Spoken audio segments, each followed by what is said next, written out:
Chapter 3545. Chapter 619. Tier Difference. Chapter 3545.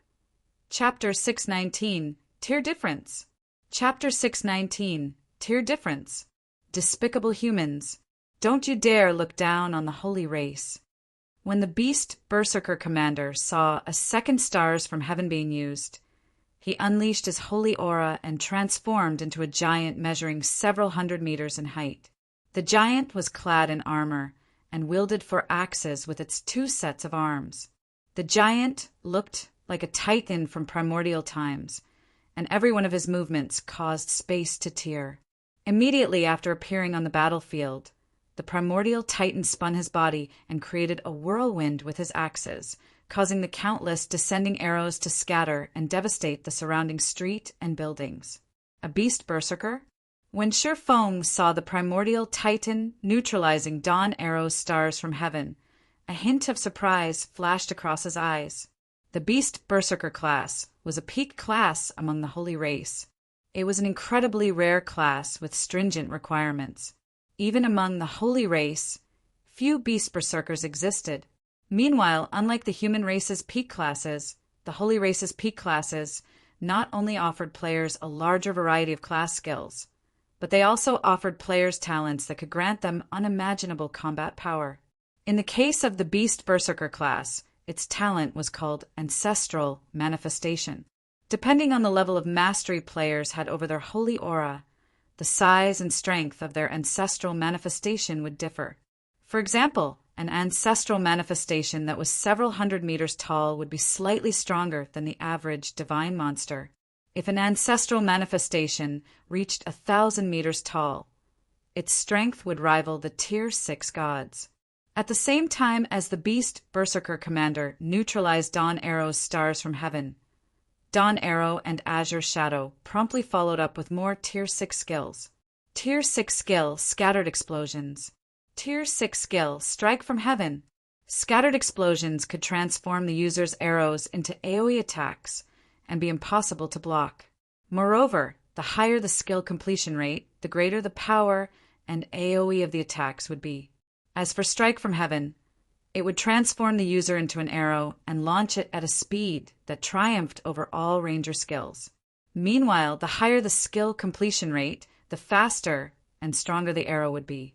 When Dawn Arrow and Azure Shadow saw the beast berserker neutralize Dawn Arrow's stars from heaven, they instantly knew they wouldn't be a match for the other party in a one-on-one situation. The gap in combat standards simply wasn't something they could hope to bridge with their enhanced mana and advantage in tier. If they wanted to beat the beast berserker, their only option would be to work together and rely on their advantage in skills. Thanks to the bronze mana purification technique they learned, not only did the raw power of their skills increase significantly, but even their skill completion rates had reached an unprecedented high. Previously, the best they could achieve was an 85% skill completion rate with their Tier 6 skills. Now they could use their Tier 6 skills at a completion rate of 90% or above, which in turn allowed their skills to exhibit power comparable to the standard of Tier 6 gods. Hence, even though the beast berserker had tried his best to avoid the attacks from Dawn Arrow's scattered explosions with his superior combat standards, his gigantic ancestral manifestation still ended up getting caught within the large AoE of multiple explosions, causing him to lose a significant amount of HP. At the same time, Azure Shadow, while in his Strike from Heaven form, executed the advanced silver combat technique Thousand Mirages and repeatedly struck the defensive ancestral manifestation, causing the other party to stumble time and again. After this cycle was repeated only 3 times, the beast berserker with superior combat standards succumbed to Dawn Arrow's and Azure Shadow's overwhelming Tier 6 skills and fell. He died just like that. Billowing Water couldn't believe her eyes when she saw the beast berserker's body scattering into particles of light. Although she had long guessed this outcome, she still couldn't help but be a little shocked when she saw how effortlessly the beast berserker got killed. Meanwhile, a moment after the beast berserker got killed, The Night Watch battle group's other members also finished eliminating the Holy Race legions, surviving party and team leaders, and started to collect the loot the Holy Race players dropped. "Why are you here, Miss Billow? Didn't you teleport away with party, leader Pivot, and the others before?" Shifeng asked as he approached Billowing Water. Level 170-plus legendary regional bosses roamed the Nameless City's core region. Many Holy Race legions also operated in this region. It simply wasn't a place Billowing Water could operate in by herself, so he found it strange to find her here by herself. Hearing Shifeng's question, Billowing Water wryly smiled and answered, "Our random teleportation brought us to the core region. Seeing it was a rare opportunity, we decided to explore the area cautiously. Not long ago, we coincidentally came across several tens of thousands of Holy Race experts raiding a level 175 divine-ranked Guardian Dragon. When the Guardian Dragon died, it dropped about a dozen incredible items. At the same time, its death undid the seal of a six-eyed god from the Holy Race. After being freed, the six-eyed god signed a contract with the Holy Race's various powers. Based on what we heard, so long as the various powers can sacrifice a certain number of human players to the six-eyed god, they could obtain great strength. Originally, we wanted to bring this information back to Seven Luminaries Town, but the Holy Race's god discovered us. Although we were fortunate enough to snatch 2 of the dropped items, we later got chased by the Holy Race Legion, and only managed to survive until this point.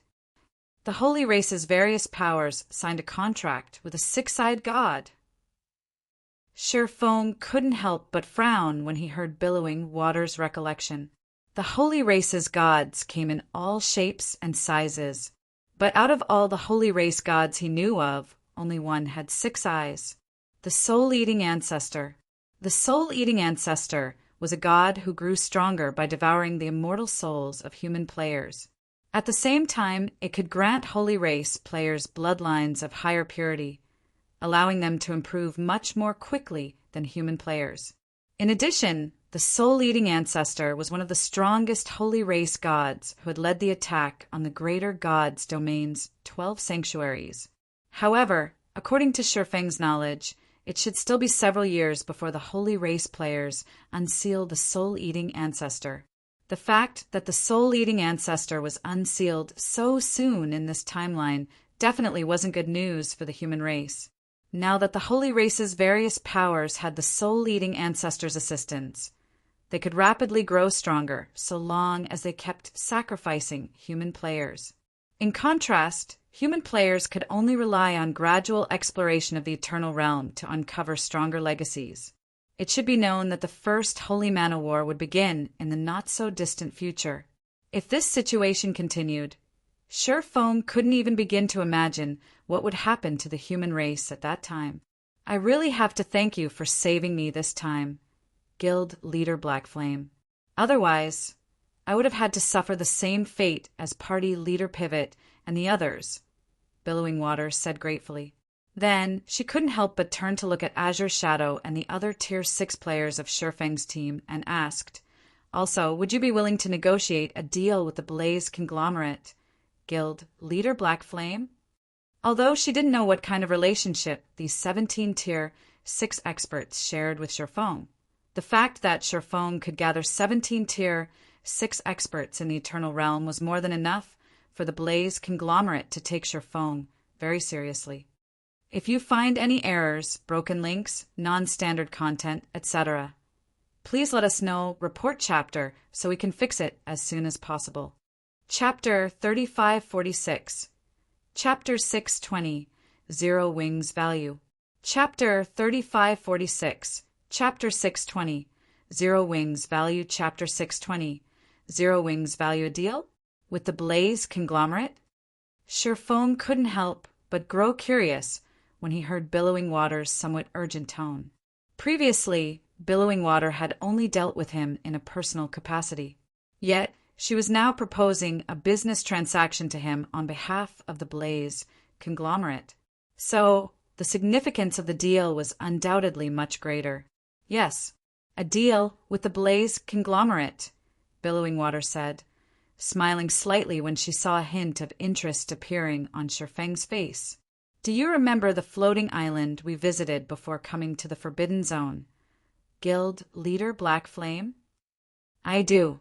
We teleported to the western continent from that floating island, Shifeng said, nodding and feeling a little confused as he looked at Billowing Water. The Eternal Temple, situated on the floating island, was vital for human players to travel from the Eternal Continent to the Western Continent. However, he failed to see what business they could discuss regarding that floating island.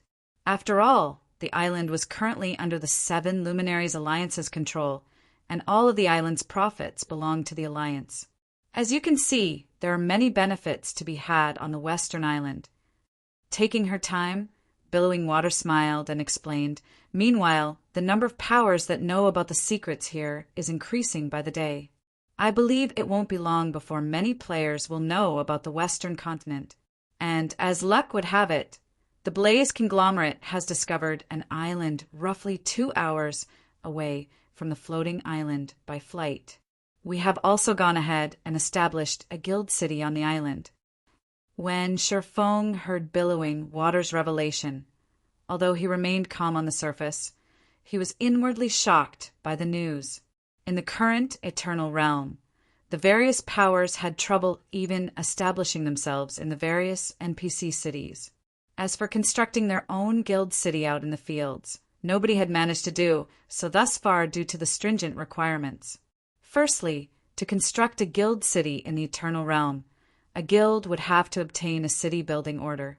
However, city-building orders could only be acquired by killing level 160-plus world bosses in the Eternal Realm, and such bosses were extremely rare in the Eternal Realm. And even if players did manage to find and kill a level 160-plus world boss, the city-building order wasn't guaranteed to drop. Secondly, a guild would need to have sufficient funds to construct. This wasn't just an expense of several thousand eternal gold coins they were talking about. Without at least 100,000 eternal gold, a guild shouldn't even consider constructing a guild city in the Eternal Realm. Even for the various pseudo-apex powers, they would need a considerable amount of time to amass such a fortune. Hence, in the current Eternal Realm, owning a guild city was a luxury that even the 9 great pseudo-apex powers could not afford, let alone the Blaze Conglomerate. For now, we have already completed the groundwork for the guild city's construction. However, with how valuable the city is, even if we expend all of our defensive measures, I'm afraid we won't be able to defend our ownership, Billowing Water added with a wry smile. To this, Shifeng nodded in agreement. Currently, the only known way for human players to travel to the Western Continent was through the 7 Luminaries Alliance's Eternal Temple. However, if players wished to enter the floating island, they would have to pay the 7 Luminaries Alliance a fee of 150 eternal gold, regardless if they wished to utilize the Eternal Temple's teleportation services. Because of this, it simply wasn't possible for players to stay there long-term. If a guild city existed near the floating island, it would make it much more convenient for the various powers and players. Such a guild city could even become a trade hub for the Eternal and Western continents, and its value would be unimaginable. If any pseudo-apex power were to learn of the guild city's existence, they definitely wouldn't mind snatching it from the Blaze Conglomerate. And with the Blaze Conglomerate's current strength, there was no way it could defend the city from the various pseudo-apex powers. Which is why we have decided to find strong partners, Billowing Water said as she took on a more serious expression. We have already come into an agreement with 2 pseudo-apex powers not long ago. If we include Zero Wing, I believe we should have no problems defending the guild city. Previously, Billowing Water did not have an optimistic view of the guild named Zero Wing. In her opinion, Black Flame was the only noteworthy individual in the guild. But after seeing the 17 Tier 6 experts on Shifeng's team, even if they were only hired hands, the fact that Zero Wing could hire helpers of such caliber was already enough for the Blaze Conglomerate to take Zero Wing seriously. Not to mention, seeing how respectfully Azure Shadow and the others behaved toward Shifeng, It was obvious the two parties shared a close connection. The city in question indeed has unlimited potential. But what kind of price is the Blaze conglomerate willing to pay? Sherfong asked after pondering over the offer. If Zero Wing agrees to the partnership, Billowing Water paused, taking a moment to think. I can promise you 20% of the city's profits. 20%. Sherfong shook his head. That is a lot, but it still isn't enough for Zero Wing. If you want Zero Wing's help in addition to the 20%, Zero Wing will require a guild residence slot and 10 shops located in the city center. Isn't that a little too much? Billowing Water couldn't help but hesitate. The two pseudo-apex powers that had agreed to partner with the Blaze conglomerate had only asked for 20% of the city's profits and a few shops in the city center. The Blaze conglomerate had promised neither of them a guild residence slot. After all, a basic guild city only had 3 guild residence slots.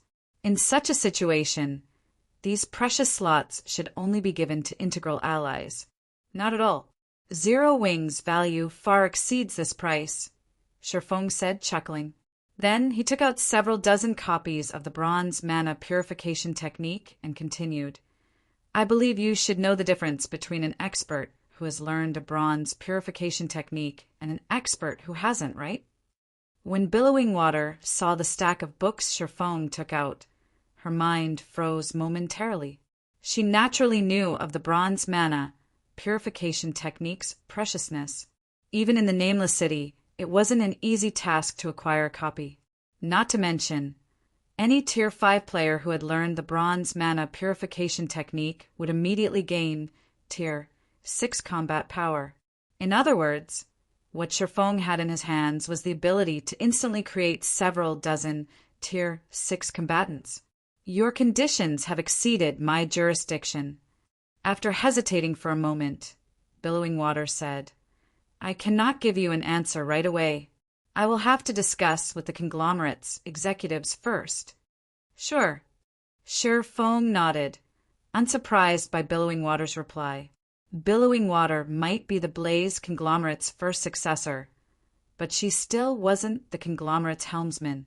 Meanwhile, only the helmsman could approve such an important decision.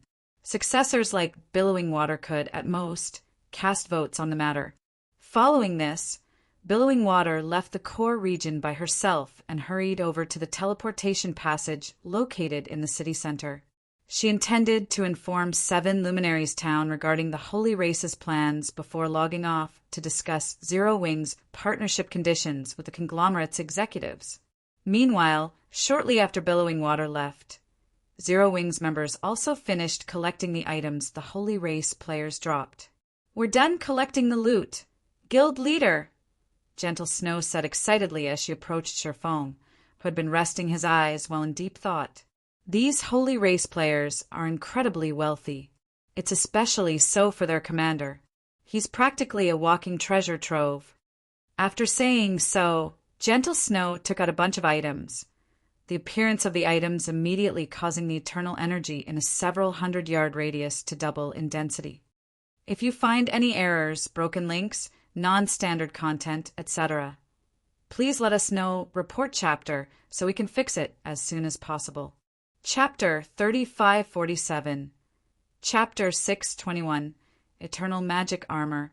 Chapter 3547, Chapter 621, Eternal Magic Armor. Chapter 621, Eternal Magic Armor. These are eternal God crystals. Sherfong couldn't help but doubt his eyes when he saw the piles of purple-black crystals Gentle Snow took out. Eternal God crystals. This was a rare kind of God crystal found in the Eternal Realm. While it might be different from the God crystals acquired by human players in the Greater God's domain, it possessed all the effects and functions of the standard God crystal. In addition, unlike ordinary God crystals, Eternal God crystals could be absorbed by players. Ordinary God crystals were crystals made from concentrating the power of gods. The creation of each God crystal required a god to expend a significant amount of their power. Meanwhile, not only could these god crystals be used to help gods recover their power quickly, but they could also be used to repair weapons and equipment created by gods. Eternal god crystals, on the other hand, were different. They were naturally occurring crystals found only in the eternal realm. Hence, even Tier 1 players could make use of eternal god crystals.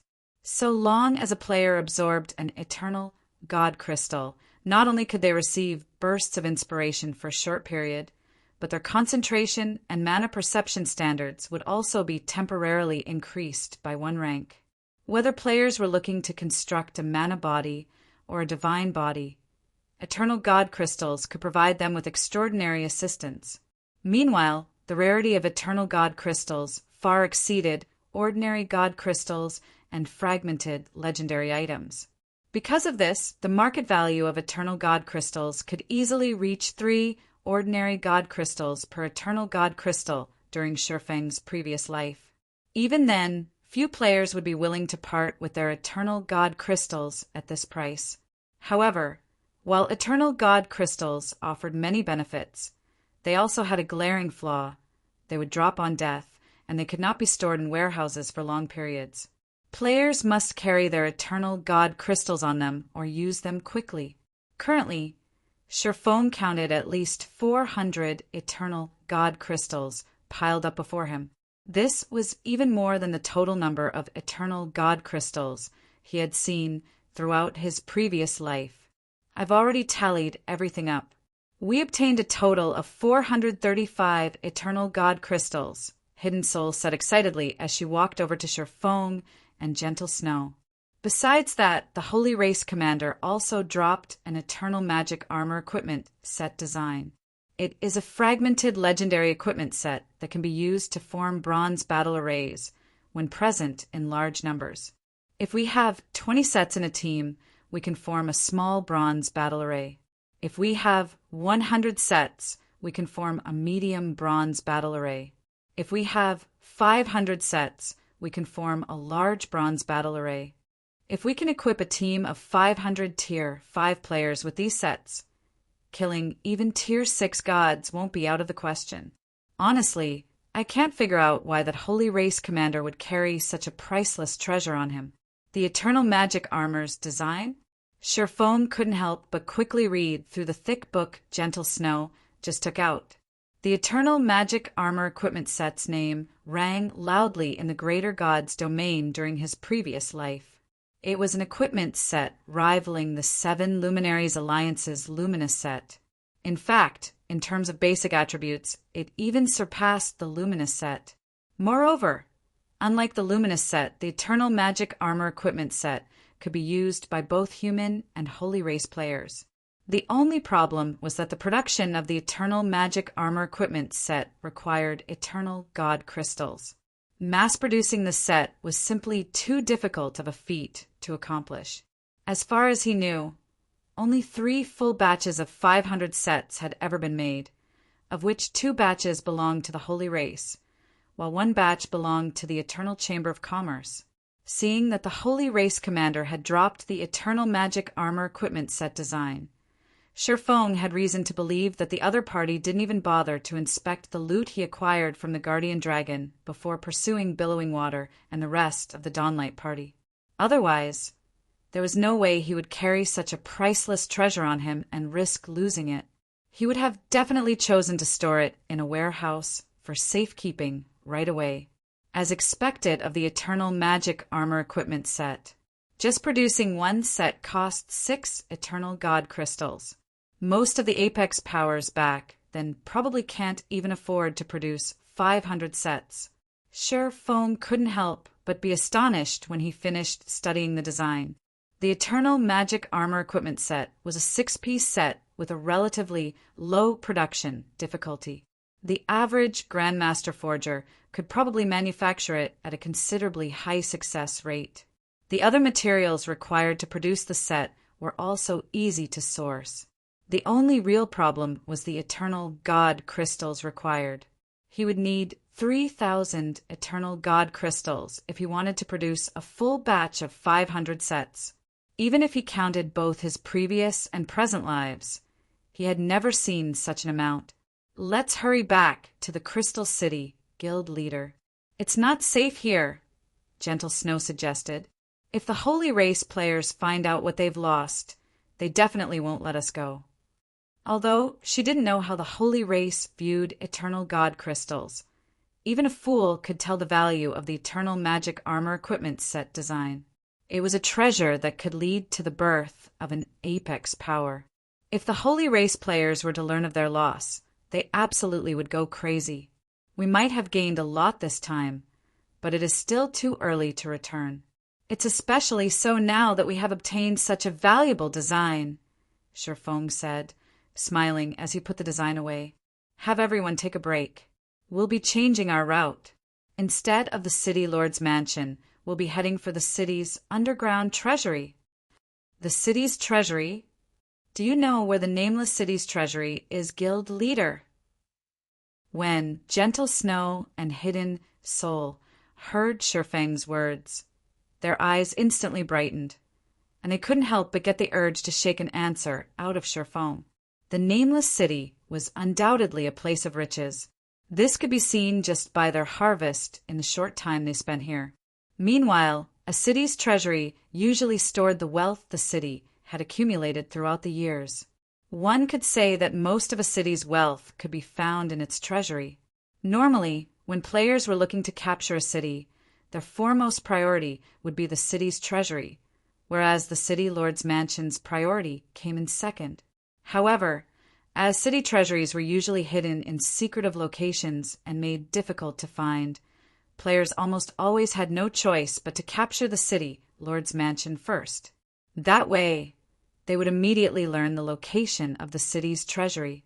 Not to mention, they could utilize the city's barrier to weaken their enemies in the city. Of course, it would be a different story if players learned of the location of the city's treasury ahead of time. Naturally. Shifeng smiled and nodded. "So rest up and get ready." Previously, he was utterly powerless against the Gorgon Queen, so he had no choice but to avoid her like the plague. But now that he had learned the advanced bronze mana purification technique and included Azure Shadow's group in his team, he felt they could fight the primordial Godkin. Hence, he naturally wouldn't let this opportunity slip by him. Not to mention, the early liberation of the soul-eating ancestor would most certainly accelerate the Holy Race's development. If Zero Wing wanted a better chance at surviving and thriving in the upcoming Holy Mana War, it couldn't rely on just the mana purification technique. It would also need the Nameless City's treasury. If you find any errors, broken links, non-standard content, etc., please let us know, report chapter, so we can fix it as soon as possible. Chapter 3548. Chapter 622. Fighting the Gorgon Queen Again. Chapter 3548. Chapter 622. Fighting the Gorgon Queen Again. Chapter 622.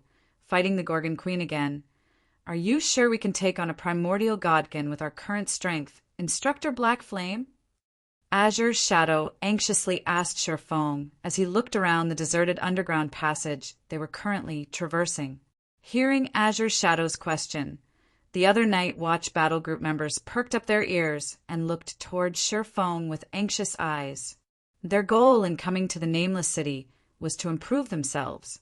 However, after learning the bronze mana purification technique, they never truly got to exert themselves to their fullest potential, be it when they fought against the city's Tier 5 legendary monsters or the Holy Race experts.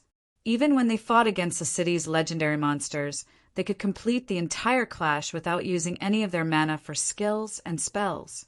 As for the Holy Race's 1,000-man legion, it was merely a one-sided battle and couldn't be considered a proper fight. Currently, if they wished to truly achieve noteworthy improvements, they would need a sufficiently strong opponent. Only then could they push their standards to the next level. However, when they heard from Shifeng that they would be going up against a Gorgon Queen, which was a primordial Godkin, they couldn't help but worry.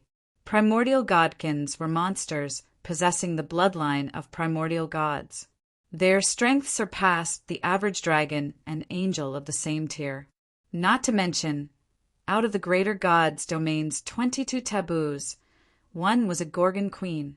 While that Gorgon queen in question might be a mutated existence, it remained a fact that ordinary Gorgon queens were not existences that ordinary Tier 6 experts could fight against.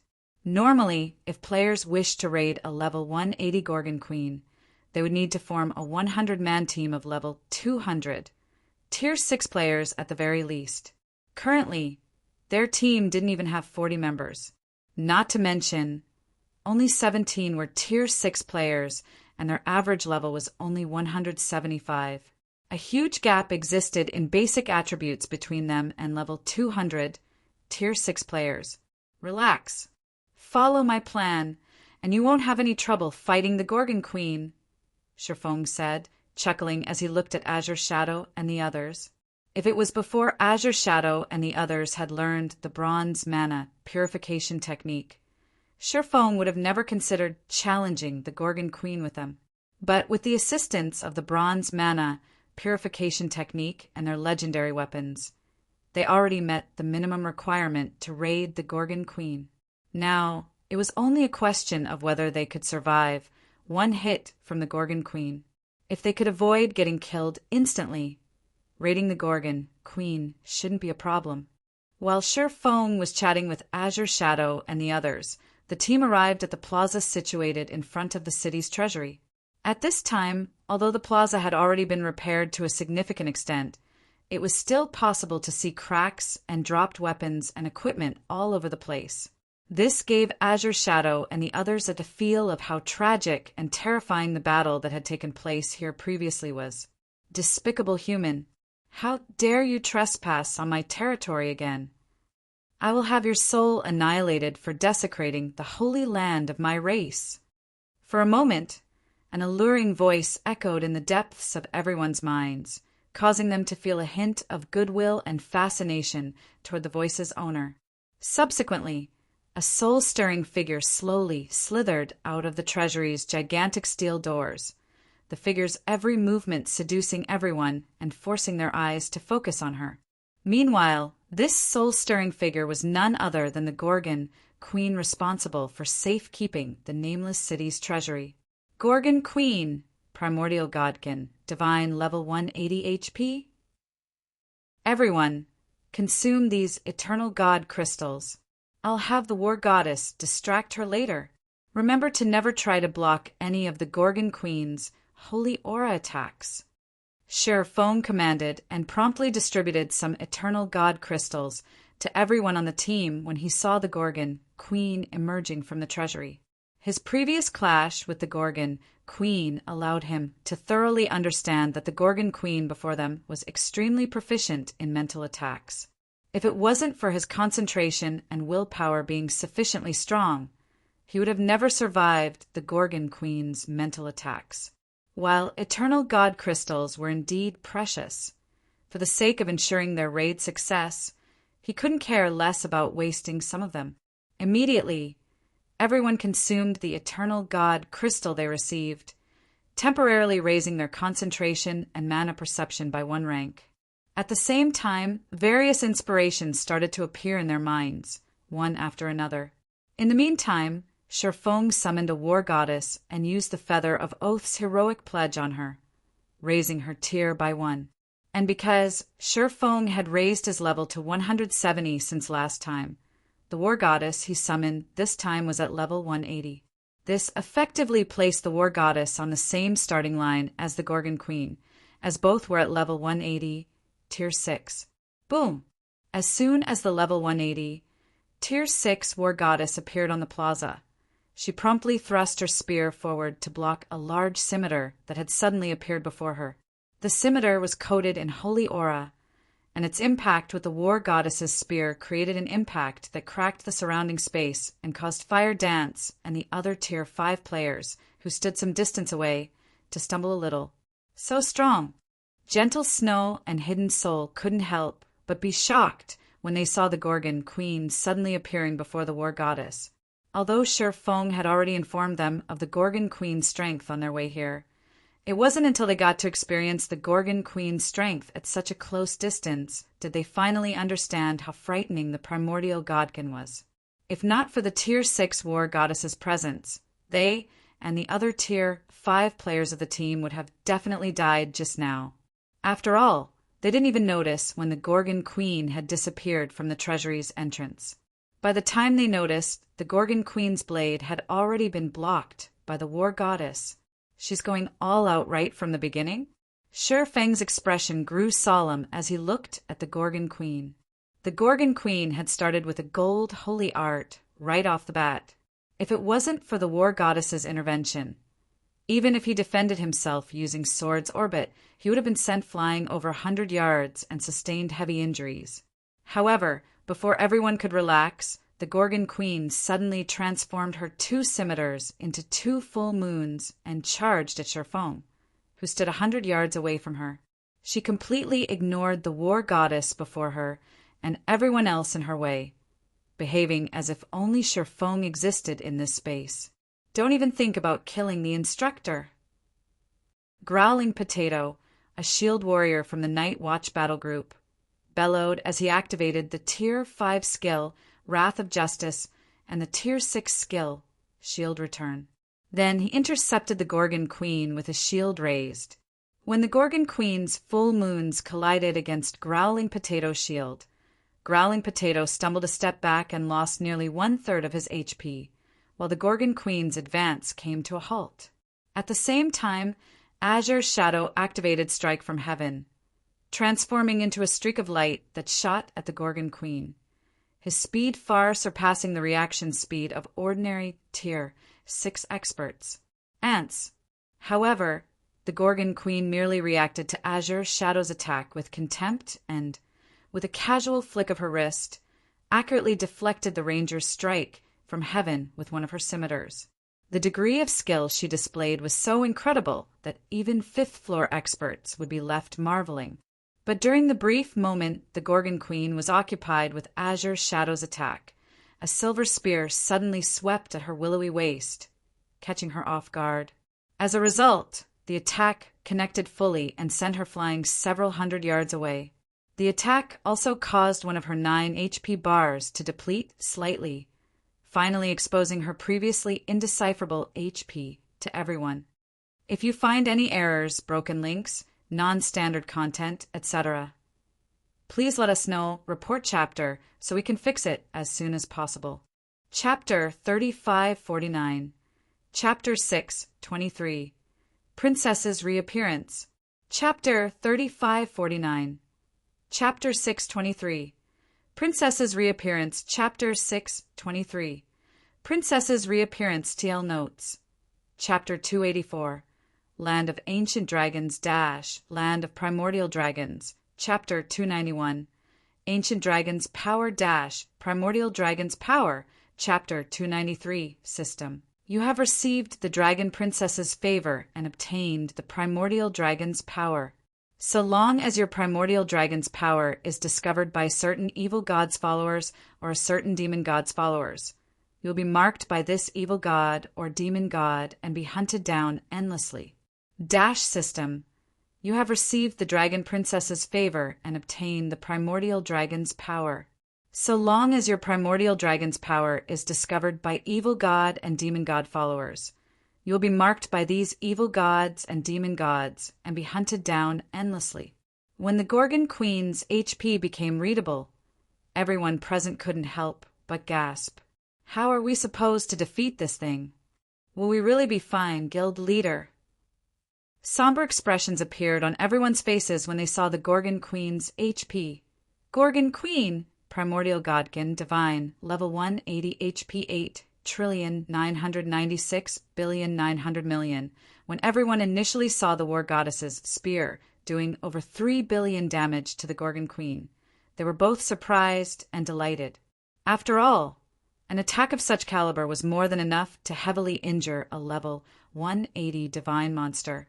And should the Gorgon Queen sustain a heavy injury, they would have a much easier time defeating her.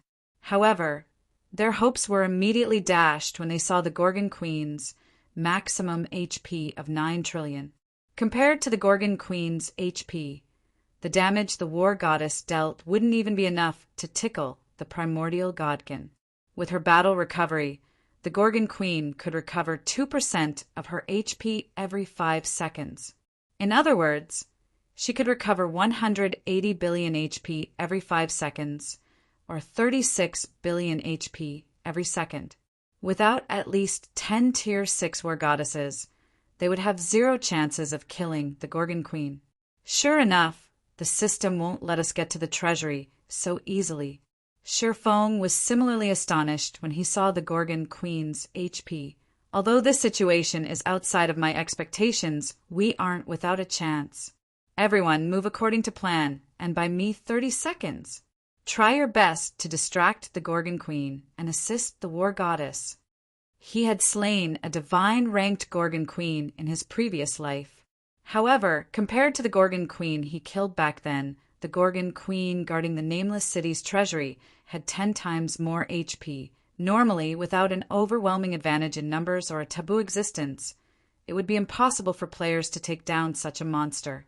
Since their current circumstances didn't allow them to overwhelm the Gorgon Queen with numbers, their only option would be to rely on a taboo existence. Taboo existences were individuals who had surpassed Tier 6 gods and rivaled primordial gods. One hit from such an existence could heavily injure even a fully kit Tier 6 god. Naturally, it would also be a piece of cake for such an existence to heavily injure a divine-ranked primordial godkin. However, it was incredibly difficult for players to acquire the strength of a taboo existence in God's domain. Normally, only Tier 6 players wielding divine, artifact-ranked weapons could accomplish such a feat. Meanwhile, divine weapons were so rare that only about 1 out of every 10 cross-realm conglomerates would have one. In Shifeng's case, owning a divine weapon was nothing more than a dream for him, whether in his previous life or current life. Be that as it may, while he might not have a divine weapon right now, he did get to become acquainted with a taboo existence in this life. The other party in question was the ruler of the primordial dragon sanctuary and the closest existence to a primordial god, Dragon Princess Kalisha. Originally, Shifeng had hoped he could heavily injure the Gorgon Queen with the Tier 6 war goddess alone. However, after their brief clash, it was evident that only a taboo existence could heavily injure the primordial godkin. Hence, he had no choice but to splurge 300 god crystals and eternal god crystals to help Dragon Princess Kalisha recover to the standard of taboo existences. Immediately, Shifeng took out all of the ordinary god crystals he had acquired from Xia Qingying and some eternal god crystals from his bag.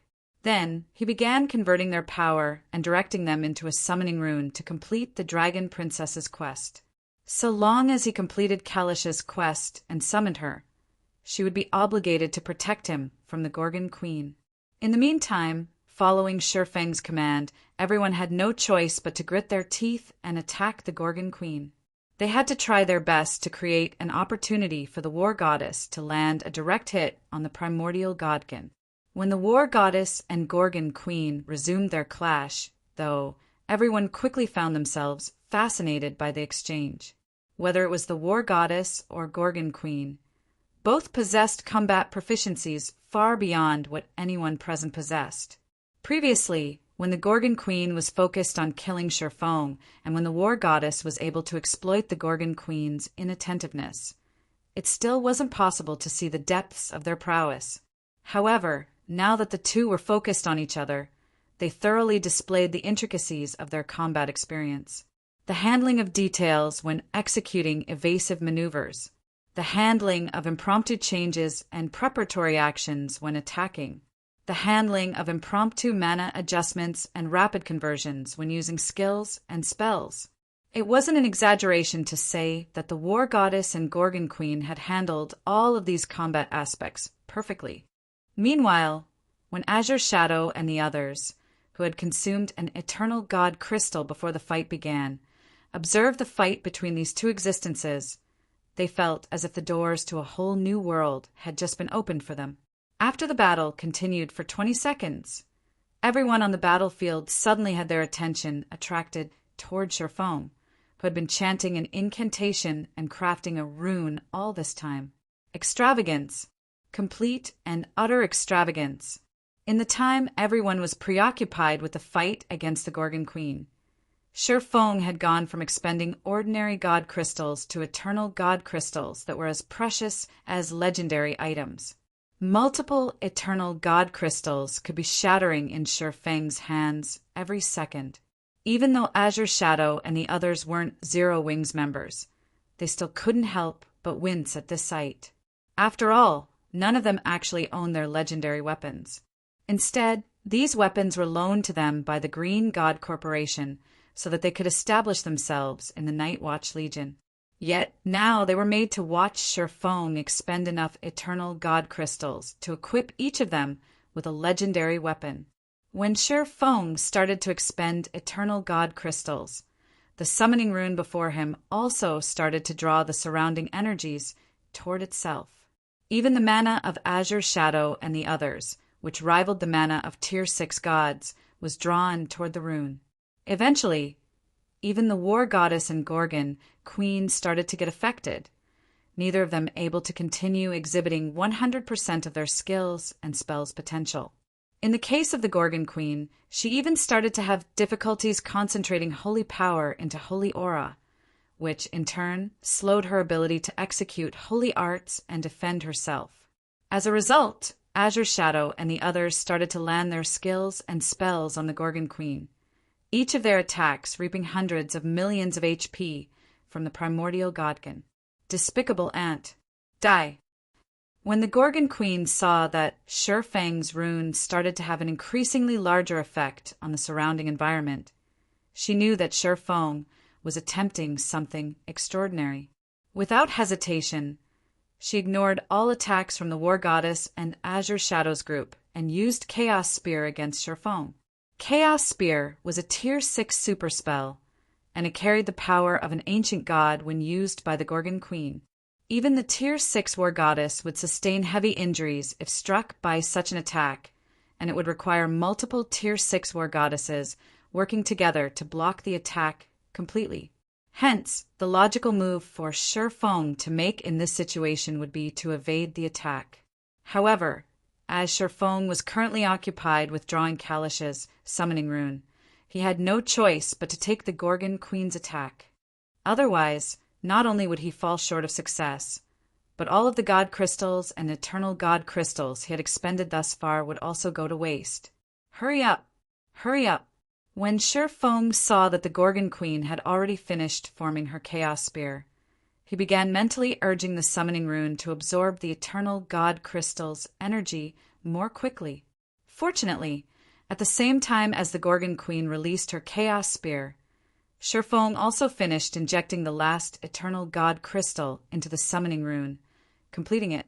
Immediately afterward, the space in front of Shi Feng shattered, creating a dark void that housed a figure several thousand meters tall. The figure in question was a beauty wearing a long, holy dress and a silver crown. The beauty slowly opened her eyes after appearing in the underground plaza, and the instant she did so, everyone present felt their souls shuddering.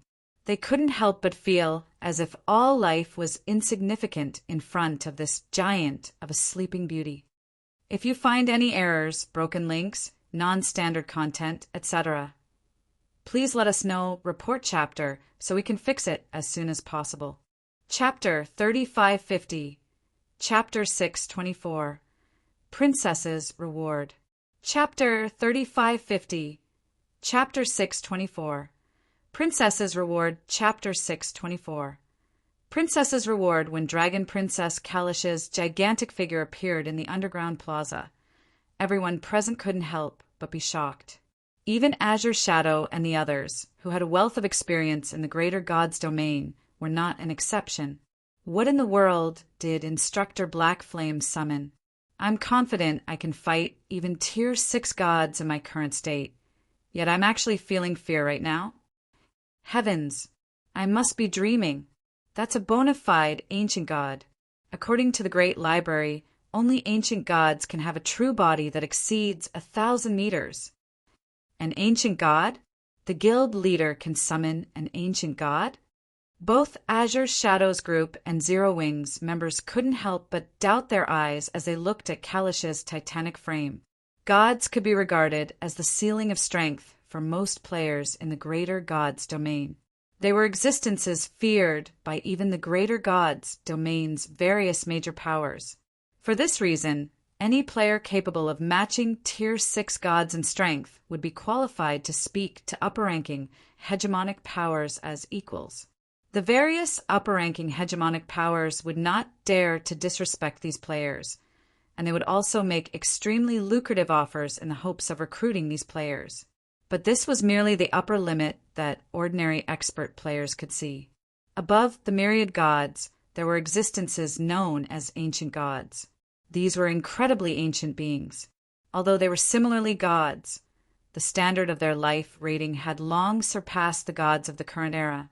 Meanwhile, only Tier 6 experts wielding divine weapons could hope to put up a fight against these existences. Naturally, the strength of ancient gods was something all Tier 6 players and the various powers wished to grasp. Hence, they all frantically sought for clues pertaining to ancient gods, and so long as even the slightest clue was found, the many powers and Tier 6 players would try to secure it at any cost. Only, clues pertaining to ancient gods were extremely rare. Over 99% of Tier 6 players would go through their entire lives without ever encountering one, and anyone who managed to do so could boast about it for a lifetime. Yet now, instead of a clue, a bona fide ancient god had appeared before their very eyes. Moreover, the ancient god was even summoned by Sherfong. How could they not be shocked by this situation? However, before anyone could snap out of their dazes, the Gorgon Queen had launched her Chaos Spear at Sherfong. Tier 6 Super Spell, Chaos Spear. Super spells were designed to allow their users to transcend tiers. When cast by the Gorgon Queen, Chaos Spear could rival the attack of an ancient god. Should it connect, it could instantly obliterate a holy city capable of housing 100 million inhabitants. Seeing the Gorgon Queen's attack, Sherfong instinctively unsheathed the Shadow Incinerator and readied himself to use Incinerator's Phantasm at any time. In his previous life, Dragon Princess Kalisha was known by all as the ruler of the primordial Dragon Sanctuary, one of the 12 sanctuaries. She was an existence transcending the average Tier 6 NPC, and she was even rumored to have strength rivaling primordial gods. But that was strength she had come to possess only after becoming the primordial Dragon Sanctuary's ruler. Although Sherfong had already fulfilled his quest contract and helped Kalisha recover her strength, that didn't automatically make her the ruler of the primordial Dragon Sanctuary. Meanwhile, with Kalisha's current strength, he wasn't sure if the Dragon Princess was actually strong enough to fully block an ancient god's attack. If he were to get hit by the Gorgon Queen's Chaos Spear as a Tier 5 player, he had a considerable chance of suffering a permanent death.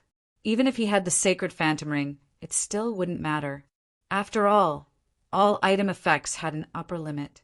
Once an item effect's upper limit was breached, it would lose effectiveness. The power of ancient gods was regarded as the power of taboos in the greater gods' domain. Meanwhile, the reason it was considered as such was its ability to shatter many of the greater gods' domain's restrictions. It was so overwhelming that it could shatter the effects of even legendary items, let alone fragmented legendary items. However, just when the Gorgon Queen's Chaos Spear was about to bring death to Sherfong, Kalish's titanic frame suddenly disappeared. Then, before anyone realized it, Kalisha had reappeared next to Sherfong in the size of a normal human, and held within her right hand was a spear shrouded by dark mist. "You really know how to get yourself into trouble, my dear heavens blessed," Kalisha said to Sherfong as she nonchalantly glanced at the fearful Gorgon Queen in the distance. Then she glanced at the depleted crystals on the ground and continued, "But I have to say that your performance has exceeded my expectations. I have recovered a lot of my strength thanks to all these eternal god crystals you've gathered." After saying so, Kalisha gently squeezed the spear in her hand. Then the Chaos Spear, which was capable of rivaling an ancient god's attack and obliterating an entire holy city, burst apart into a cloud of mist and faded out of existence. When the Gorgon Queen saw this scene, her body shuddered and the fear in her eyes deepened. She also dared not make any further movements, evidently petrified by Kalish's show of power. At this time, Sherfone was equally startled by Kalish's performance.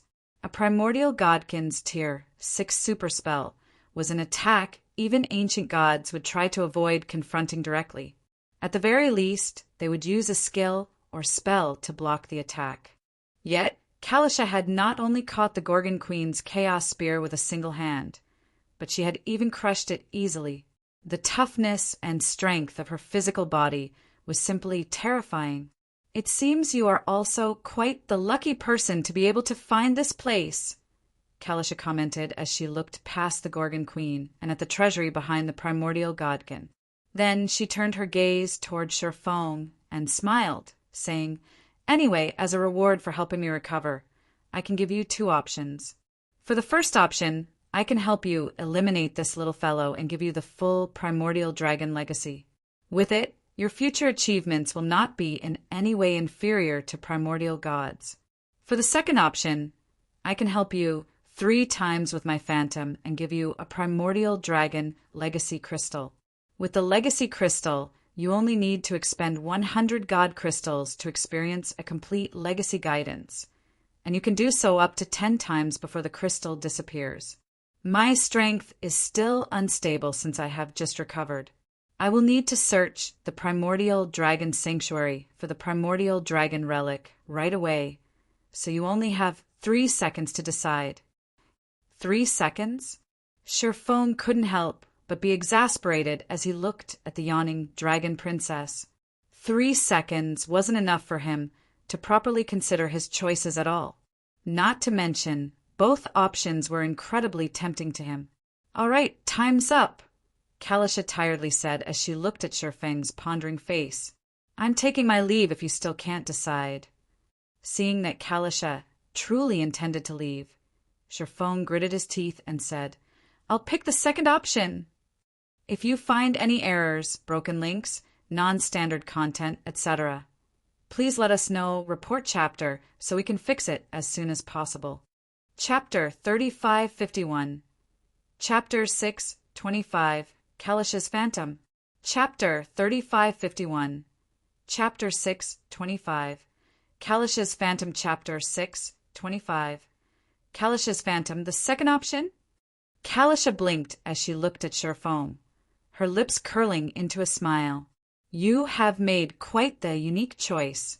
Are you certain you wish to give up on the opportunity to match primordial gods?" "I'm sure," Sherfone said definitively. Most players would have gone with Kalish's first option in this situation. After all, primordial dragons were evenly matched with primordial gods in strength. Meanwhile, an opportunity to stand shoulder to shoulder with primordial gods was one that most players would find irresistible. However, in Sherfang's case, the first option wasn't the ideal choice. Instead, it was the second option. This was because he had already acquired the goddess of space's legacy and a portion of the primordial abyssal god's legacy. Whether it was the goddess of space or the primordial abyssal god, both were extraordinary existences. If he could secure any of their legacies, he could absolutely stand above the average primordial god in the future. Originally, he had still been racking his mind over how he should go about learning the goddess of space and primordial abyssal god's legacies he had acquired. After all, without any guidance, it would be incredibly difficult for him to study them. And even if he managed to receive legacy guidance from a god or even an ancient god, it was unlikely to be of much help to him. However, it would be a different story if they were talking about a primordial dragon's legacy. As primordial dragons were existences on par with primordial gods, a primordial dragon's legacy guidance would naturally be on par with a primordial god's legacy guidance.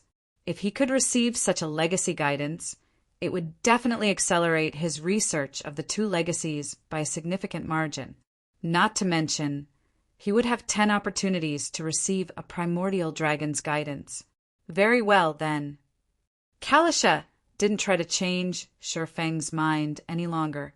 Instead, she took out a light red crystal and handed it to Shifeng, saying, "Here's the primordial dragon legacy crystal.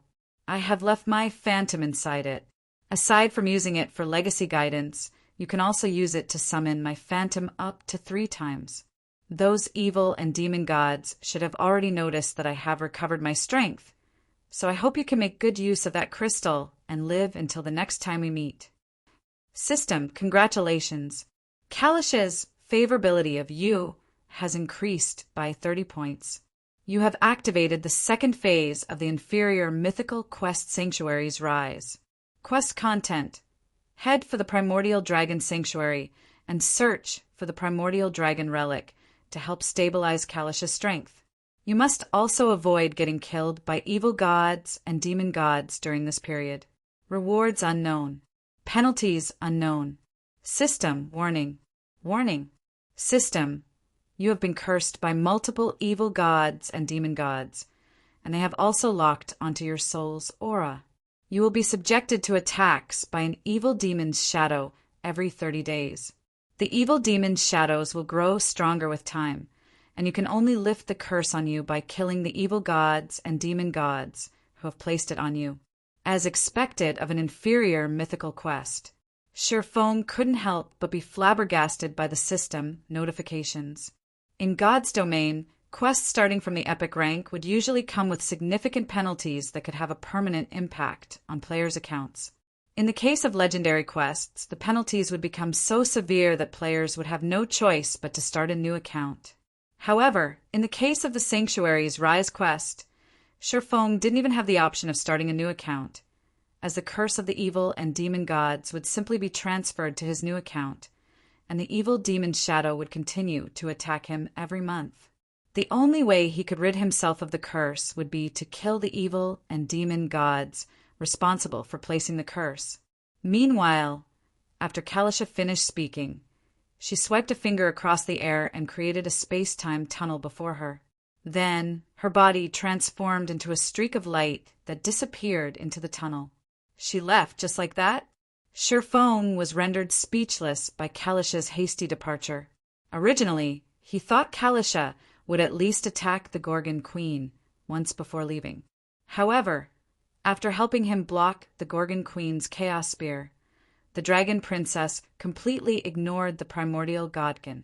She even caused him to be the target of an evil demon's shadow. An evil demon's shadow was essentially a god's doppelganger. However, unlike illusory doppelgangers, an evil demon's shadow had a physical body. Meanwhile, evil and demon gods capable of going against Kalisha definitely weren't ordinary gods. They were most likely ancient gods, so their physical doppelgangers would not be any weaker than Tier 6 gods. With his current strength, there was no way he could beat such an existence. Since that person has left, it's time for you to meet your end.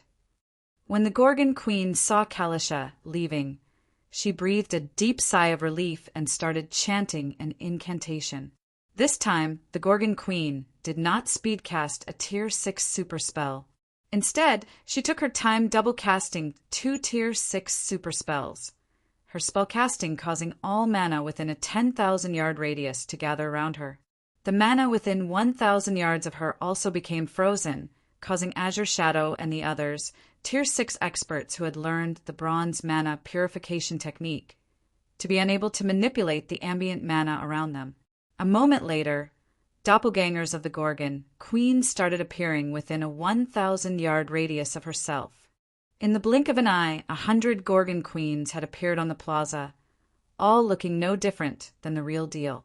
Moreover, each of them wielded a chaos spear in their hands. She knows Time Doppelganger as well. How can a boss grasp so many Tier 6 super spells? Is this the strength of a primordial godkin? Azure Shadow and the others despaired when they saw the Gorgon Queen's doppelgangers. Previously, they already felt that the Gorgon Queen was absurdly powerful.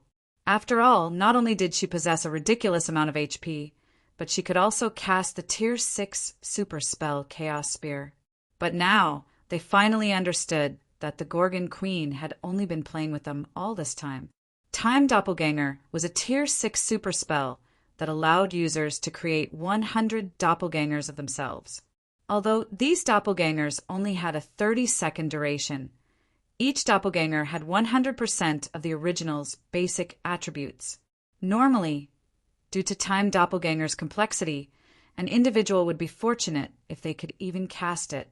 As for using it in conjunction with another Tier 6 super spell, it was simply unthinkable. Even Tier 6 5th floor experts wouldn't be able to accomplish such a feat, yet the Gorgon Queen had successfully paired Time Doppelganger with Chaos Spear. It seems I can't avoid wasting a use. When Shifeng saw the Gorgon Queen going all out, he did not hesitate to activate the light red crystal Kalisha left him. Kalisha had obviously given him the primordial dragon legacy crystal as a means to resist the evil demon's shadows. However, if he tried to save its uses in this situation, only death would await him. Suddenly, the primordial dragon legacy crystal released a dazzling brilliance. Immediately afterward, a 1,000-meter tall illusory phantom of Kalisha appeared on the plaza. When Kalisha's phantom appeared, the Gorgon Queen promptly entered high alert and hesitated to proceed with her offensive. However, when she verified that Kalisha's phantom was nothing more than a phantom, much of her fear vanished. Subsequently, as if to repay Kalisha's act of ignoring her previously, the Gorgon Queen had all her doppelgangers cast their chaos spears at Kalisha's phantom. She intended to bombard the phantom out of existence. Meanwhile, in response to the oncoming chaos spears, Kalisha's phantom simply raised its palm and swiped at them. The phantom did not bother using any skills or spells, choosing to block the oncoming attacks with only its body strength. Boom! A deafening explosion echoed across Nameless City, and clouds of smoke and dust filled the underground plaza. When the dust cloud settled, Kalisha's phantom was nowhere to be seen. At the same time, the entire underground plaza had sunk by several hundred meters, and all of the Gorgon Queen's doppelgangers were nowhere to be seen. As for the Gorgon Queen herself, her body was riddled with serious injuries, and her HP had decreased by nearly 10%. TL notes, one evil demon's shadow. I'm still not certain on this term. I was originally going to go with phantoms of evil and demon gods, but the author seems insistent on using evil demon's shadow. The system notification is also rather vague, so I'm not sure if Shifeng is going to be targeted by one shadow or multiple. So there is the possibility that is referring to evil shadows and demons' shadows. I don't have enough information to work off of, so I will come back and make changes in the future if necessary. If you find any errors, broken links, non-standard content, etc., please let us know, report chapter, so we can fix it as soon as possible. Chapter 3552. Chapter 626, Sudden Change. Chapter 3552. Chapter 626. Sudden Change. Chapter 626. Sudden Change. Incredible. Shifeng was stunned when he saw the Gorgon Queen's maximum HP reduce from 9 trillion to just 4 trillion. Originally, Shifeng felt he would already be fortunate if Kalisha's phantom could neutralize the Gorgon Queen's all-out attack. After all, although Kalisha herself might be stronger than the average ancient god, it was unlikely a phantom of herself could exhibit the same combat prowess. In his opinion, Kalisha's phantom should, at most, be at the standard of Tier 6 gods. However, never did Shifeng think that Kalisha's phantom could heavily injure the Gorgon Queen. With such strength, the phantom was already strong enough to match the average ancient god. Meanwhile, spectating from nearby, whether it was Azure Shadows Group or Zero Wings members, everyone couldn't help but gape at the scene before them. None of them could think of any words to describe the roller coaster of emotions they had just experienced. Initially, they thought that, with the appearance of Kalisha, the battle was as good as over. After all, the Dragon Princess could crush the Gorgon Queen's chaos spear with her bare hand. Yet, a few seconds later, Kalisha swiftly took her leave after making some kind of deal with Sherfong. She showed no intentions of attacking the Gorgon Queen whatsoever. Then, just when they were racking their minds on how they should cope with the Gorgon Queen's terror, Kalisha's phantom suddenly appeared and heavily injured the Gorgon Queen with a simple swipe of its hand. "Stop daydreaming and support the war goddess with everything you've got," Sherfong hurriedly commanded when he saw that his teammates were still dazed. "We must eliminate the Gorgon Queen before she recovers." Kalisha's strength might have heavily injured the Gorgon Queen, reducing the primordial godkin's maximum HP from 9 trillion to 4 trillion and nullifying her battle recovery. But defeating the primordial godkin remained a great challenge. Heavily injured monsters in God's domain could recover from their injuries with time. Should the Gorgon Queen recover from her injuries, she would immediately regain her battle recovery. Her maximum HP would also gradually recover to its peak. At that time, it would become impossible for them to defeat the Gorgon Queen, and he would have to expend another opportunity to have Kalisha's phantom make a move, which was something he would prefer to avoid doing as much as possible. Meanwhile, after everyone heard Sherfang's command, they promptly snapped out of their dazes and began frantically attacking the Gorgon Queen with the Tier 6 war goddess, none daring to hold back in the slightest.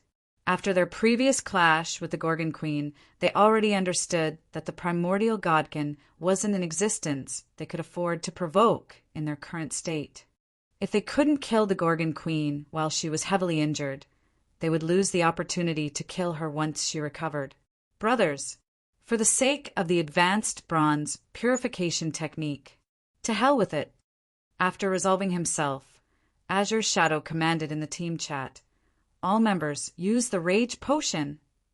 The Rage Potion was one of the more common trump cards the Green God Corporation had prepared for their group. It was also one of the few potions that had an effect on Tier 6 players. When consumed by Tier 6 players, the Rage Potion could increase the user's basic attributes by 100% and physique by 50% for 6 hours.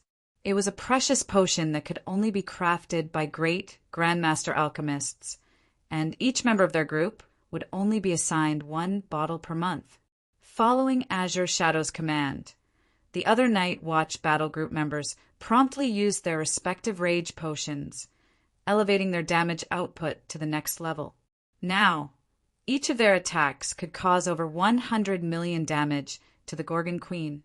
Meanwhile, Sherfong also dared not be stingy in this situation. Immediately, he used the Feather of Oath to summon 5 Tier 5 war goddesses and had them join the battle. In her heavily injured state, the Gorgon Queen's combat standard was no different from ordinary Tier 6 divine monsters. Meanwhile, with the Tier 5 war goddesses' ability to exhibit the power of gold combat techniques with their every move, they were in no way inferior to the average Tier 6 divine monster. When they worked together with the Tier 6 war goddess, they easily overwhelmed the primordial godkin and reduced her to nothing more than a punching bag for them. 87%, 86%, 85%. As time passed, the Gorgon Queen's HP rapidly fell under everyone's fierce offensive, and it would only be a matter of time before the primordial godkin fell. When the battle was nearing the 30-minute mark, Sherfong, who had been continuously attacking the Gorgon Queen using Sword's Orbit, suddenly received a call from Billowing Water. "Has your discussion yielded an outcome already, Miss Billow?" Sherfong asked, smiling as he looked at Billowing Water's face displayed on the call window. He was honestly a little surprised the other party was contacting him so soon. Previously, the price he set for helping the Blaze conglomerate defend its city was by no means insignificant. Normally, it should take a conglomerate like Blaze 2 or 3 days of discussion and analysis, at the very least, before a decision could be made. "No, not yet," Billowing Water said, shaking her head. Then, with a somewhat ugly expression, she continued, "I am contacting you for a different matter, Guild Leader Black Flame." "A different matter?" A hint of curiosity appeared in Sherfang's eyes. "MHM, I urgently need a large sum of eternal gold coins. May I know if you have some available? Billowing Water asked with a serious look. Sure Foam was rather surprised by Billowing Water's sudden need for a large sum of eternal gold coins. After all, as the Blaze conglomerate's first successor, she must have access to a significant sum already. So he found it hard to imagine Billowing Water lacking eternal gold. Regardless, he still chose to answer her question, saying, I only have several hundred eternal gold on hand right now, but I have quite a lot over on the eternal continent. May I know how much you need, Miss Billow? Although he had spent a lot of eternal gold to purchase god crystals some time ago, the secret crystal trading firm was generating a lot of profits for him daily. This was due to the trading firm's ninth floor occasionally selling extraordinary secret treasures. Combined with the various powers' enthusiasm toward extraordinary secret treasures, each article could easily be auctioned for over 1,000 eternal gold. Even if he would only receive a small fraction of these sales, it was still enough to make him a fortune. Currently, he should have no trouble taking out 3,000 or 4,000 eternal gold. I need about 300,000 eternal gold, Billowing Water said awkwardly. Moreover, I need it within a week. 300,000? Are you starting an all-out war against someone? Sure Foam couldn't help but ask. In the current eternal realm, a fortune of 300,000 eternal gold was outside the reach of even pseudo-apex powers. In fact, aside from the 7 Luminaries Alliance, he doubted that any other power could take out such a sum. Meanwhile, apart from waging an all-out war against a major power, Sure Foam couldn't think of another reason Billowing Water would need so much money. Something like that. Putting on a gloomy expression, Billowing Water truthfully said, The chairman plans to marry off my little sister to a major power. I don't wish to see my little sister thrown into this pit of fire, so I now have to win over a group of elders and experts in the conglomerate. Only by doing so can I negotiate with the chairman. But I will need a lot of eternal gold to accomplish all this, so will it be possible for you to get together 300,000 eternal gold within a week? Guild Leader Black Flame? If you find any errors, broken links, non-standard content, etc., please let us know, report chapter, so we can fix it as soon as possible. Chapter 3553, Chapter 627, Second City Building Order. Chapter 3553, Chapter 627, Second City Building Order. Chapter 627, Second City Building Order. Political marriage? Is it with a big family from one of the 9 great pseudo-apex powers? Sure Foam couldn't help but be a little surprised when he heard Billowing Water's recount. The various powerful families in the greater world were massive in size. It was especially so for the families operating conglomerates that had existed for centuries or millennia. These families easily had over 10,000 members. For this reason, political marriages between these powerful families and conglomerates were very common, and the Blaze conglomerate wasn't an exception. However, as far as Sure Foam knew, the Blaze conglomerate's 4th young miss was the apple of the Blaze conglomerate's eye. She was a monstrously talented individual who became a great grandmaster at the young age of 22. In fact, this 4th young miss was so talented that before becoming 22 of age, the Blaze conglomerate had kept a tight lid over her talent and only revealed it after her mental strength reached the great grandmaster standard. In other words, the Blaze conglomerate should be well aware of its 4th young miss's talent. Even if the Blaze conglomerate was going to arrange a political marriage with another power, it should have selected a less talented family member for the task. It would be highly illogical for the Blaze conglomerate to use its 4th young miss for the task. Meanwhile, unless the Blaze conglomerate's current chairman was an utter buffoon, the fact that he would be willing to marry the conglomerate's 4th young miss off to another power showed that the power in question was extraordinary. And in Sure Feng's opinion, even the families behind the average pseudo-apex power wouldn't warrant the Blaze conglomerate to sacrifice its 4th young miss. So the other party should be one of the 9 great pseudo-apex powers. No, it's a small family that few people have ever heard about, Billowing Water said, shaking her head. However, that family has experienced a rapid rise in the Eternal Realm. Currently, it has already annexed over 10 upper-ranking hegemonic powers and fully occupied 2 fortresses.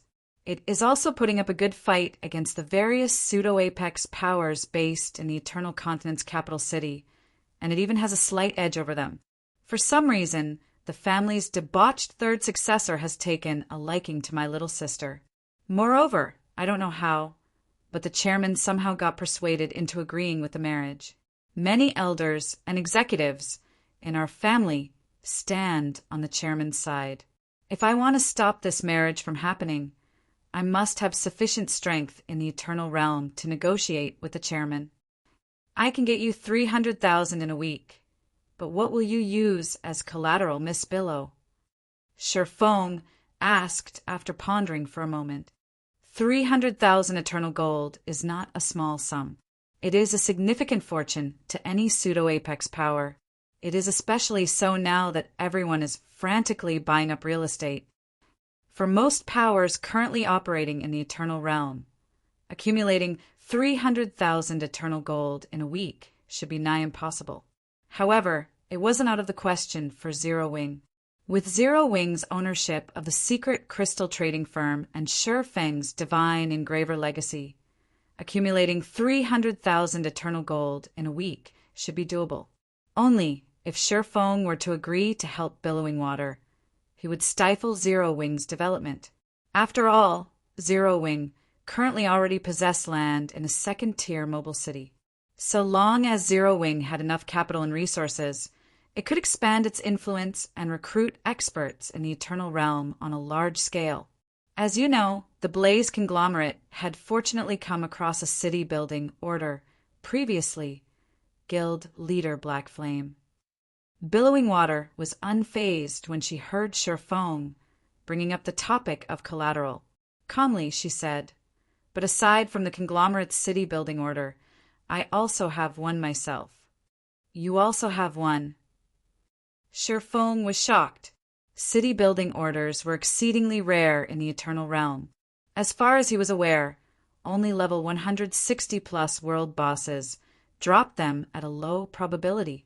The Blaze conglomerate should already be thanking its lucky stars for being able to obtain one. If it became known that the Blaze conglomerate had 2 city-building orders in its possession, every power in the Eternal Realm would immediately try to erase its existence. I was lucky enough to steal it from the Holy Race. I was originally planning to secretly construct a guild city once I have accumulated enough funds.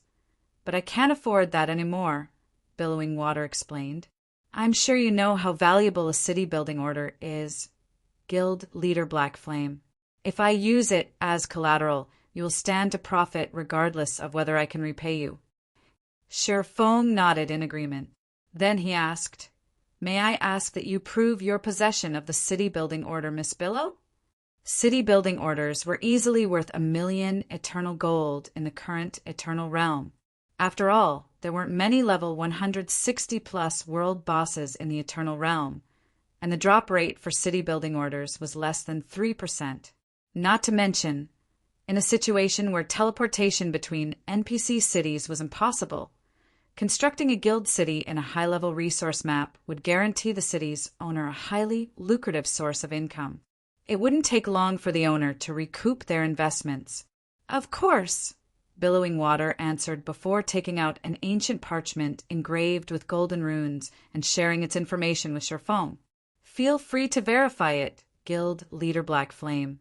It was already unbelievable for any player or power to get their hands on one city-building order in the current Eternal Realm, let alone 2.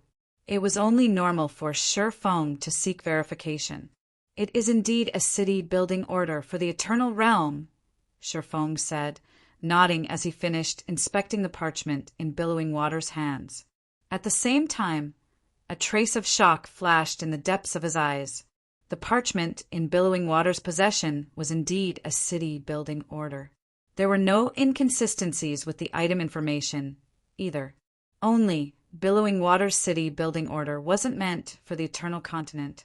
Instead, it was meant for the Western continent. There were 3 types of city-building orders in the Eternal Realm, each corresponding to one of the 3 continents. Among them, those engraved with purple runes corresponded to the Northern Continent, also known as the Eternal Continent. Those engraved with golden runes corresponded to the Western Continent, and those engraved with blue runes corresponded to the Southern Continent. However, as the item information for all 3 types of city-building orders was the same, players unaware of the differences would only learn about them when they tried to use their city-building orders on the wrong continent.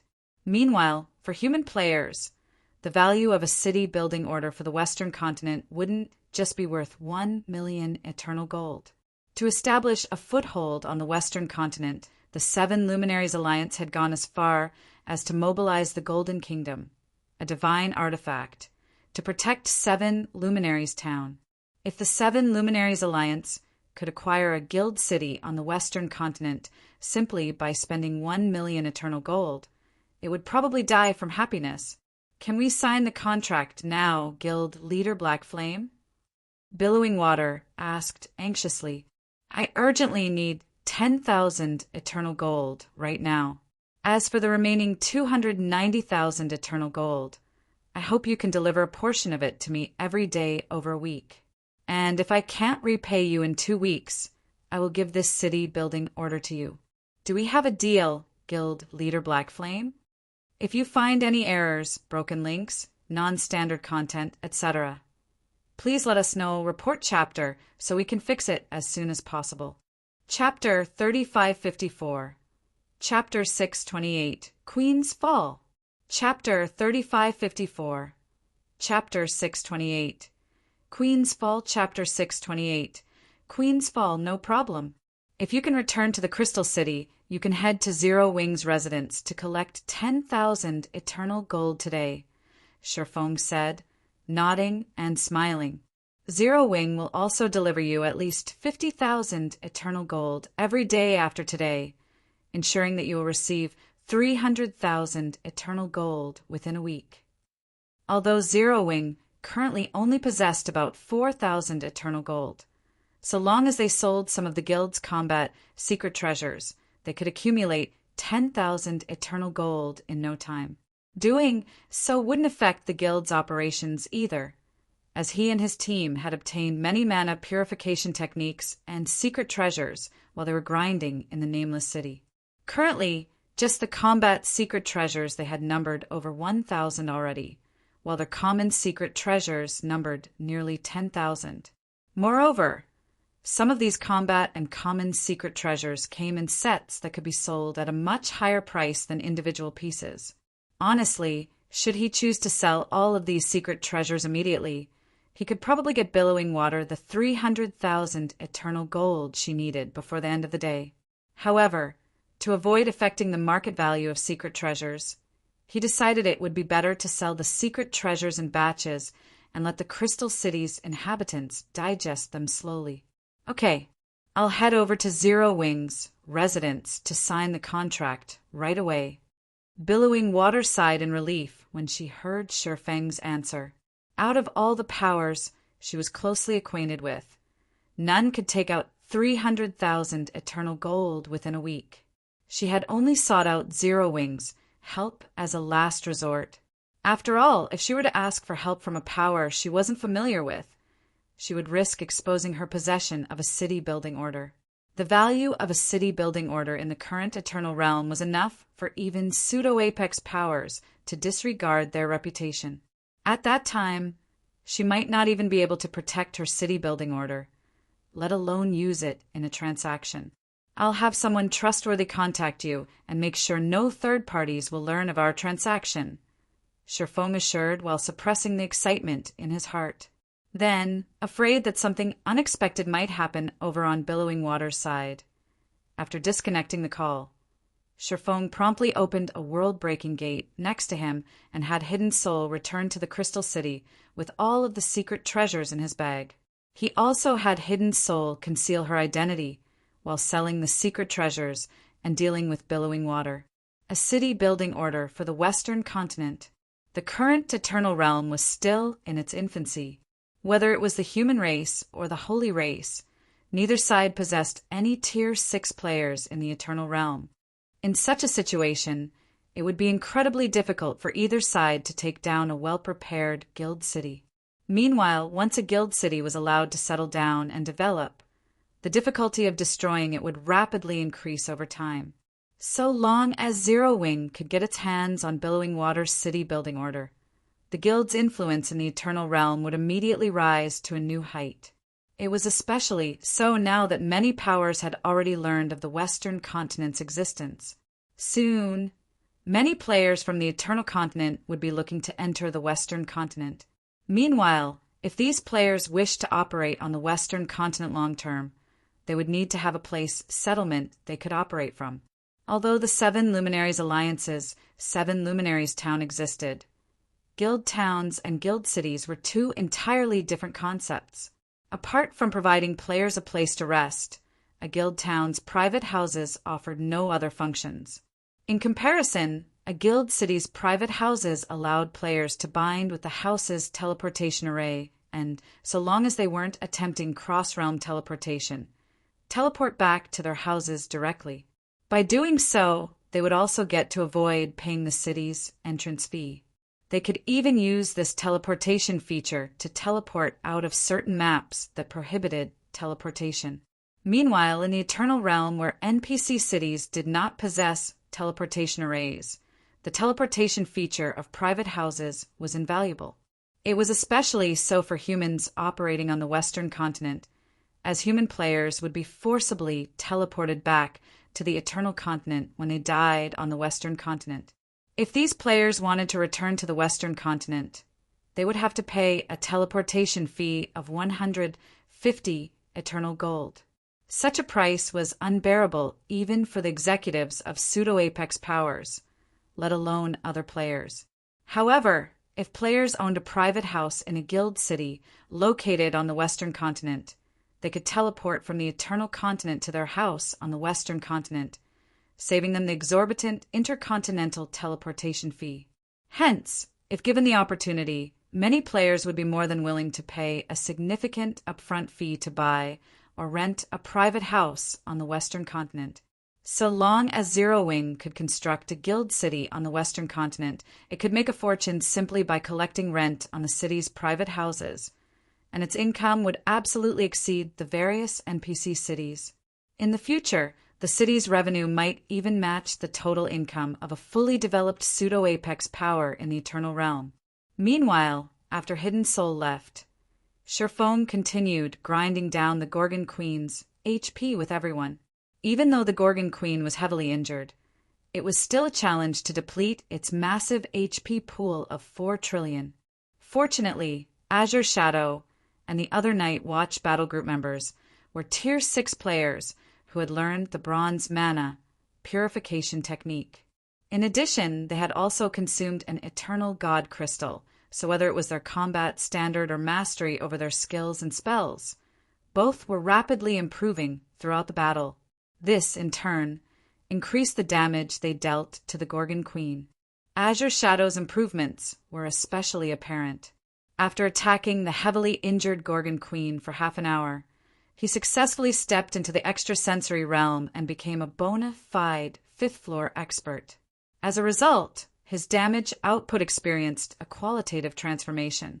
Furthermore, roughly 10 minutes later, Gentle Snow, Wordless Ember, and Sleeping Quicksand had similarly reached the extrasensory realm one after another. Now, even in the Eternal Realm, they could be considered experts, standing at the apex. Everyone, increase your damage output. We only have 5 more minutes before the Gorgon Queen recovers, Sherfone said when he saw that the Gorgon Queen still had 14% of her HP remaining. Although he could still heavily injure the Gorgon Queen by summoning Kalish's Phantom again, every summon he wasted would increase the risks he had to face when the evil demon's shadows came for him later. Unless absolutely necessary, he did not wish to summon Kalish's Phantom for a second time. Holy Mana's Shadow, World of Frost. Suddenly, Sherfang's frame increased to 20 meters, and the aura he radiated skyrocketed in intensity. Then he executed Sword's orbit with the 21 Frost swords he summoned and bombarded the Gorgon Queen with attacks comparable to Azure Shadows. The participation of the 21 Frost swords was akin to a sudden addition of 21 Tier 6 experts to the battlefield. Immediately, the Gorgon Queen's HP started to decrease at a much greater rate. 14, 10, 5. When the Gorgon Queen's HP fell to 1%, the Gorgon Queen fully recovered from her heavily injured state. As if having expected this, the Gorgon Queen promptly launched countless mental blades at her surroundings, instantly annihilating every Tier 5 player except for Sherfong. Immediately afterward, the Gorgon Queen silent cast a Chaos Spear and used it to obliterate Growling Potato. Die. When Sherfong saw the Gorgon Queen eliminating one of their Tier 6 tanks, he gritted his teeth and executed Dark Moon using a combination of 3 Frost Swords. Then, relying on the Eternal God Crystal's concentration boost, he consecutively executed the goddess-ranked mana technique 3 times. Minus 37,067,060,4,246. Minus 36,198,718,458. Minus 36,815,715,419. 3 damage values exceeding even the highest damage caused by the Tier 6 War Goddess appeared above the Gorgon Queen's head, instantly depleting the Primordial Godkin's remaining HP. If you find any errors, broken links, non-standard content, etc., please let us know. Report chapter so we can fix it as soon as possible. Chapter 3555, Chapter 629, Fragmented Divine Artifact, Chaos Windblade. Chapter 3555, Chapter 629, Fragmented Divine Artifact, Chaos Windblade. Chapter 629. Fragmented Divine Artifact, Chaos Windblade. When the Gorgon Queen died, eternal energy began to condense in the desolate battlefield, and the density of eternal energy within a several thousand-yard radius began to rise rapidly. We won! We won! A level 180, Tier 6 Primordial Godkin. I can't believe we defeated such a legendary world boss. Instructor Black Flame's last 3 strikes were amazing. They could already compete with the boss's Chaos Spear. Azure Shadow and the other surviving Night Watch Battle Group members collapsed in exhaustion when the raid ended, their HP bars nearly depleted. Even so, they wore ecstatic expressions on their faces. Normally, it would take at least a 100-man team of Tier 6 experts to even have a chance at successfully raiding a Tier 6 Primordial Godkin. Not to mention, the Primordial Godkin in question was even a Gorgon Queen, a creature who shared the same race as one of the greater gods' domain's 22 taboo bosses won. Yet now, with just a team of 30 or so players and more than half of those players being at Tier 5 only, they had successfully raided a Tier 6 Primordial Godkin. Their success could absolutely be considered a miracle. If they were to publicize this battle record, it would shake the entire greater god's domain. Of course, Azure Shadow and the others also understood that their success was mainly attributed to the ancient god summoned by Sherfong. If not for the ancient god heavily injuring the Gorgon Queen, they stood no chance against the Primordial Godkin. This point could be seen from how they fared against the Gorgon Queen the instant she recovered from her injuries. With just one move, the Gorgon Queen had obliterated half of their team. Even the surviving Tier 6 players had suffered a heavy mental blow, their mental states becoming incredibly lethargic. If they weren't actively keeping themselves awake right now, they would have promptly lost consciousness and been forcibly logged out of the game. Meanwhile, following the Gorgon Queen's death, a purple-gold glow enveloped every surviving member of the team. The EXP the Tier 6 Primordial Godkin awarded was so abundant that everyone leveled up at least 4 times. As for Sherfong, the person who dealt the killing blow, his level shot to 177, instantly catching up to Azure Shadow and the others. Thank goodness I gambled correctly. Sher Fong sighed deeply in relief as he looked at the Gorgon Queen's corpse. If not for the Eternal God Crystal increasing his concentration to the Tier 6 peak standard, he could have never executed Dark Moon 3 times consecutively. Even so, after using Dark Moon 3 times in quick succession, his mental state had become incredibly frail, and his body's movements felt incredibly heavy. He would probably fall asleep on the spot if he dropped his guard for even a moment. At the same time as Sher Fong sighed in relief, several items overflowing with eternal energy formed in the underground plaza. The items numbered only 6, which was a very low number for a Tier 6 world boss. However, shock instantly filled everyone's eyes when they saw the 6 items. Even Sher Fong was not an exception. Are you kidding me? What dense eternal energy! Not even the fragmented divine artifacts I've seen can hold a candle to these items. Could there be an intact divine artifact among these items? The eternal energy they're radiating is nearly at a liquid state. Even if there isn't an intact divine artifact, there should still be multiple fragmented divine artifacts. Multiple fragmented divine artifacts. The last I recall, even when the various pseudo-apex powers manage to kill Tier 6 gods, the most they'll get is 1 fragmented divine artifact. If those pseudo-apex powers learn of this, they'll probably die from envy. Astonishment and admiration filled Azure Shadow and the others as they looked at the 6 glowing items floating before them. Although they didn't know what exactly the 6 items were, it was easy to tell these items were extraordinary going by the eternal energy gathered around them. It wouldn't be strange if half of these items were fragmented divine artifacts. Be it weapons or equipment, the various powers would regard every fragmented divine artifact as one of their most prized possessions. They were incredibly rare, and many upper-ranking hegemonic powers and conglomerates wouldn't even necessarily own one.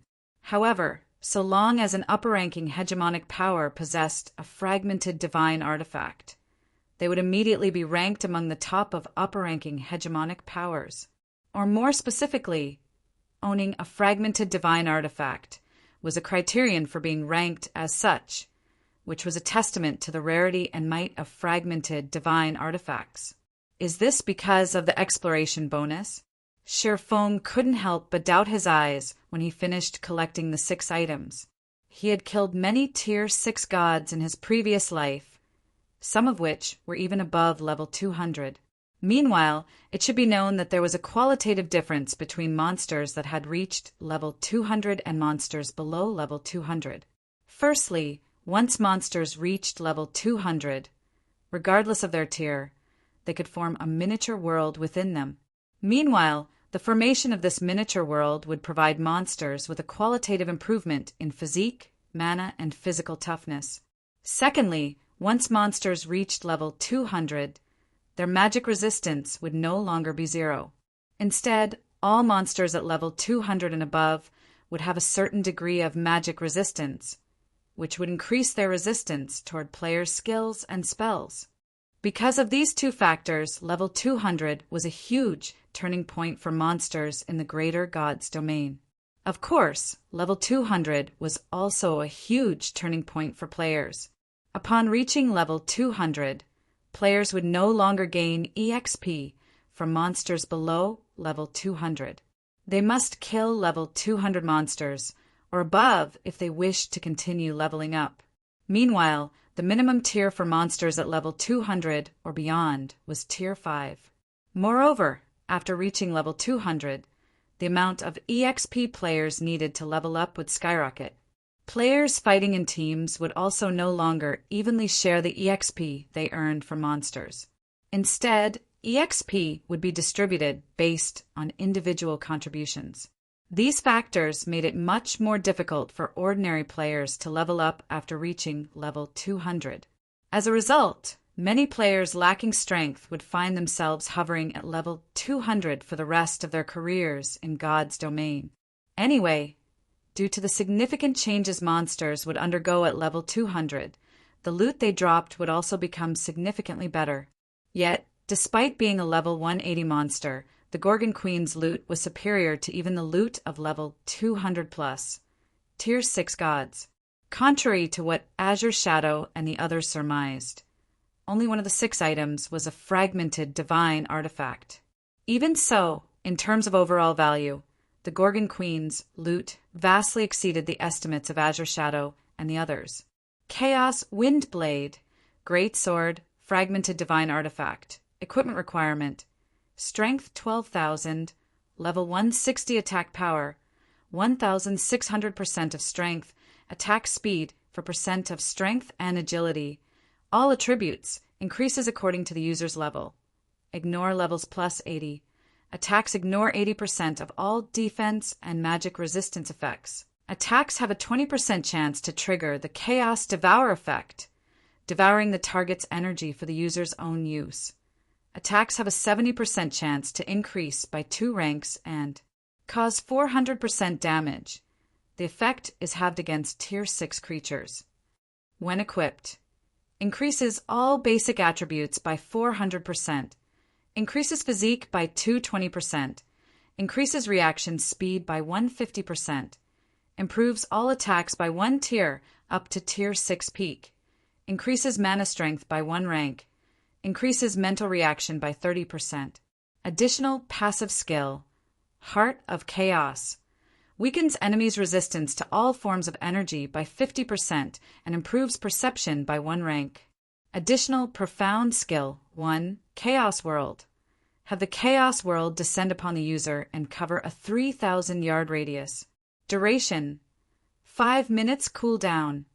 1 natural day. Additional profound skill 2. Chaos Incarnation. Endows the user with the power of chaos, turning them into a chaos controller. Duration: 5 minutes cooldown. 7 natural days, forged by the primordial chaos. The Chaos Windblade's core is currently damaged, and it needs to absorb 9 world hearts and 1 chaos core to fully recover. Sherfong was rendered speechless as he looked at the Chaos Windblade. In reality, this wasn't the first time he had heard of the Chaos Windblade's name. This was because it was one of the more famous fragmented divine weapons in the Holy Race player's possession in his previous life. It was even ranked 23rd on the 7 Luminaries Alliance's cross-world fragmented divine artifact ranking list. He never thought the weapon would end up in his hands in this life. However, compared to the Chaos Windblade, what caught Sherfeng's attention even more was the fist-sized void fragment in his hand. When he looked at this fragment, his heart palpitated uncontrollably. A medium world fragment. TL notes: 1 taboo bosses. This is a new term introduced by the author. I guess the author finally realized how many things taboo is referencing and decided to add further specifications. 2. Level 200 was also a huge turning point for players. I translated this section as is, and I don't know if the turning point for players includes the internal miniature world that monsters get when reaching level 200. The author also never specifically mentioned it, and simply wrote that level 200 was similarly a turning point for players. However, personally, seeing as weaker players could have their progression permanently halted at level 200, I'm of the opinion that players don't get such a benefit, and the level 200 turning point is mostly negative for players. If you find any errors, broken links, non-standard content, etc., please let us know, report chapter, so we can fix it as soon as possible.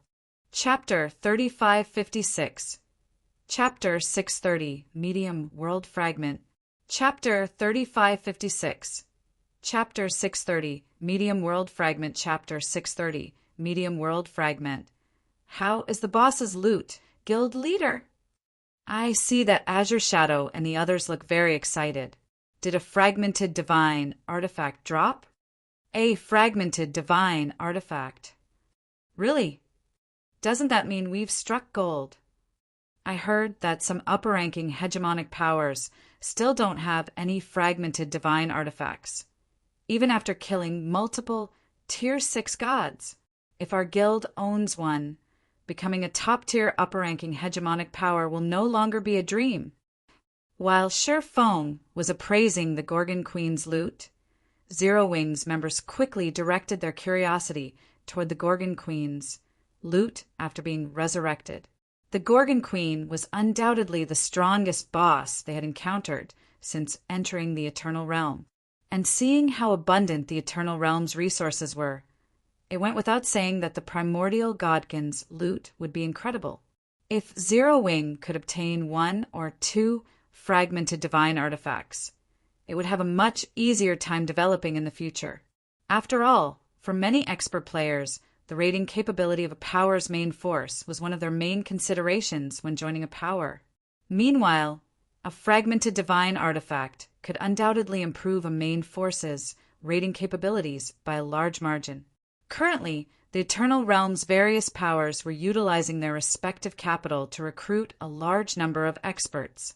By now, the various powers had already spread their roots in the Eternal Realm's various NPC cities, and many had even captured fortresses already. One could say that the various powers' strength was increasing by the day. Although Zero Wing had also recruited many experts thanks to the secret crystal trading firm's benefits, the trading firm had limited membership slots. As a result, it could only help Zero Wing recruit a very limited number of experts. When recruiting experts, Zero Wing was still far behind even the various upper-ranking hegemonic powers and conglomerates, let alone the various pseudo-apex powers. If Zero Wing wished to attract more experts, it would have to rely on its main force to raid more bosses. Otherwise, it would only be a matter of time before Zero Wing's status in the Crystal City of Secrets plummeted to that of an ordinary power. Have a look at them yourselves. Seeing everyone's eager looks, Sher Fong didn't try to hide too much and showed them 5 of the dropped items, excluding only the medium world fragment. Apart from the medium world fragment and Chaos Windblade, the Gorgon Queen also dropped 1 rejuvenation potion recipe, 1 secret silver flying ship design, 1 tier 6 magic scroll, and 1 fantasy rank secret treasure. Among them, the rejuvenation potion recipe was a Grandmaster Alchemist recipe. Isn't this Chaos Windblade a little ridiculous? It has an equipment requirement of 12,000 strength. Even tier 6 players will have trouble meeting such a requirement. Crap! A secret silver flying ship design. If we can mass produce this thing, we can properly rule the fields of the Eternal Realm. A fantasy rank secret treasure. So this is a fantasy secret treasure. Gentle Snow and the others couldn't help but doubt their eyes when they finished studying the 5 items. Setting aside the astonishingly powerful Chaos Windblade, just the secret silver flying ship design, rejuvenation potion recipe, and fantasy rank secret treasure were more than enough to elevate Zero Wing's status to that of an overlord in the Eternal Realm in the future. Rejuvenation potion recipe, Grandmaster Alchemist recipe. When the rejuvenation potion is consumed, the user will be automatically resurrected once should they die in the next 12 hours. Death penalty will be halved. Players can only use the rejuvenation potion once every 24 hours. Wind Dragon Secret Treasure. Tier 1 Secret Treasure, Fantasy, attaches to leather leg guards. Once attached, it can increase the wearer's mana protection by 30% and the attached equipment's basic attributes by 25%. Additional talent, Divine Speed, increases the wearer's movement speed by 40% and reaction speed based on the wearer's agility. Silver Wing Flying Ship Design can be used to construct a secret silver flying ship with a maximum capacity of 500 people.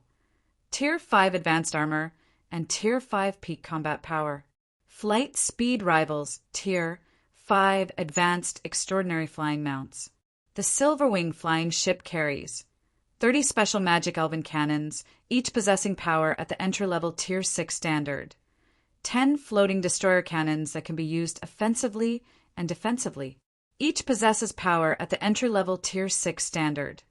2 void magic cannons, main cannon, each possessing power at the Tier 6 basic standard. In the current Eternal Realm, where the majority of players could only rely on their own 2 feet and the various NPC cities' airports for travel, it would be a tremendous boon for a power to come into possession of a flying ship. After all, compared to flying mounts, flying ships had superior combat capabilities and carrying capacity.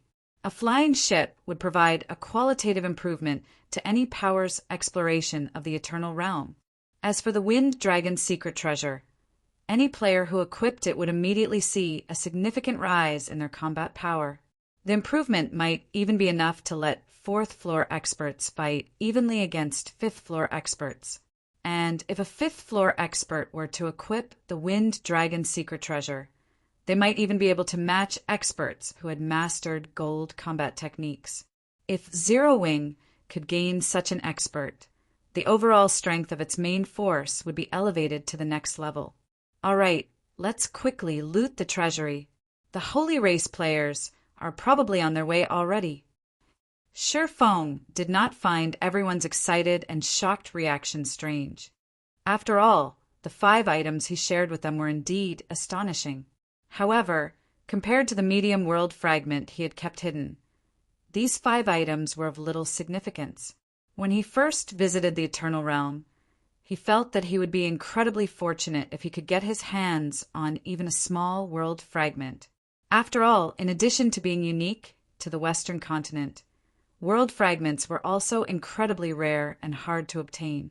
However, he never imagined the Gorgon Queen would drop a medium world fragment. It should be known that a small world fragment was already precious enough for any power to regard it as one of their most prized possessions.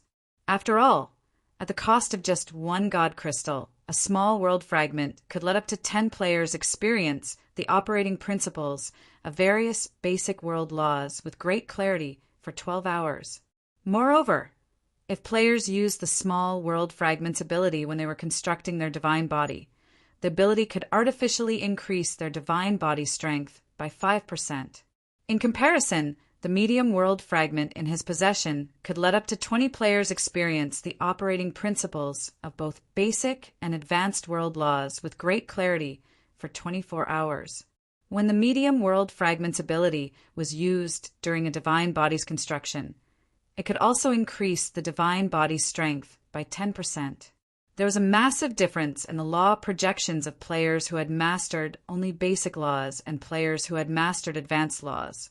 Simply the suppression an advanced law projection had on a basic law projection was enough to weaken a Tier 6 player by a significant margin. Not to mention, world fragments could also artificially raise a divine body strength during construction, thereby increasing players' success rate at completing their Tier 6 promotion. Due to the medium world fragment's astonishing effects, even though Feng trusted the Zero Wing members present, he still felt it necessary to keep it a secret. Otherwise, if the medium world fragment's effects were to get exposed, it would bring about a catastrophe for Zero Wing. Meanwhile, after Feng finished speaking, he promptly entered the treasury that the Gorgon Queen previously guarded. TL notes: 1 additional talent. I think the author forgot that secret treasures at the extraordinary rank and above should come with special abilities, chapter 568, which were supposed to be similar to talents. I guess we're going with talent now. I don't know how I'm supposed to fix this mix-up for chapter 568, so I'll leave it as such. Otherwise, I'm going to end up with sentences such as, but now it became possible to obtain special abilities talent, which were closely similar to talents, through an extraordinary secret treasure. If you find any errors, broken links, non-standard content, etc., please let us know, report chapter, so we can fix it as soon as possible. Chapter 3557. Chapter 631, King's Treasury. Chapter 3557. Chapter 631. King's Treasury. Chapter 631. King's Treasury. Following the Gorgon Queen's death, the Nameless City's treasury became completely undefended, so Feng and the others could freely enter it. Is this really a city's treasury? When everyone stepped past the entrance, they were immediately shocked by the dense eternal energy and mountains of treasures that filled the treasury. Even Azure Shadow and the other Night Watch battle group members, with their wealth of experience in the greater God's domain, couldn't help but be taken aback. Players capturing monster-infested cities was common in the greater God's domain. It wouldn't even be an exaggeration to say that it happened daily. Meanwhile, once players captured a monster-infested city, they would naturally get their hands on its treasury. Because of this, information on city treasuries was readily available. It was especially so among the various powers. Normally, players could expect to find a large sum of currency, weapons, equipment, and rare materials in a city treasury. On average, the items found in a city treasury would be enough to supplement the needs of 10,000 players. This was why many powers in God's domain actively sought to raid monster cities. However, the Nameless City's treasury completely shattered the understanding Azure Shadow and the others had regarding city treasuries. The average city treasury would only be the size of a football field. However, the Nameless City's treasury was comparable to a sports stadium that could accommodate 100,000 people. Moreover, unlike the materials stored in the average city treasury, which were mainly at the epic rank, the Nameless City's treasury's materials were mainly at the legendary rank, with some even at the inferior divine artifact rank. There was easily a tenfold difference in value. Don't just stand there and do nothing. We need to move these treasures away before the Holy Race players arrive, Sherfone commanded when he saw that his teammates were dazed by the treasury's treasures. Their fight with the Gorgon Queen had created a huge commotion. Although the fight didn't last very long, the Holy Race players on the surface should have noticed it already. The Holy Race players might be apprehensive about inspecting the situation underground while the fight was ongoing, but that would no longer be the case once the fight ended and the commotion ceased. There could only be two reasons why such a huge commotion would suddenly stop.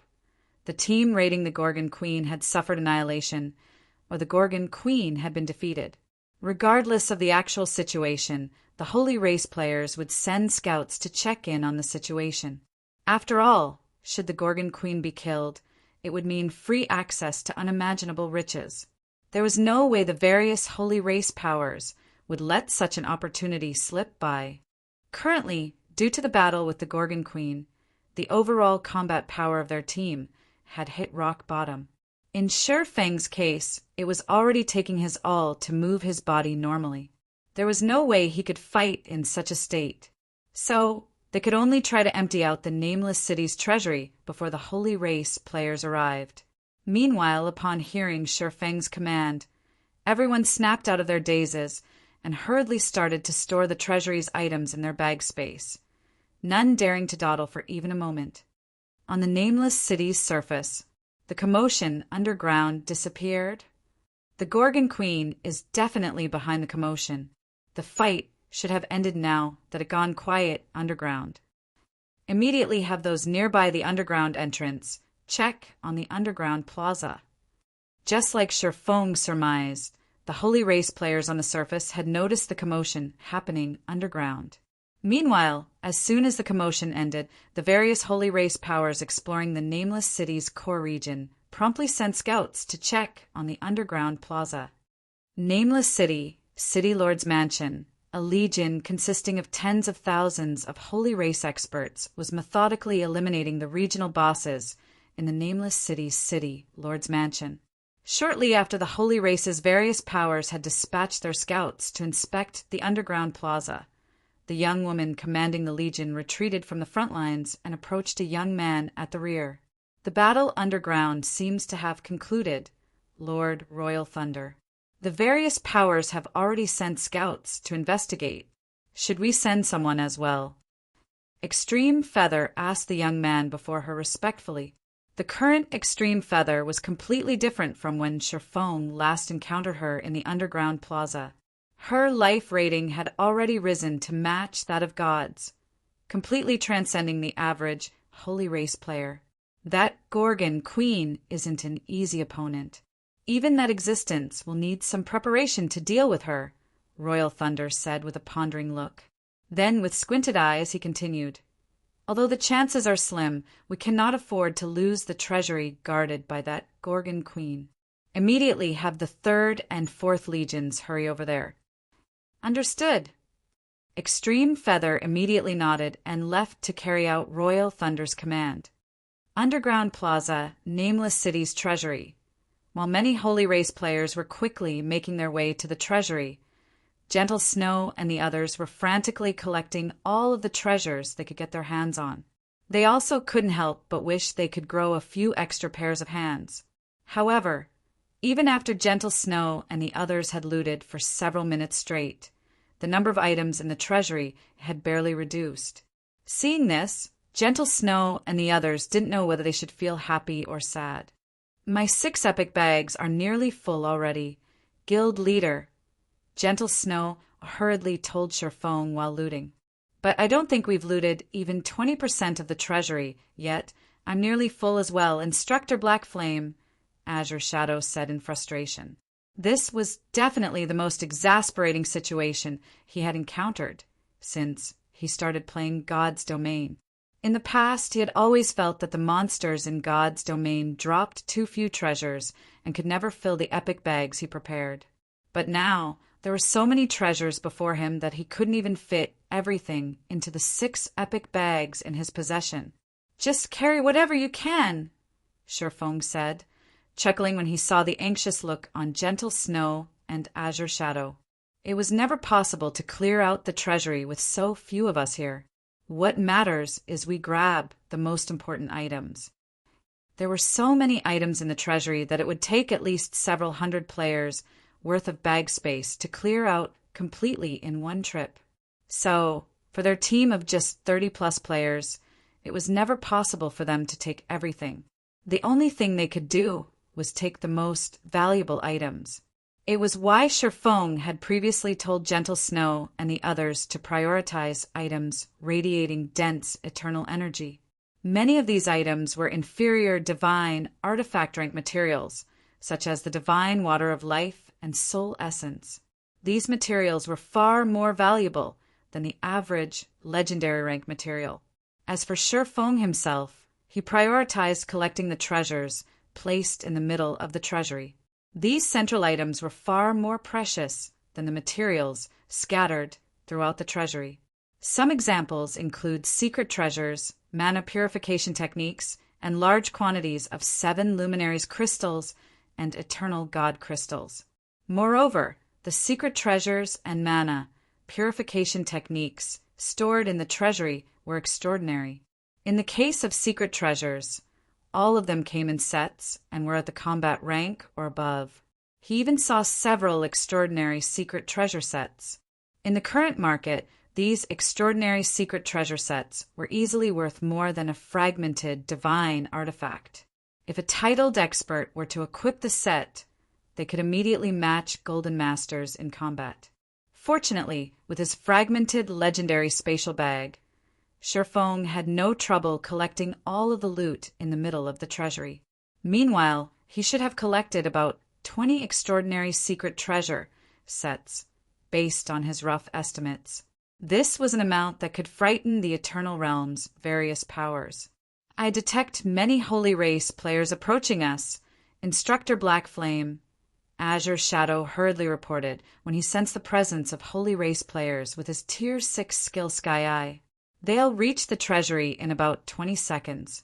There are more than 1,000 of them, and their numbers are quickly increasing. It's time we take our leave then. Everyone, leave this place using a random teleportation scroll and log off to rest," Sherfong said as he took out a Tier 4 random teleportation scroll. Hearing this, everyone couldn't help but look at the remaining treasures reluctantly. However, they also understood they lacked the strength to defend the treasury, so they quickly activated their respective Tier 4 random teleportation scrolls. Meanwhile, less than 10 seconds after Sherfong and the others left, a large group of Holy Race players arrived at the underground plaza, and they were immediately dumbfounded when they saw the Gorgon Queen's corpse. TL notes: 1 King's Treasury. I don't know why this chapter is titled King's Treasury. If you find any errors, broken links, non-standard content, etc., Please let us know, report chapter, so we can fix it as soon as possible. Chapter 3558. Chapter 632. Advanced Guild Residence. Chapter 3558. Chapter 632. Advanced Guild Residence. Chapter 632. Advanced Guild Residence. The Gorgon Queen's dead. She's dead. How? This is a Tier 6 primordial godkin we're talking about. What kind of power could possess the strength to raid her? The Holy Race players who arrived at the underground plaza gasped in disbelief when they saw the corpse in the middle of the plaza. They couldn't believe that the terrifying Gorgon Queen had fallen. Quick, inform the commander. The treasury, the city treasury is open. Charge. There's no way they could have emptied the treasury in such a short time. After recovering from their shock, the Holy Race players promptly contacted their superiors before rushing into the treasury. Damn it, were we too late? Extreme Feather revealed an ugly expression as she gazed at the empty area in the middle of the treasury. While mountains of treasures still filled the nameless city's treasury, anyone with a discerning eye could tell that the treasury's most precious items had already been taken.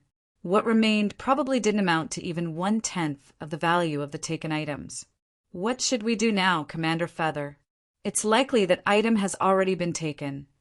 An elderly man radiating an aura rivaling Tier 6 gods asked as he looked at Extreme Feather. How are we supposed to explain ourselves to that person? Though it's troublesome, we can only inform that person of the situation, Extreme Feather said. Then, revealing a rare sneer, she continued, that item is something that person is determined to obtain. With that person's power, finding whoever took that item won't take long. At that time, we'll see how those people resist that existence. Inform everyone to secure the remaining treasures. Do not spare anyone who dares to compete against us. All of the treasures here are ours. Subsequently, a brutal struggle erupted within the nameless city's treasury. It was the fiercest battle between the Holy Race's various powers on the Western continent to date. The battle would go on to last more than 10 days and see over 100 Holy Race powers getting involved. By the end of the battle, over 1 million Holy Race players would have died, and several Holy Race powers would be thoroughly eliminated from the Eternal Realm. As for the treasury's wealth, several major powers would end up dividing it among themselves. While the Holy Race's various powers were fighting over the nameless city's treasury, Sherfong and the others had logged out of God's domain after finding a safe location in the nameless city. After resting 3 hours in the real world, Sherfong had Gentle Snow and the other Zero Wing members log back into the game before transporting everyone back to the Crystal City of Secrets with a world-breaking gate. Following this, Sherfong logged out of the game to rest for an entire day before teleporting Azure Shadow and the other Night Watch Battle Group members back to the Crystal City as well. Eternal Continent, Crystal City of Secrets. When the morning sun covered the land with its rays, the players in Zero Wing's residence started a new day of activities. So this is Zero Wing? Looking out the window of the room, Azure Shadow and the other Night Watch Battle Group members couldn't help but be astonished by the strength of the Zero Wing members walking around in Zero Wing's residence. Although there were no more than 1,000 Zero Wing members in the residence, it was possible to see quite many fifth-floor experts mixed among them. It should be known that fifth-floor experts were rare, even in conglomerates and pseudo-apex powers.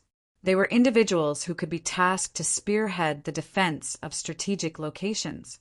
In upper-ranking hegemonic powers, fifth-floor experts would be automatically assigned an elder position, and there wouldn't be more than several dozen of them in the entire organization. Yet, just in Zero Wing's residence alone, Azure Shadow and the others had already counted over 50 fifth-floor experts. This was already more than what some upper-ranking hegemonic powers had, and they couldn't help but have difficulty believing that Zero Wing was only established not long ago. All of you have performed excellently this time. Based on your contributions, each of you will receive a copy of the Advanced Bronze Mana Purification Technique. With it, I trust that you will have no problems with the Night Watch Legion's Ace Battle Group test, Sherfong said, smiling as he observed the stunned look on Azure Shadow and the others. Since there is still some time until the test, feel free to use the Guild Hall's combat rooms to spar with Zero Wings members. It should give you a lot of inspiration. Can we invite the Guild's 5th floor experts for a spar, Instructor Black Flame? Azure Shadow asked tentatively. Currently, some of their group had already reached the 5th floor standard, while the rest were very close to reaching it. If they could spar with a large number of 5th floor experts, it would definitely help them improve significantly. However, 5th floor experts were incredibly rare existences in any realm, and so was the opportunity to spar with them. Moreover, 5th floor experts were usually very busy, so they wouldn't usually waste their time sparring with others unless they stood to gain something. But after seeing so many 5th floor experts gathered in one place, Azure Shadow and the others were reluctant to give up on the opportunity to spar with these experts so easily. Naturally, Sherfong answered, chuckling. I can prepare a combat room for each of you. I believe many 5th floor experts will be interested in sparring with you all when the time comes. I only hope that you don't find it too much trouble. 5th floor experts were indeed rare outside the Eternal Realm, but they were rather common in the Eternal Realm's Crystal City of Secrets. Rather than 5th floor experts, what was rare were Tier 6 experts like Azure Shadow and the others. Currently, there was not a single Tier 6 player in the Crystal City outside of Azure Shadow's group. Not to mention, Azure Shadow and the others had extraordinary mana. In the face of a Tier 6 god's mana, if players did not have a sufficiently strong grasp over world laws and precision control over mana, even releasing their mana out of their body would be a challenge. If players could fight in the presence of a Tier 6 god's mana for a long period, it would absolutely help them to improve in these two aspects, which would, in turn, help them with their Tier 6 promotion. Hence, for Zero Wings 5th floor experts, the opportunity to spar against Azure Shadow's group was definitely a fortuitous one. It was especially so since they had already met the level requirement to challenge their Tier 6 promotion. Thank you, Instructor Black Flame. We won't disappoint you. When Azure Shadow and the others heard Sherfeng's reply, excited looks appeared on their faces. At the same time, their worship of him increased even further. Due to the high-status 5th floor experts enjoyed in the greater god's domain, even upper-ranking hegemonic powers and conglomerates would have trouble getting their 5th floor experts to execute a command. It was especially so if the command involved a thankless task such as being a sparring partner. Subsequently, after receiving their copy of the Advanced Bronze Mana Purification Technique, Azure Shadow and the others promptly left the room to deposit their loot into Zero Wings' warehouse. Then, they began wholeheartedly studying the purification technique in preparation for Sherfeng's sparring arrangement. As for Sherfeng, he paid a visit to the core room of Zero Wings' residence after scanning through the loot he obtained from the Nameless City's treasury. The Nameless City's treasury truly is something. I didn't think it would even have an advanced guild promotion order.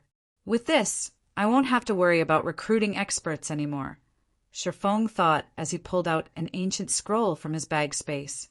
System: Advanced Guild Promotion Order detected. Do you wish to upgrade your existing guild residence into an advanced guild residence? Upgrade it. Sherfeng decided without hesitation. If you find any errors, broken links, non-standard content, etc., please let us know, report chapter, so we can fix it as soon as possible. Chapter 3559. Chapter 633. Zero Wings Warehouse. Chapter 3559. Chapter 633. Zero Wings Warehouse. Chapter 633. Zero Wings Warehouse System. Guild residents will finish upgrading in 30 minutes. System: Do you wish to spend 10,000 Eternal Gold coins to upgrade the existing guild hall into an advanced guild hall? Upgrade the guild hall. Sherfeng promptly chose to upgrade the guild hall as well. Feng had previously had Hidden Soul return to the Crystal City in advance and secretly sell the secret treasures they obtained in small batches. Meanwhile, the popularity of the secret treasures far exceeded his expectations. Zero Wing had earned a whopping 100,000 eternal gold in just one day, and it only came at the cost of a quarter of their secret treasure stockpile. If they sold all of the secret treasures they obtained, they could expect to earn about 400,000 eternal gold. After deducting the 60,000 eternal gold given to Billowing Water, Zero Wing still possessed a little more than 45,000 eternal gold. So, an expenditure of 10,000 eternal gold wasn't anything significant for the current Zero Wing. Not to mention, the value of an advanced guild hall in the Eternal Realm easily exceeded 10,000 eternal gold. It was also one of the most valuable privileges afforded to an advanced guild residence. Basic guild halls had many private rooms where guild members could spend some guild contribution points to rest in. Not only could these private rooms help players recover their stamina and concentration at an accelerated rate, but they could also help in the removal of foreign energies, such as holy power. Meanwhile, advanced guild halls took things a step further. Not only did advanced guild halls have advanced private rooms, the enhanced version of the standard private room, but they also had guild quarters that offered long-term stays for guild members.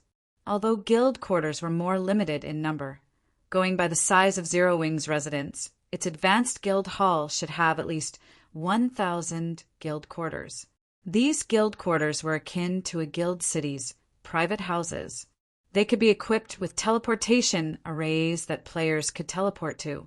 The only difference between the teleportation feature of a guild hall's guild quarters and a guild city's houses was that the former had a 36-hour cooldown, while the latter only had a 24-hour cooldown.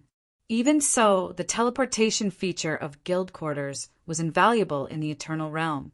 With it, guild members could save their time on making return trips and start to explore more distant locations. Their leveling and resource acquisition efficiencies would be nearly double that of players who couldn't directly teleport back to a city. After initiating the guild residence and guild hall's upgrade, Feng hurried to deposit his loot into the warehouse. They had acquired many treasures from the Nameless City's treasury. Just the items in Gentle Snow's and Azure Shadow's bags numbered over 200,000. Among them were over 30,000 bottles of Divine Water of Life, over 10,000 bottles of Soul Essence, and over 150,000 legendary materials of all kinds. The value of these items was enough to cause even an apex power to lose its mind. However, compared to the items Feng obtained, the value of these materials paled significantly. In fact, merely the 7 Luminaries crystals and Eternal God crystals he obtained were enough to surpass these materials in value. In the case of 7 Luminaries crystals, he had obtained over 5,007 Luminaries crystal treasure chests, each containing close to 10,000 units of 7 Luminaries crystal. All of the treasure chests combined contributed roughly 50 million units of 7 Luminaries crystal. Even the various apex powers wouldn't necessarily have such an amount of 7 Luminaries crystals. As for Eternal God crystals, he had looted over 10,000 of them. The several hundred Eternal God crystals the Holy Race players obtained from the Nameless City's core region looked like a pittance compared to the amount he obtained. Aside from 7 Luminaries crystals and Eternal God crystals, he had also obtained 1,000 Behemoth sets, 50 Dragon's Fury sets, 3,000 copies of the Bronze Mana Purification Technique, 500 copies of the Advanced Bronze Mana Purification Technique, and 10 copies of the Silver Mana Purification Technique. The Behemoth set was a combat secret treasure set, while the Dragon's Fury set was an extraordinary secret treasure set. The combined value of all these items was even greater than the value of the 7 Luminaries crystals and Eternal God crystals he obtained. Only, compared to all these items, what attracted Feng's interest the most was a pulsating golden heart. However, no matter how Sherfong tried to investigate and research the Golden Heart, he was only given answers such as unknown and cannot be appraised by the system. Even so, every time the Golden Heart pulsated, it would emit a liquid-like eternal energy.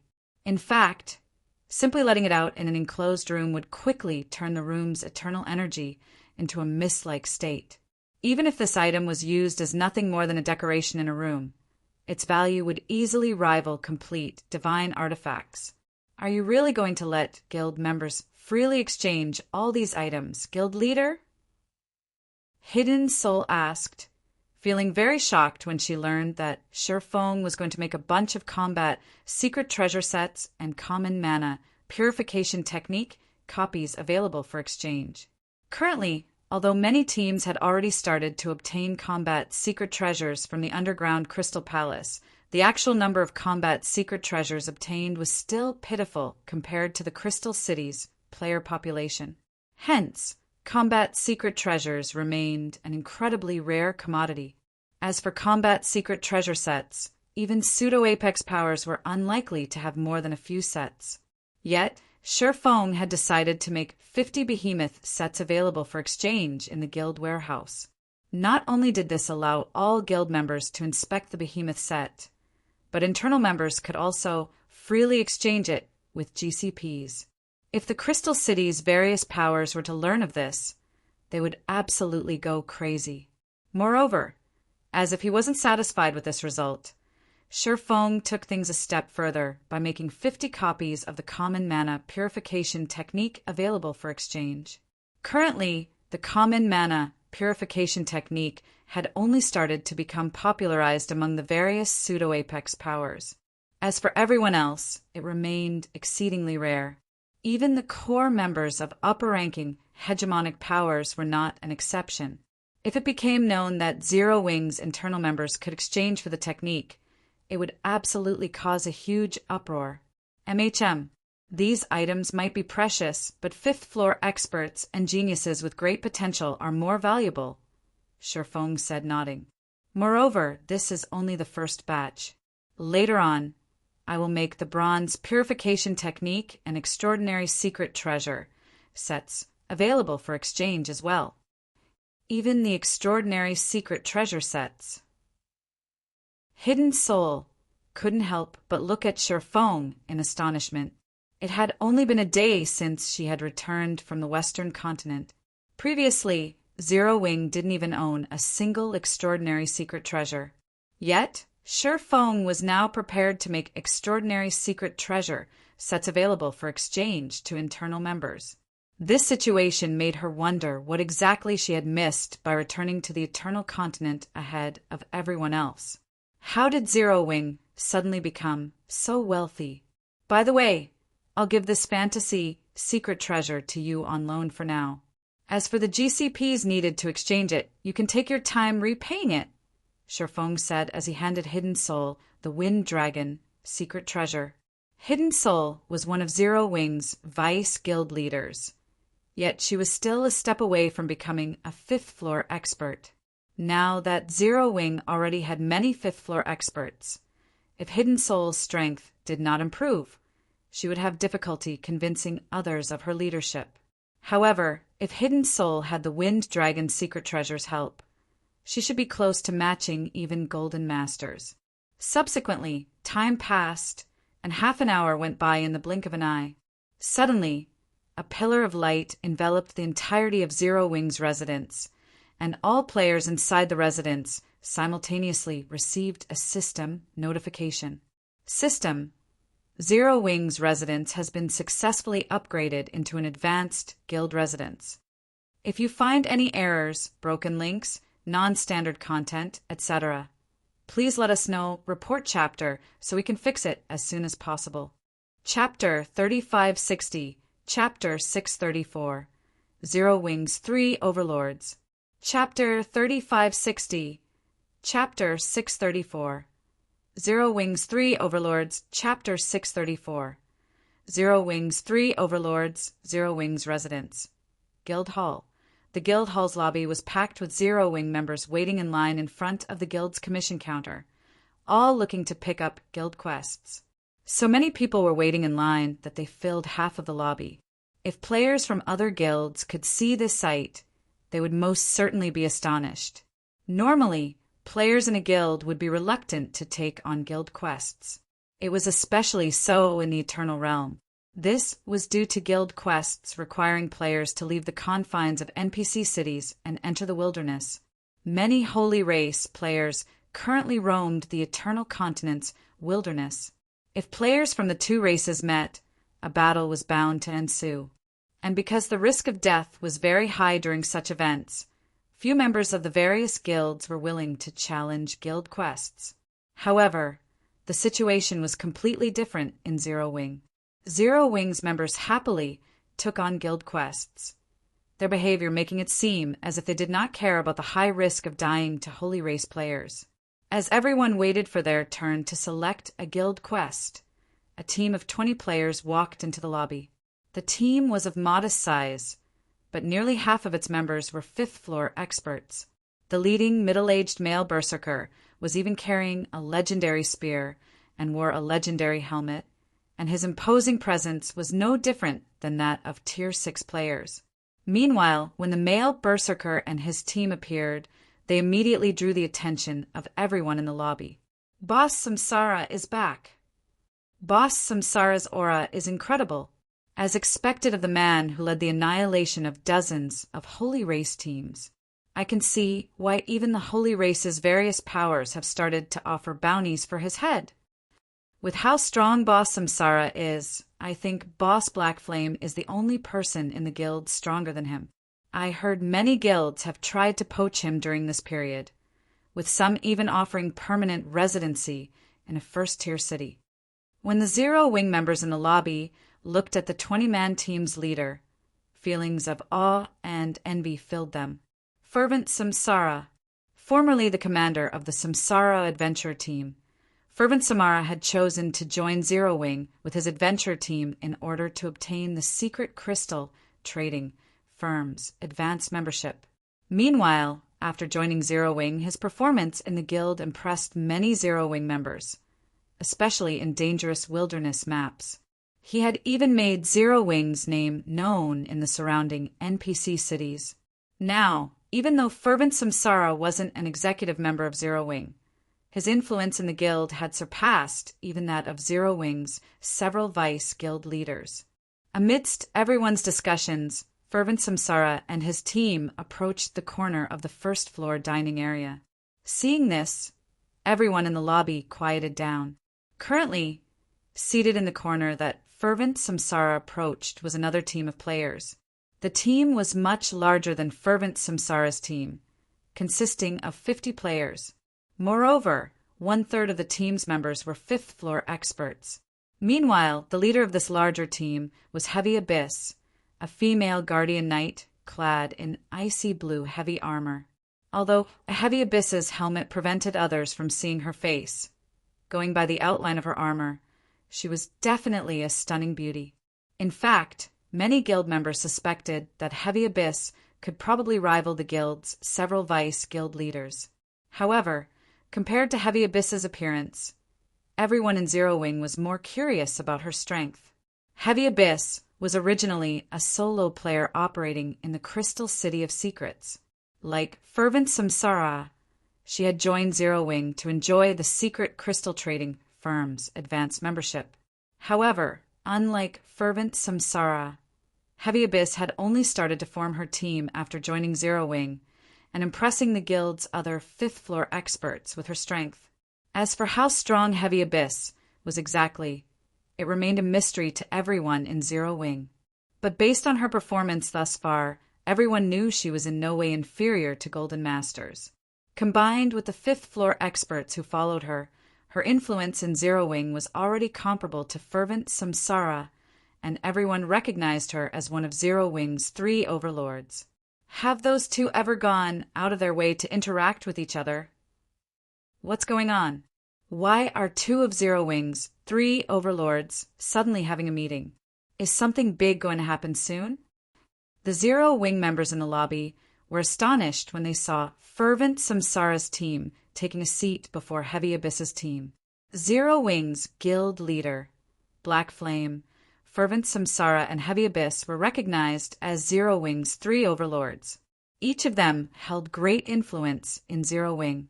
All 3 were also incredibly strong, and many experts were willing to become their followers. However, these 3 individuals had varying daily activities, adding on Zero Wing's loose management over its normal members. These 3 individuals had almost never interacted with each other. Yet, 2 of Zero Wing's 3 overlords have met up together now. In everyone's opinion, such a meeting definitely meant a major event was coming up for Zero Wing. Greetings, Commander Abyss. This should be our first official meeting, right? After taking his seat, Fervent Samsara greeted the heavily armored woman before him. Then, in a tone of amazement, he continued, "You are as powerful as the rumors say. In terms of concentration, I think you are already the undisputed number 1. Unless his senses were playing a trick on him, he was certain that the concentration of the woman before him had already reached the Tier 6 advanced standard. For a Tier 5 Guardian Knight, this was an unbelievable achievement. You are too kind, Commander Samsara, Heavy Abyss replied in a clear and ethereal voice. However, there was no hint of joy or delight in her tone. You are not bad either. Now that you have fused in Advanced Law already, you can probably challenge your Tier 6 promotion any time and immediately become the Crystal City's strongest player. You are indeed amazing, Commander Abyss. Fervent Samsara laughed heartily, unfazed at having his secret seen through. In that case, let's get straight to the point. Are you here to talk about the Skylight Association's invitation? Heavy Abyss asked. That's right. Fervent Samsara nodded.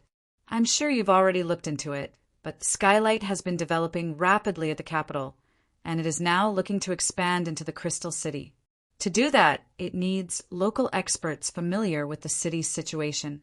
Skylight's representative has offered me 10 permanent residential slots in a first-tier city and a spot on their board of elders. They are also willing to help cover my contract penalties with Zero Wing. I trust that you have received a roughly similar offer. I also heard that you have been helping our several Vice guild leaders train during this period. Do you have any suggestions? Suggestions? Calmly smiling under her helmet, Heavy Abyss asked, Are you suggesting that I suggest to the guild leader to further reduce the restrictions on outer members like us? Fervent Samsara did not respond verbally, and simply looked at Heavy Abyss in silence, obviously acknowledging Heavy Abyss's words. If Fervent Samsara had to be honest, he had nothing negative to say about his time with Zero Wing. The atmosphere among the guild's outer members was rather lax, with few restrictions, and Zero Wing remained the only guild that could guarantee players access to the secret crystal trading firm's membership. Even now, many independent players still sought to join Zero Wing for these reasons. However, after all was said and done, he was still more accustomed to being a completely free and independent player. In addition, the secret crystal trading firm's attractiveness was decreasing by the day.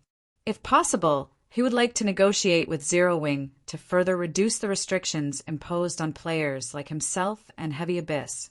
If I have to comment, after pondering in silence for a moment, Heavy Abyss said, We'll definitely enjoy unimaginable wealth and status if we join the Skylight Association. But if we want to improve our skills and strength, becoming full-fledged members of Zero Wing may be the better choice. Join Zero Wing to improve our skills and strength. Fervent Samsara was surprised by Heavy Abyss's words. How so? At the same time as Fervent Samsara finished speaking, a regional announcement entered the ears of everyone in Zero Wing's residence. Regional announcement. Congratulations to Zero Wing for upgrading its guild residence into an advanced guild residence. If you find any errors, broken links, non-standard content, etc., please let us know report chapter so we can fix it as soon as possible. Chapter 3561. Chapter 635. Whole city in an uproar. Chapter 3561. Chapter 635. Whole City in an Uproar. Chapter 635. Whole City in an Uproar. The regional announcement was repeated 3 times, its arrival causing all players in Zero Wing's residence to fall silent for a moment. An advanced guild residence. What's going on? The Zero Wing members present couldn't help but doubt their eyes as they read the regional announcement in their notification window. It wasn't uncommon to see advanced guild residences outside the Eternal Realm. On the contrary, they were practically everywhere. However, for an advanced guild residence to appear in the Eternal Realm, and in the Crystal City of Secrets no less, it was an incredibly unbelievable situation. Is this the reason? Fervent Samsara asked as he looked at Heavy Abyss in astonishment. An advanced guild residence might be of little significance to players outside the Eternal Realm, but it was a matter of great significance for players living in the Eternal Realm. Guild quarters. This was one of the privileges available only to advanced guild residences and above. Guild quarters allowed guild members to have their own private residence within the guild residence.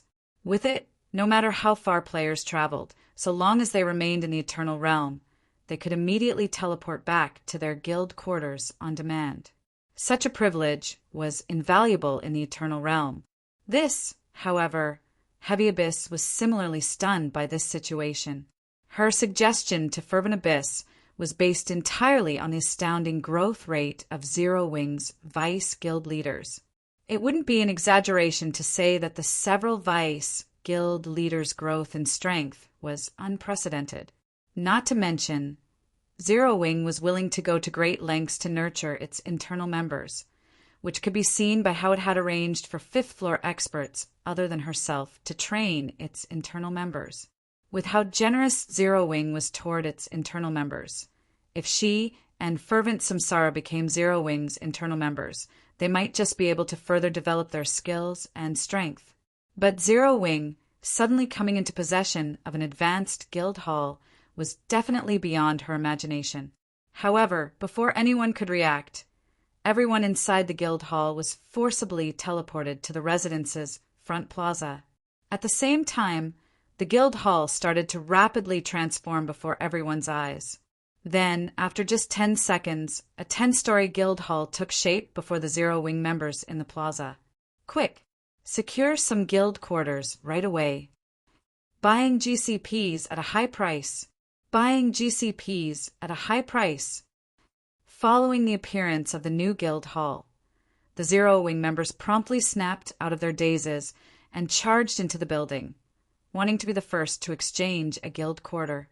Meanwhile, after many Zero Wing members arrived at the guild's exchange point, they were once again shocked by the items made available for exchange using guild contribution points. Crazy! Zero Wing must be crazy! Oh my god! 50 combat-ranked secret treasure sets. Am I hallucinating? Mana purification technique. Wasn't this thing rumored to be available only to the various major guilds' core members? Everyone couldn't believe their eyes when they saw the list of items that could be exchanged in the guild warehouse. Be it the Behemoth Combat secret treasure set or the rumored mana purification technique, none of them were things ordinary players like themselves could come into contact with. In fact, even the various pseudo-Apex Powers executives wouldn't necessarily have access to these items. Yet, Zero Wing was now making these items available for exchange. Moreover, the only condition to exchange these items was to be an internal member. What should we do now, Boss Samsara? One of the fifth-floor experts from the Samsara Adventure team asked. Previously, even when faced with the Skylight Association's lucrative offer to recruit them, they had only felt a hint of temptation. After all, the conditions offered were merely nice-to-haves and not necessary in their opinions. However, it was a completely different story for Zero Wing's internal benefits. They would be blatantly lying if they said they didn't want them. No wonder our dear guild leader never paid much attention to the management of outer members, Fervent Samsara said, taking a deep breath after he finished looking through the warehouse's exchange list. It seems it's time we have a proper discussion with that guild leader of ours. When the Samsara Adventure team joined Zero Wing, it had only done so on a superficial level. Nobody in the Adventure team ever considered becoming a part of Zero Wing. Zero Wing's executives also didn't seem to care about this matter, choosing to let them free range in the guild. Of course, they were more than happy with such an arrangement. It was also why they didn't rush to join the Skylight Association. However, after seeing the benefits Zero Wing offered to its internal members, it had become very difficult for them to sit still. It was especially so when they saw the mana purification technique. This was something that they must have if they wished to progress further as Tier 6 players in the future. Let's go and negotiate with the guild leader as well, Commander Abyss. We can forge a much better divine body if we can exchange this mana purification technique. Similar to the Samsara Adventure team, many of the 5th floor experts in Heavy Abyss's team were also tempted by Zero Wing's internal benefits. At worst, we'll offer to sign a 10-year contract with Zero Wing. So long as we can get our hands on the mana purification technique, even serving Zero Wing for a decade wouldn't be a problem. Their desire for the mana purification technique was blazing hot. Meanwhile, their interest in joining the Skylight Association could be described as lukewarm. Okay, I'll try to talk to him, Heavy Abyss said, sighing helplessly. Her original intention was to distance herself from Zero Wing's internal affairs as much as possible. She also didn't wish to get involved in the war between guilds that was bound to happen in the future. But she would be lying if she said the mana purification technique didn't tempt her. While 2 of Zero Wing's 3 overlords were making their move, news of Zero Wing's residence being upgraded quickly spread across the Crystal City of Secrets, causing many independent experts to grow restless. They could still resist Zero Wing's temptation if it was only a matter of secret treasures. But the privilege to teleport back to the city was something they could not resist. The Eternal Realm was massive. Even with the help of flying ships, it would take several hours to travel between neighboring NPC cities. Moreover, as players' levels increased, they would also need to travel farther and farther away from NPC cities to grind in suitable maps. As for the underground Crystal Palace, it simply couldn't be used as a reliable grinding spot due to the entrance cooldown. Not to mention, each time they re-entered the Secret Land, they would have to start from the first floor. Players under level 160 might be able to more or less rely on the underground Crystal Palace for EXP, but it was simply unrealistic to try to level up in the Secret Land past level 160. Ultimately, they would still have to go to the high-level maps in the fields. Meanwhile, when it came to grinding out in the fields, the ability to teleport back to a city would become extremely important. Not only would it allow players to cut their travel time in half, but they could also use this ability to escape from danger. Shortly after the upgrade of Zero Wing's residence, news of Zero Wing's internal benefits also started to spread across the city. Upon learning of the items Zero Wing's internal members could exchange for, many 5th floor experts and adventure teams that were previously against getting involved in the struggles between guilds promptly jumped out of their seats and contacted Zero Wing. Of course, as these 5th floor experts and adventure teams were reluctant to abandon their freedom completely, they didn't outright choose to become Zero Wing's internal members. Instead, they offered to be in Zero Wing's service for anywhere from several years to over a decade. In return, they asked for the privilege to exchange for the mana purification technique. Over 200 5th floor experts have contacted me thus far, Guild Leader. Are you really not going to consider their suggestions? Hidden Soul couldn't help but ask Sherfong when she saw the partnership conditions the various adventure teams and solo experts had sent her. Also, Samsara and Heavy Abyss have asked to meet you. They should be wanting to discuss this matter as well. A force of more than 200 5th floor experts. Even if these experts didn't become internal members of Zero Wing, simply having them based in Star Lake City would bolster Zero Wing's strength significantly. The current situation was a good example. Even though most of the 5th floor experts currently in Zero Wing weren't internal members, In the eyes of the various powers, Zero Wing's threat level in the Crystal City of Secrets was no less than that of pseudo-apex powers. Fervent Samsara and Heavy Abyss, is it? Sir Foam, who was fiddling with the golden heart in his office, chuckled when he heard Hidden Soul's report. So they finally started to grow restless. Very well. Have them come to my office. It just so happens I also want to meet them. If you find any errors, broken links, non-standard content, etc., please let us know. Report chapter so we can fix it as soon as possible. Chapter 3562. Chapter 636. Primordial Chaos Body.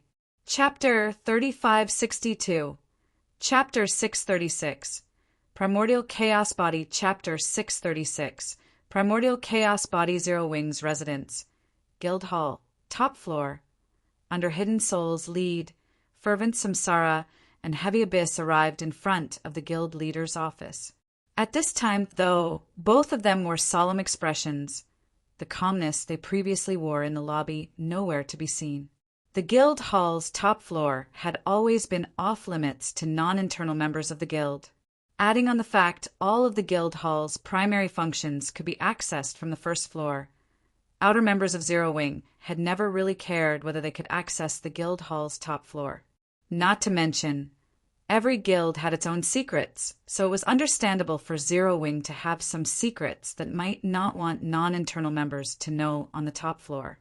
However, after arriving at the guild hall's top floor, Fervent Samsara and Heavy Abyss found that compared to the lower floors, this place was akin to a completely different world.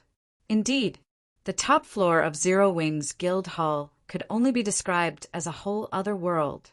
After all, even though the Crystal City of Secrets had yet to see any player successfully getting promoted to Tier 6, they had seen at least a dozen Tier 6 players present on the top floor of Zero Wing's guild hall. Moreover, each of these Tier 6 players were akin to bona fide gods, and simply standing in the presence of these players' residual mana caused the two of them to suffocate. It should be known that the two of them were among the strongest experts operating in the Crystal City. Even though they were still at Tier 5, they were more than strong enough to fight Tier 6 players of the same level. Yet, every one of the Tier 6 experts loitering in the top floor's hallway instilled a sense of danger in them. When players reached the 5th floor standard, also known as the extrasensory realm, their 6th sense would become incredibly accurate. If their senses told them a player posed a threat to their lives, it meant that they would have trouble even escaping from said player, let alone match or defeat the other party in a fight. With such a frightening force at Zero Wing's disposal, it wouldn't be an exaggeration to say that even if all of the Crystal City's powers banded together, they still probably wouldn't be a match for Zero Wing. Yet, despite Zero Wing having such a force, none of Zero Wing's outer members were privy to this information. At this time, Fervent Samsara and Heavy Abyss were already close to losing their confidence in negotiating better conditions for themselves. Meanwhile, after opening the doors to the guild leader's office, Hidden Soul said to Fervent Samsara and Heavy Abyss head on in, "The guild leader is waiting inside." Although Hidden Soul did not personally involve herself in the guild's basic operations, she had still heard of Zero Wing's 3 overlords, particularly Fervent Samsara and Heavy Abyss. In terms of influence over Zero Wing's outer members, Fervent Samsara and Heavy Abyss had exceeded even Zero Wing's guild leader. Zero Wing's guild leader's office. When Fervent Samsara and Heavy Abyss stepped into the room, a dense wave of eternal energy washed over them, invigorating their mind and body. Immediately afterward, they couldn't help but be shocked by the scene in front of them. Currently, inside the spacious office, a young man could be seen sitting behind the sole desk in the room, holding a pulsating golden heart in his hand. Despite being a Tier 5 player, the young man exuded an aura comparable to the Tier 6 experts in the hallway. Meanwhile, the golden heart the young man held released a dense cloud of eternal energy into its surroundings every time it pulsated. What dense eternal energy! Heavy Abyss mentally exclaimed when she felt the eternal energy surrounding her. If I try to construct an epic divine body in such an environment, I can probably raise my success rate by a minimum of 30%. That's a primordial chaos body. Unlike heavy abyss, fervent Samsara's attention was focused on the pulsating golden heart in Shifeng's hand. His reaction toward the heart was so intense that even his voice trembled when he spoke. How is this possible? A primordial chaos body? Shifeng was a little taken aback by the words from fervent Samsara's mouth. Do you recognize this thing? The reason Shifeng was openly researching the golden heart in his office was to intimidate fervent Samsara and heavy abyss. Currently, Zero Wing was in urgent need of capable experts to accelerate its development. It was especially so now that Billowing Water had used her city building order as collateral. If Zero Wing could establish a guild city on the western continent, the guild would need many fifth-floor experts to help defend its city. Meanwhile, during Shifeng's previous life, fervent Samsara and heavy abyss were incredibly strong and famous individuals. If he could get them to become Zero Wing's internal members and move into Star Lake City, many fifth-floor experts would also move with them. At that time, Zero Wing would no longer have to worry about lacking experts to use. However, Shifeng didn't expect someone to recognize the golden heart he had taken out for display. Shifeng wasn't ignorant of the primordial chaos body. It was a kind of godly relic that came into existence along with the greater god's domain. According to rumors, primordial chaos bodies possessed unimaginable strength, and primordial gods had relied on them to construct their divine bodies. However, such godly relics had thoroughly disappeared from the greater god's domain during the mythical era. If any primordial chaos bodies still existed in the modern era, they could most likely be found in the ruins of primordial gods. This was why the various powers were fanatics when it came to exploring primordial god ruins. They were so desperate that they wouldn't let even clues pertaining to ancient god ruins slip past them. I was fortunate enough to see a primordial chaos body once in an ancient god's legacy, fervent Samsara said, taking on a respectful tone when he spoke to Shifeng. The one I saw was a golden brain. Similar to the golden heart in your hand, the brain felt like a living object, and it naturally diffused liquid-like eternal energy into its surroundings. The ancient god in question used the primordial chaos body to create a divine body suitable for himself. As for the ancient god's name, many people have heard of it. In modern times, he is known as the god of 4 elements. No wonder. Realization dawned on Shifeng when he heard fervent Samsara's explanation. The god of 4 elements might be vastly inferior to the goddess of space, but the 4-god secret art he developed was publicly acknowledged as a secret art capable of rivaling gold combat techniques, and players could use it to transcend tiers. Moreover, the god of 4 elements was rumored to be an ancient god capable of rivaling primordial gods in strength. I have a presumptuous request, Guild Leader Black Flame. All of a sudden, fervent Samsara looked at Shifeng with a serious gaze and solemnly said, "Can you let me experience the primordial chaos body once? I am willing to accept any conditions." Are you crazy, Samsara? Heavy Abyss couldn't help but look at fervent Samsara in astonishment. She didn't think the other party would dare make such a bold request. The primordial chaos body was so well known that even a solo player like herself had heard about it. She also knew how precious it was. Hence, should any power get its hands on a primordial chaos body, apart from its core executives, there was no way it would let other players use it. Not to mention, according to rumors, it cost a mind-boggling 5 million units of 7 luminaries crystal to use the primordial chaos body each time. This was a sum that could cause any conglomerate to wince in pain. Meanwhile, fervent Samsara was only an outer member of the guild. Moreover, did he not see the Tier 6 experts in the hallway outside? Even among Tier 6 players, the individuals in the hallway were far above the average. Sure, I can agree to your request. Moreover, I can extend this offer to not just Samsara, But you as well, Abyss, Shifeng said, a smile suddenly forming on his face.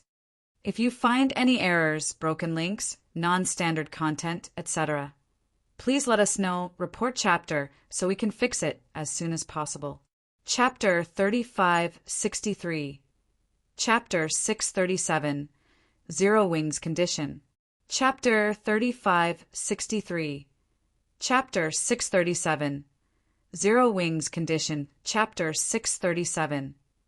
Zero Wings Condition. As soon as Shifeng finished speaking, silence befell the room. Even fervent Samsara, the person who had made the request to Shifeng, was evidently surprised by Shifeng's response. Me too. Although a heavy Abyss's face was hidden behind her helmet, her astonishment was apparent. Of course, Shifeng said, smiling. It was undoubtedly a pleasant surprise that fervent Samsara could recognize the Golden Heart as a primordial chaos body. As a thank you to fervent Samsara, Shifeng didn't mind letting the other party experience the primordial chaos body's effects once. Not to mention, Shifeng didn't really have a choice. The primordial chaos body's value was comparable to a book of eternity. In fact, it was even more valuable in certain aspects. With Zero Wing's current strength, it would be a disaster for the guild if news of the primordial chaos body got out. Please state whatever conditions you have, Guild Leader Black Flame. I'll do my best to fulfill them all. Fervent Samsara said without hesitation. Heavy Abyss also looked at Shifeng with curiosity. She would be lying if she said she wasn't interested in the primordial chaos body. After all, it was one of the few items that could let players reach the realm of primordial gods in the greater gods domain. Moreover, unlike players who relied on divine artifacts, the strength they gained via the primordial chaos body would belong entirely to themselves. My conditions are simple, Shifeng said, chuckling. In addition to becoming Zero Wing's internal members, you only need to use 1 billion GCPs or 5 million units of 7 Luminaries crystal to exchange it. 1 billion GCPs or 5 million units of 7 Luminaries crystal. Fervent Samsara nearly choked when he heard Shifeng's condition. Of course, he wasn't surprised at the condition of needing to become an internal member. After all, no sane power would give away such a precious opportunity to an outsider. In fact, simply becoming an internal member could already be considered a lax condition. The only problem was the payment of 1 billion guild contribution points or 5 million units of 7 Luminaries crystal. He could afford neither of these two payment methods. It was especially so for the 5 million units of 7 Luminaries crystal. Even conglomerates would have difficulty taking out such a large sum on short notice, let alone an individual player like himself. Shifeng's condition similarly stumped Heavy Abyss. Even though there was an opportunity to experience a primordial chaos body's effect placed right before her, she lacked the money and resources to secure it. Of course, I am aware neither of you can afford to make such a large payment right away, Shifeng added when he noticed the awkward looks on Fervent Samsara and Heavy Abyss. I can loan the two of you the necessary resources once you become internal members of Zero Wing. That way, you too can get promoted to Tier 6 quickly and avoid missing out on the Eternal Realm's many opportunities. I appreciate your understanding, Guild Leader, Fervent Samsara said, growing ecstatic when he heard Shifeng's words. Can we experience the primordial chaos body immediately after signing our contract at the Guild's headquarters, Guild Leader? Heavy Abyss asked for further confirmation. Honestly, she found it hard to believe Shifeng would offer them such loose conditions. If they were dealing with any other power, she wouldn't even be surprised if she was required to sell herself to secure this priceless opportunity. Yes. Once you arrive at Zero Wing's headquarters in the real world and sign your contract, you can log in and come to me straight away, Shifeng said, nodding. The cost to use the primordial chaos body might be outside the means of most other powers, but it was still bearable for the current Zero Wing. After all, The guild had just acquired 50 million units of 7 luminaries crystal from the Nameless City's treasury not long ago. Moreover, once Fervent Samsara and Heavy Abyss became Tier 6 players, Zero Wing's overall strength would increase drastically. After all, in terms of combat standards, the two of them were far above Azure Shadow and the others. Even in the Crystal City of Secrets, they could be considered top-ranking experts. Meanwhile, after receiving Shifeng's assurance, Fervent Samsara and Heavy Abyss promptly agreed to Shifeng's conditions. Then, after contacting their subordinates, they logged out of the game and hurried over to Star Lake City right away, not wanting to waste even a single second. Shifeng wasn't surprised to see the two's behavior. If he wasn't worried he might waste a costly opportunity, he would have probably spent 5 million units of 7 luminaries crystal right away to experience the rumored primordial chaos body. But now that he had obtained a medium world fragment, he naturally had to make proper use of it first.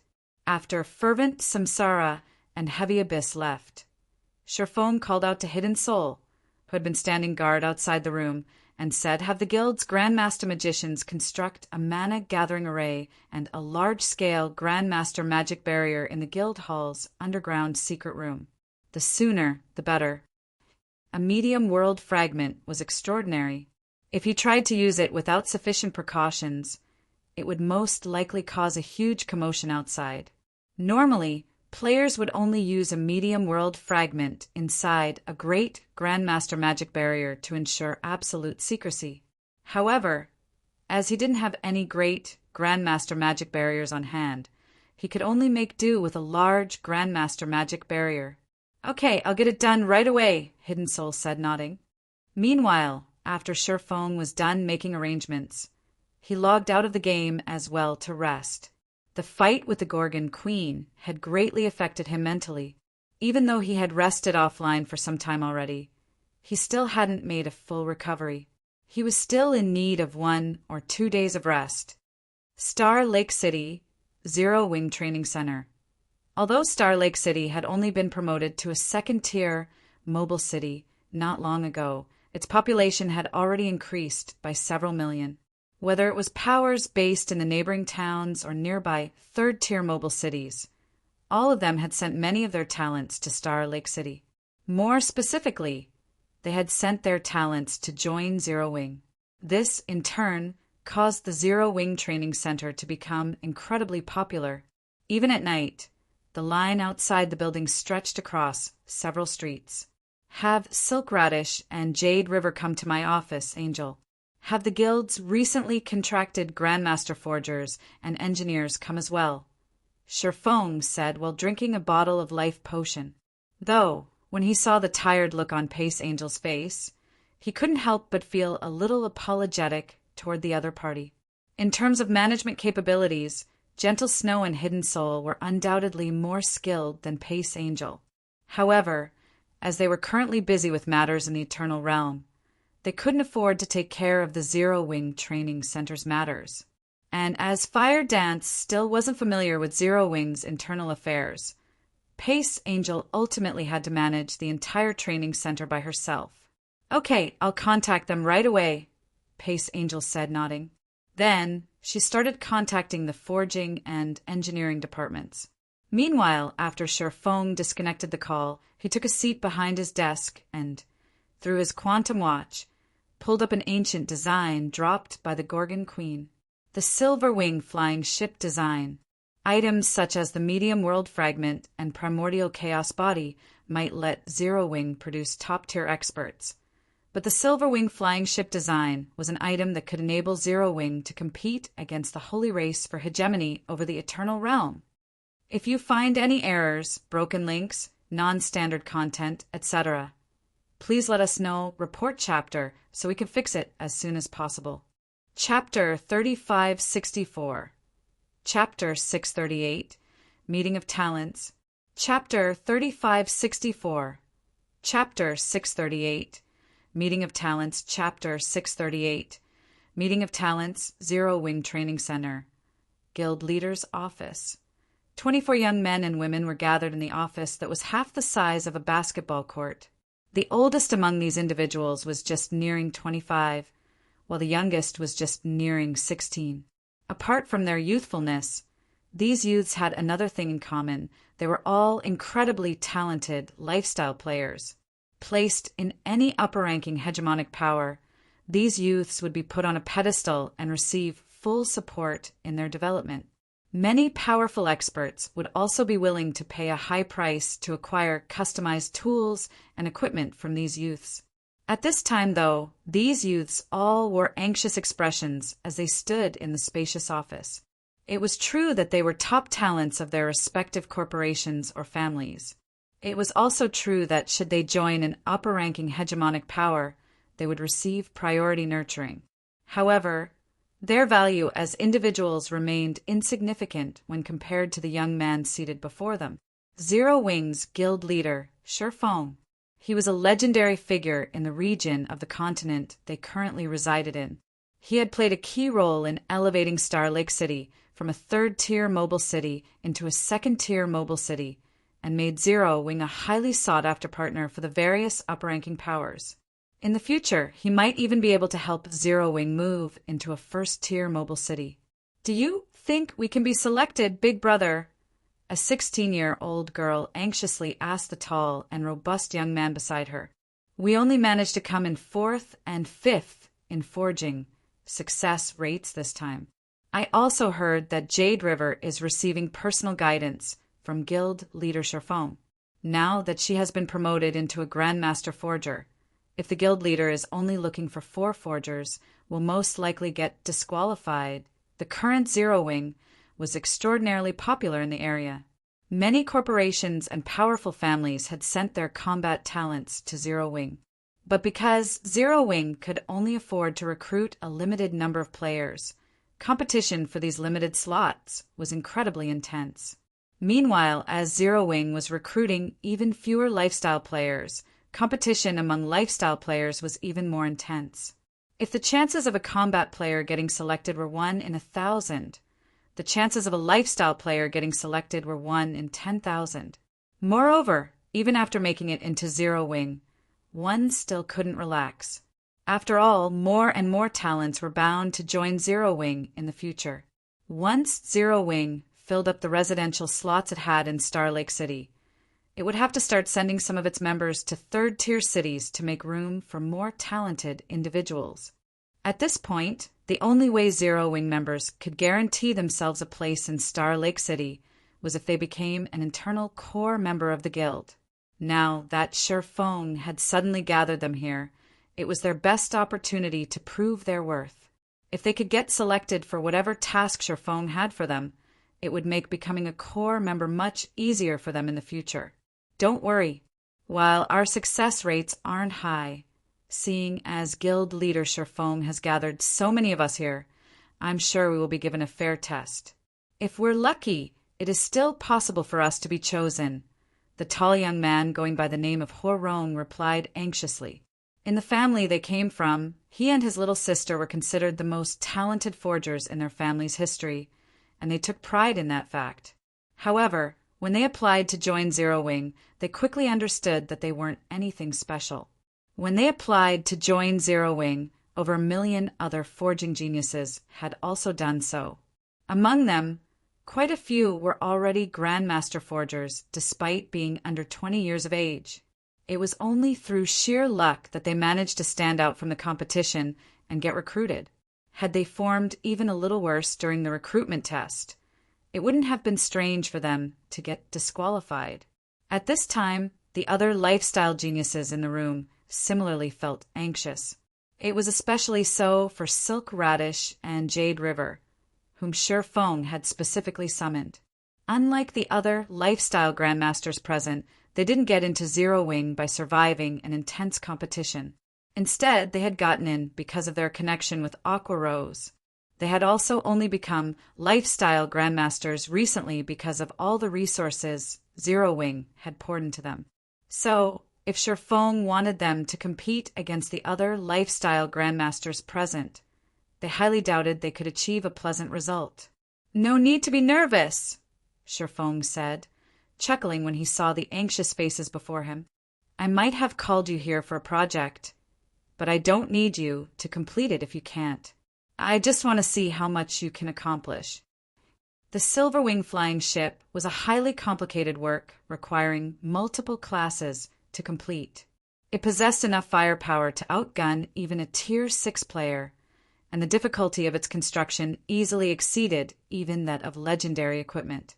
The requirement for magicians was especially high, as even Grandmaster magicians would find it challenging to construct the required magic arrays.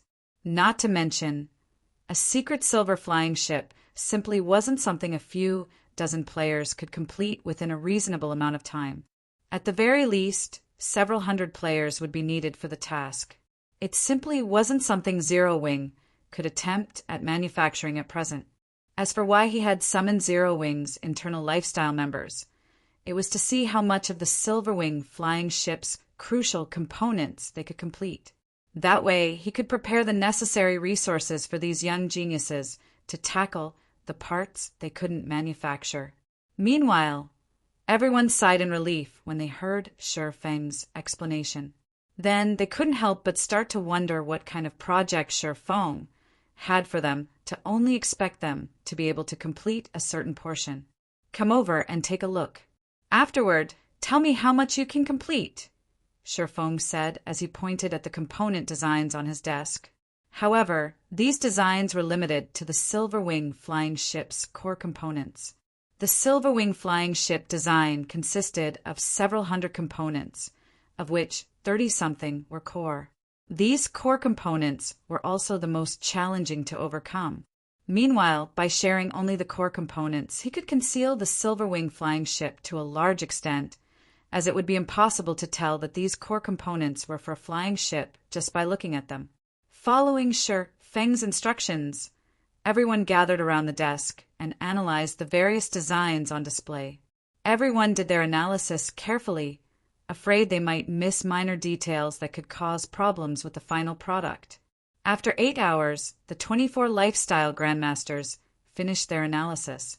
Then, with the help of the office's God's Domain simulation cabins, they quickly performed a rudimentary simulation.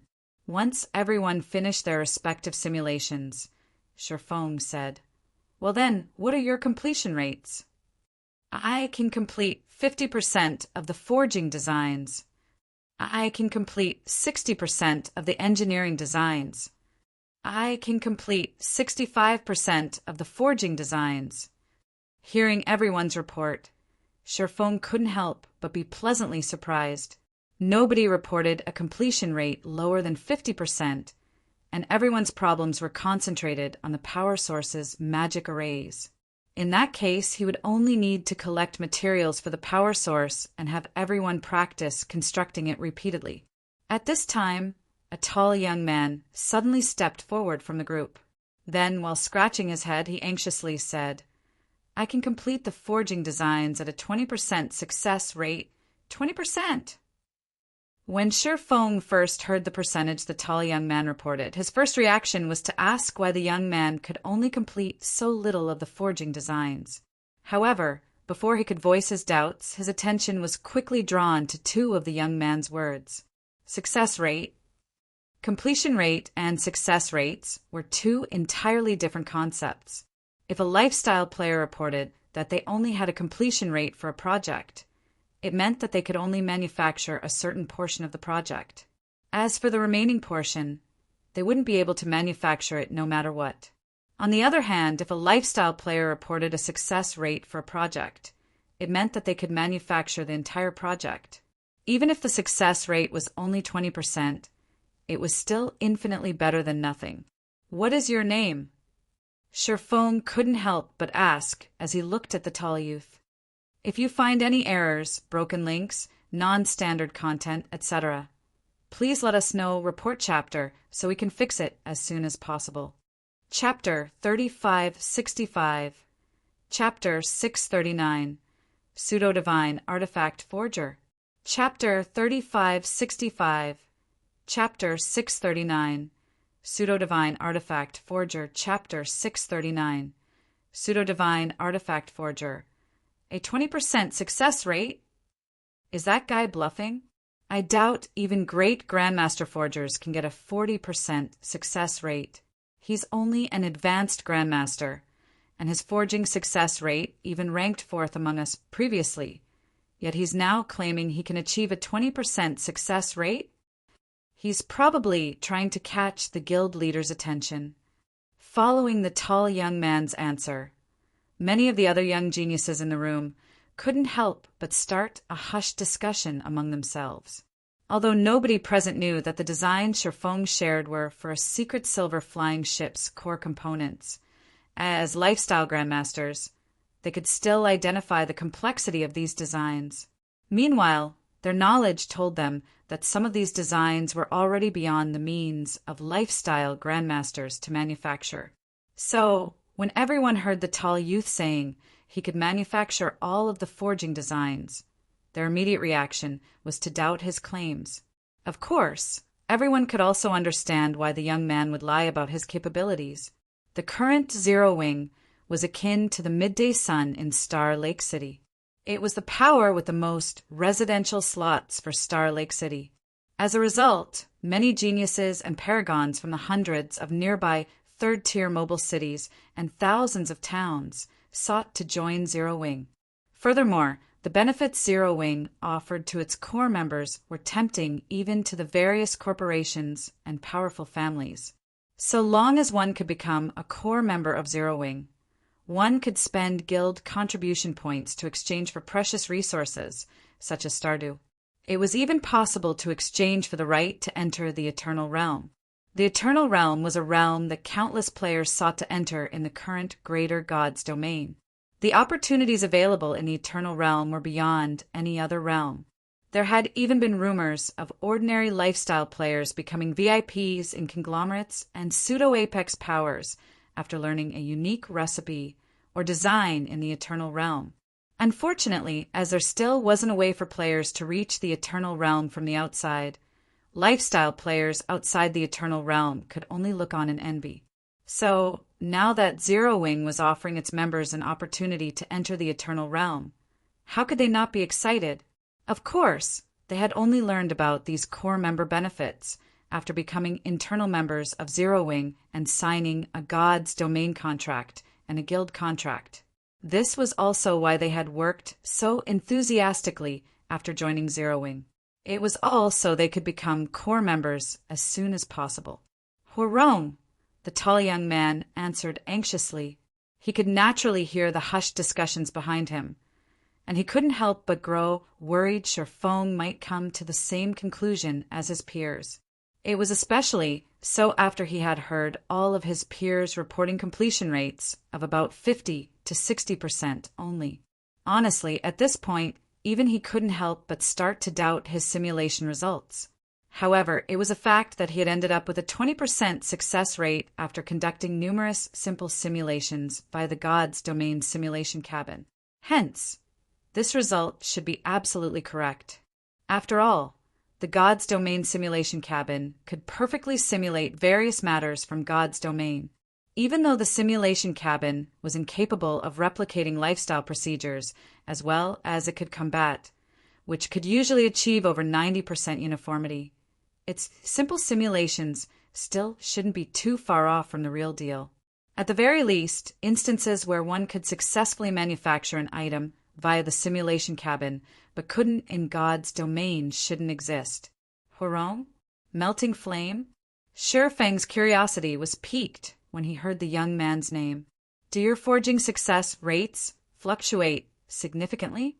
For example, do you experience situations where you get only half the average success rate when you're unlucky and 10 or 20% higher than the average when you're lucky? MHM. Horong nodded in surprise. He didn't think Sherfong would know of his forging circumstances. When I'm lucky, I can achieve success rates 10 or 20% higher than others. But if I'm unlucky, I'd be fortunate if I can even achieve a 10% success rate. Honestly, Horong felt very distressed about his own unique situation. If he could stabilize his erratic forging success rates, he could have long joined a conglomerate with his younger sister and become internal members there. Okay, I understand. Sherfong nodded and smiled. Since it's the simulation cabin's result, it should be correct. In that case, may I know if you are interested in becoming a core member of Zero Wing? A core member of Zero Wing? Me. Horong was stunned. Originally, he had been worried Shifeng would refuse to believe in his result and have him manufacture the items in God's domain. After all, he had only managed a 20% success rate in the simple simulations. In God's domain, having a 20% success rate didn't necessarily mean players could absolutely succeed in manufacturing an item every 1 out of 5 tries. Instead, the numbers were much more down to earth, and players would be fortunate to even succeed once or twice out of 30 tries. Meanwhile, the design Shifeng shared required materials so precious that even the various major powers would have difficulty obtaining them. At best, they could only take out a few sets on short notice, which should also be true for Zero Wing. In that case, even if Horong could perfectly transfer his simulation success rate to God's domain, his chances of manufacturing the items were slim.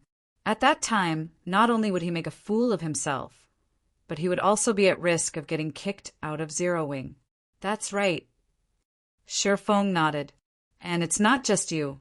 Anyone who has achieved a 70% completion rate can also become a core member of Zero Wing. Horong's name was known by all in Shifeng's previous life. One could even say that his name was recorded in the annals of the Greater God's domain's history. Only, by the time Horong had risen to fame, he was already much older than he was now. Moreover, at the time, Horong didn't belong to any of the various major powers. Instead, he was only a member of an ordinary hegemonic power. Meanwhile, Horong's fame wasn't because he was unbelievably talented. Even at his peak, he had only managed to develop his forging skills to the basic, great Grandmaster standard. Craftsmen like Silent Wonder and Silk Radish would leave him in the dust if compared only in ranks.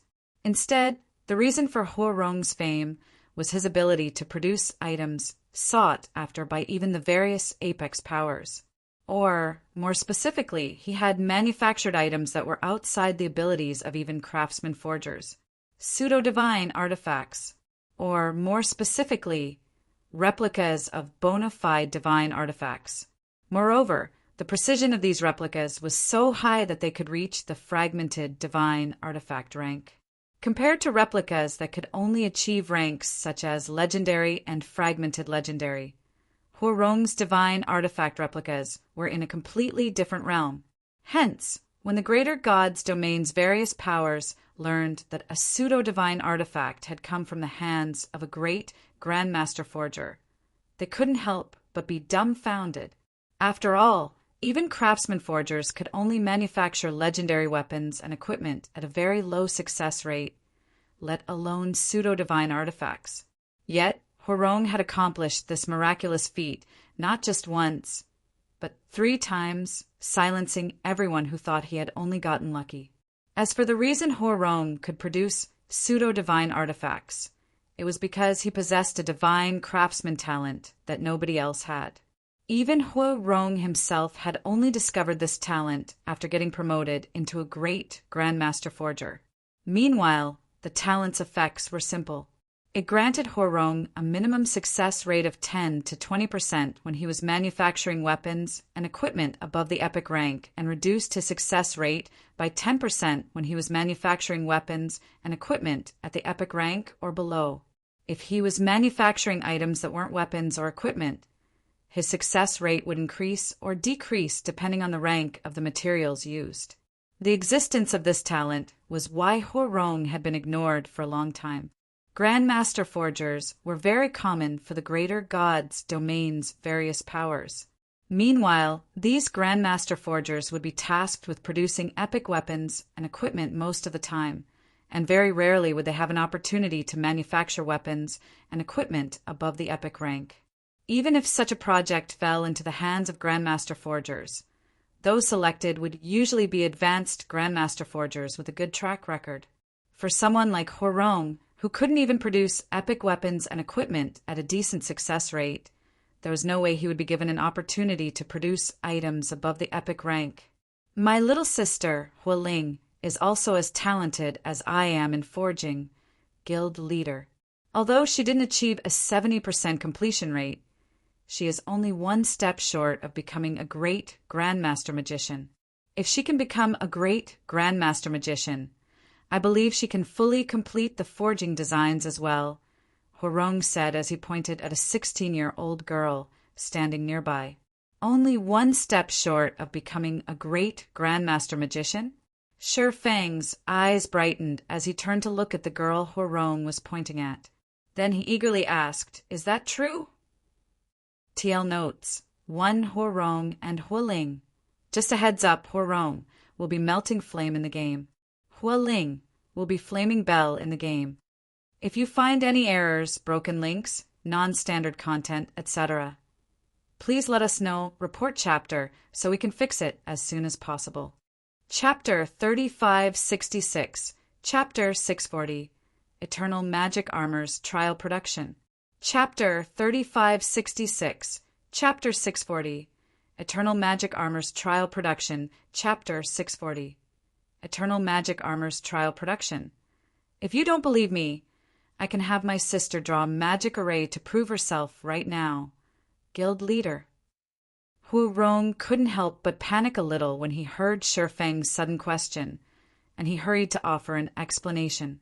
Everyone else present was similarly surprised by Shi Feng's reaction, and they couldn't help but wonder why Shi Feng would express such great interest in a girl who was still one step short of becoming a great Grandmaster Magician. After all, he didn't even react in such a way when hearing about Huarong's ability to fully manufacture the forging designs he provided. There was a vast difference between half-step great Grandmaster Magicians and true great Grandmaster Magicians. Over 99% of advanced Grandmaster Magicians in the Greater God's domain could never be able to take the final step. Hence, while great Grandmaster Magicians were incredibly rare in God's domain, advanced Grandmaster Magicians who were one step short of becoming great Grandmasters were not. It wouldn't even be an exaggeration to say that such advanced Grandmaster Magicians were a dime a dozen.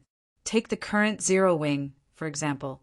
So long as Zero Wing gave the word, many such advanced Grandmaster Magicians would be ready at its service. No need. I believe you. Also, very few people can become an advanced Grandmaster Magician at such a young age, so she is indeed qualified to become a core member of Zero Wing, Shi Feng said, shaking his head. Then he swept his gaze across the other youths in the room and asked, "Is anyone else here an advanced Grandmaster Magician?" Following Shi Feng's question, the other youths in the room turned to look at each other, but none of them raised their hands. That's a shame. Shi Feng sighed as he looked at the silent crowd. Half-step, great Grandmaster Magicians were indeed common in the Greater God's domain, but half-step, great Grandmaster Magicians who were also advanced Grandmaster Forgers were not. Such talent remained precious to the various powers, and it was especially so for the current Zero Wing. Since returning from the Nameless City, Shi Feng had desperately sought to materialize the Eternal Magic Armor equipment set. After all, the Eternal Magic Armor's forging process wasn't particularly complicated. Apart from needing sufficient knowledge of magic arrays to engrave the intricate Eternal Battle Array, the only other major challenge was procuring a large supply of Eternal God Crystals. So long as these two requirements were met, any Grandmaster Forger could produce the Eternal Magic Armor. Originally, Shi Feng had planned to produce the Eternal Magic Armor himself. But as the guild leader of Zero Wing, he had many things he needed to do, and he couldn't afford to spend too much time on manufacturing items. Ultimately, he would need other lifestyle players to manufacture the set. Only then could Zero Wing have a long-term supply of the Eternal Magic Armor. Meanwhile, although Shi Feng had not heard of Hualing's name in his previous life, the fact that she met the Eternal Magic Armor's manufacturing requirements would naturally catch his interest. Since there is no one else, apart from Huarong and Hualing, anyone who has achieved a completion rate of 70% or above can apply with Pace Angel to become a core member. Once you do so, Pace Angel will give you a set of coordinates in the greater God's domain. Head to the coordinates at the designated time, and someone will bring you to the eternal realm." After saying so, Sherfong got out of his seat and left his office. Meanwhile, the youths remaining in the office immediately exploded into an uproar. Crap, it was actually true. The eternal realm. I can't believe we get to go to the eternal realm. Damn it, I only managed to get a 65% completion rate this time. If only it was higher. Although they had long heard that core members could travel to the eternal realm, it wasn't until Sherfong said it himself that they truly understood that the opportunity was real and that it wasn't just a slogan to motivate guild members. This situation caused those who failed to meet Sherfang's requirements to feel envious and disappointed.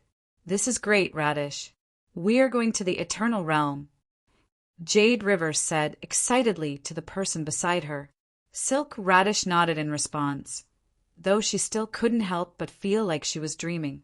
Originally, with the appearance of a monster such as Horong, Silk Radish felt their chances of becoming a core member of Zero Wing would fall to zero.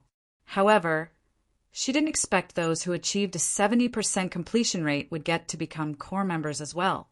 Meanwhile, as luck would have it, both she and Jade River achieved a 70% completion rate in their simulations, securing them a spot among Zero Wing's core members and an opportunity to enter the Eternal Realm.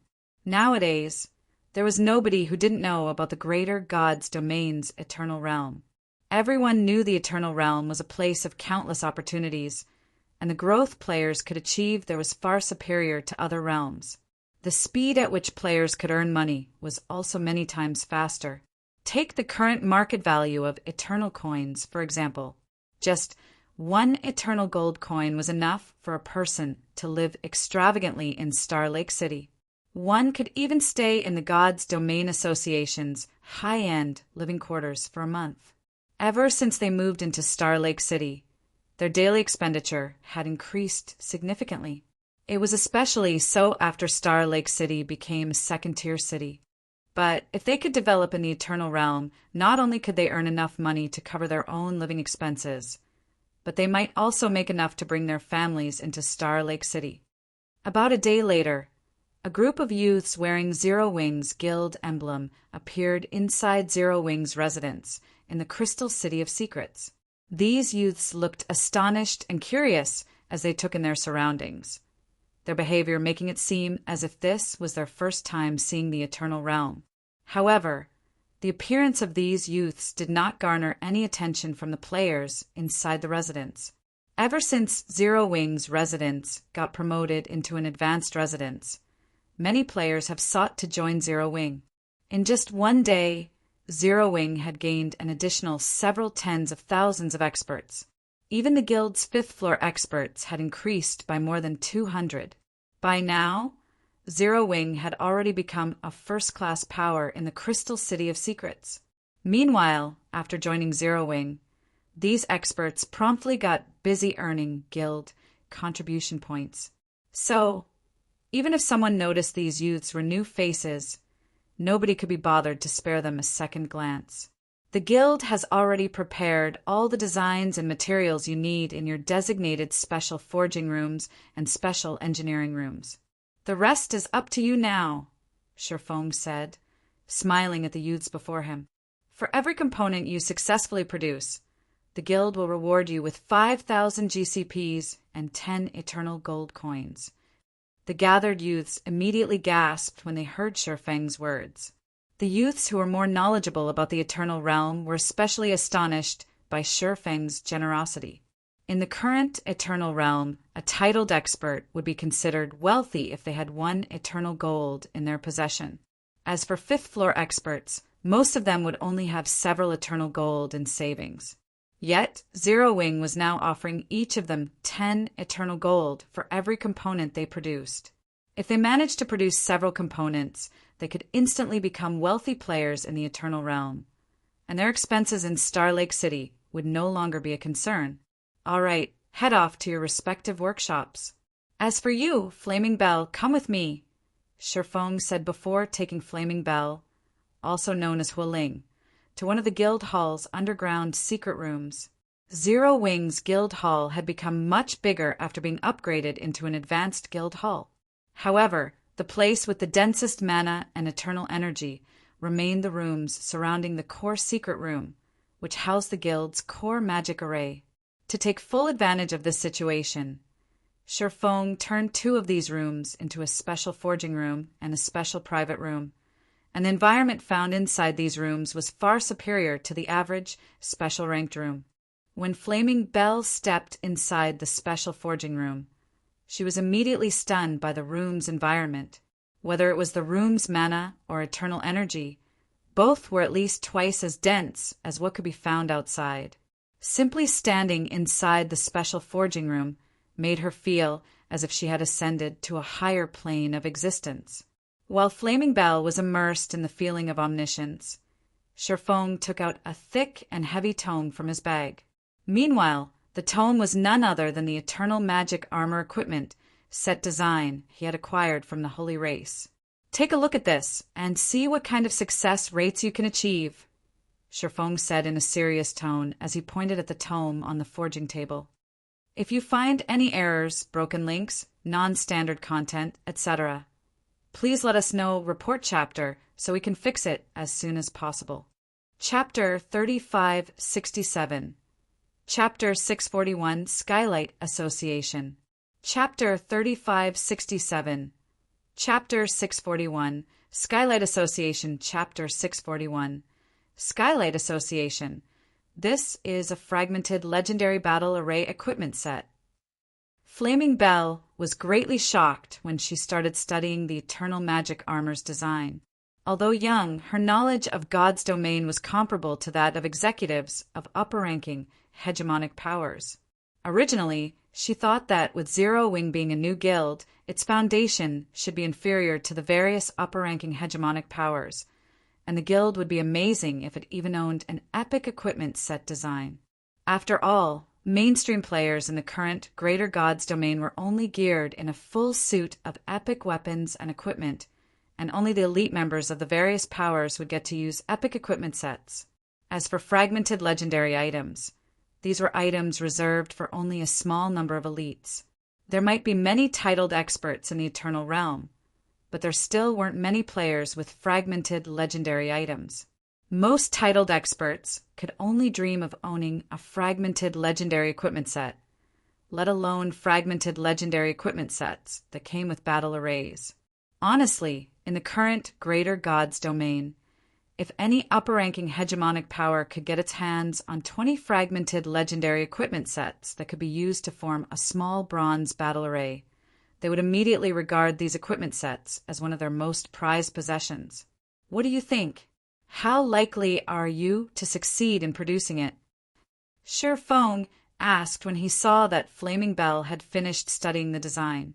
Shifeng dared not act recklessly with the eternal magic armor's production. After all, each production attempt cost 6 eternal god crystals. Even if he had over 10,000 eternal god crystals right now, he still couldn't afford to mess around. If Flaming Bell's production success rate was too low, he would rather delay the set's production. 50%. Flaming Bell answered tentatively after giving the matter some thought. That is my current limit. But if I can work in this environment, I am confident I can become a great Grandmaster Forger in 3 months. My success rate should reach 90% or more at that time. Whether it was the opportunity to produce the eternal magic armor or the opportunity to work in this special forging room, she did not wish to give up any of them. However, she dared not lie either, so she could only pray that Shifeng gave her a little bit more time. You can raise it to 90% in 3 months. Shifeng couldn't help but look at Flaming Bell in surprise. He didn't think the girl would be so talented, so much so that she would dare to promise she could get promoted into a great Grandmaster Forger in 3 months. It should be known that great Grandmaster Forgers were regarded as big shots, even in the Greater Gods domain. Although their status was not as lofty as that of great Grandmaster Magicians, Many upper-ranking hegemonic powers still sought to work with them. Not to mention, Flaming Bell's current production success rate had also exceeded his initial expectations by 10%. Okay, I'll leave the Eternal Magic Armor's production to you. All of the materials have already been prepared. For every set you successfully produce, you will receive 1,000 GCPs and 2 Eternal Gold Coins. If you can complete 500 sets in 15 days, you'll receive an additional 50,000 GCPs and 100 Eternal Gold Coins. Thank you, Guild Leader. Flaming Bell grew ecstatic when she heard Shifeng's words. I won't let you down. I'll also make sure to produce 500 sets in 15 days. I won't take any payment if I fail to do it. Just make sure you study the design properly. It won't be easy to make 500 sets in 15 days, Shifeng said, chuckling. In reality, he had only set the goal of making 500 sets in 15 days as a way to motivate Flaming Bell. He didn't really expect her to achieve it. After all, even he could only barely accomplish such a task. Seeing as Flaming Bell wasn't even a great Grandmaster Magician yet, she would definitely need more time to engrave the equipment set's magic array.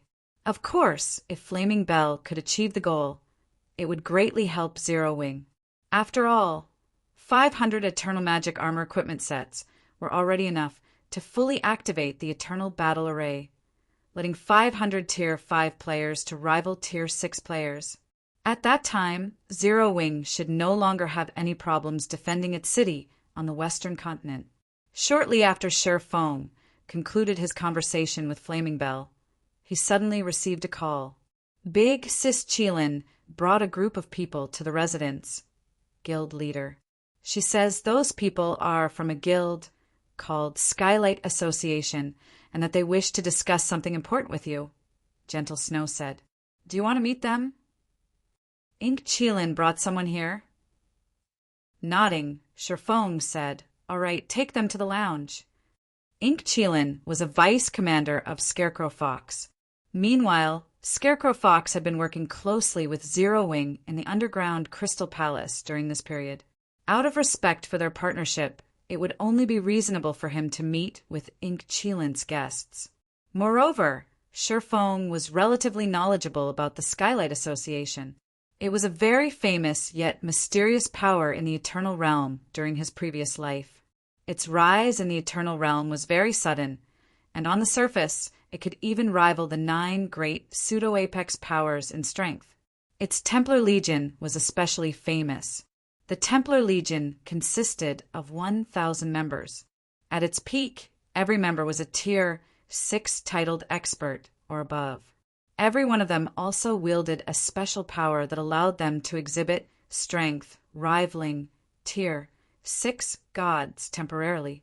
When the Templar Legion moved as one, it was virtually unstoppable in the Eternal Realm. Overall, the Skylight Association could be considered one of the greater gods' domain's latest overlords after the Eternal Realm's appearance. Zero Wing's residence, VIP Lounge. When Shifeng arrived at the lounge, he saw Ink Qilin and River Light quietly seated on a magic stone sofa. Presently, they have reached level 169 and level 168, respectively. Meanwhile, seated across them was a gray-haired old man who looked to be in his 60s or 70s. Compared to Ink Qilin and River Light, the old man was much higher in levels, reaching level 171 already.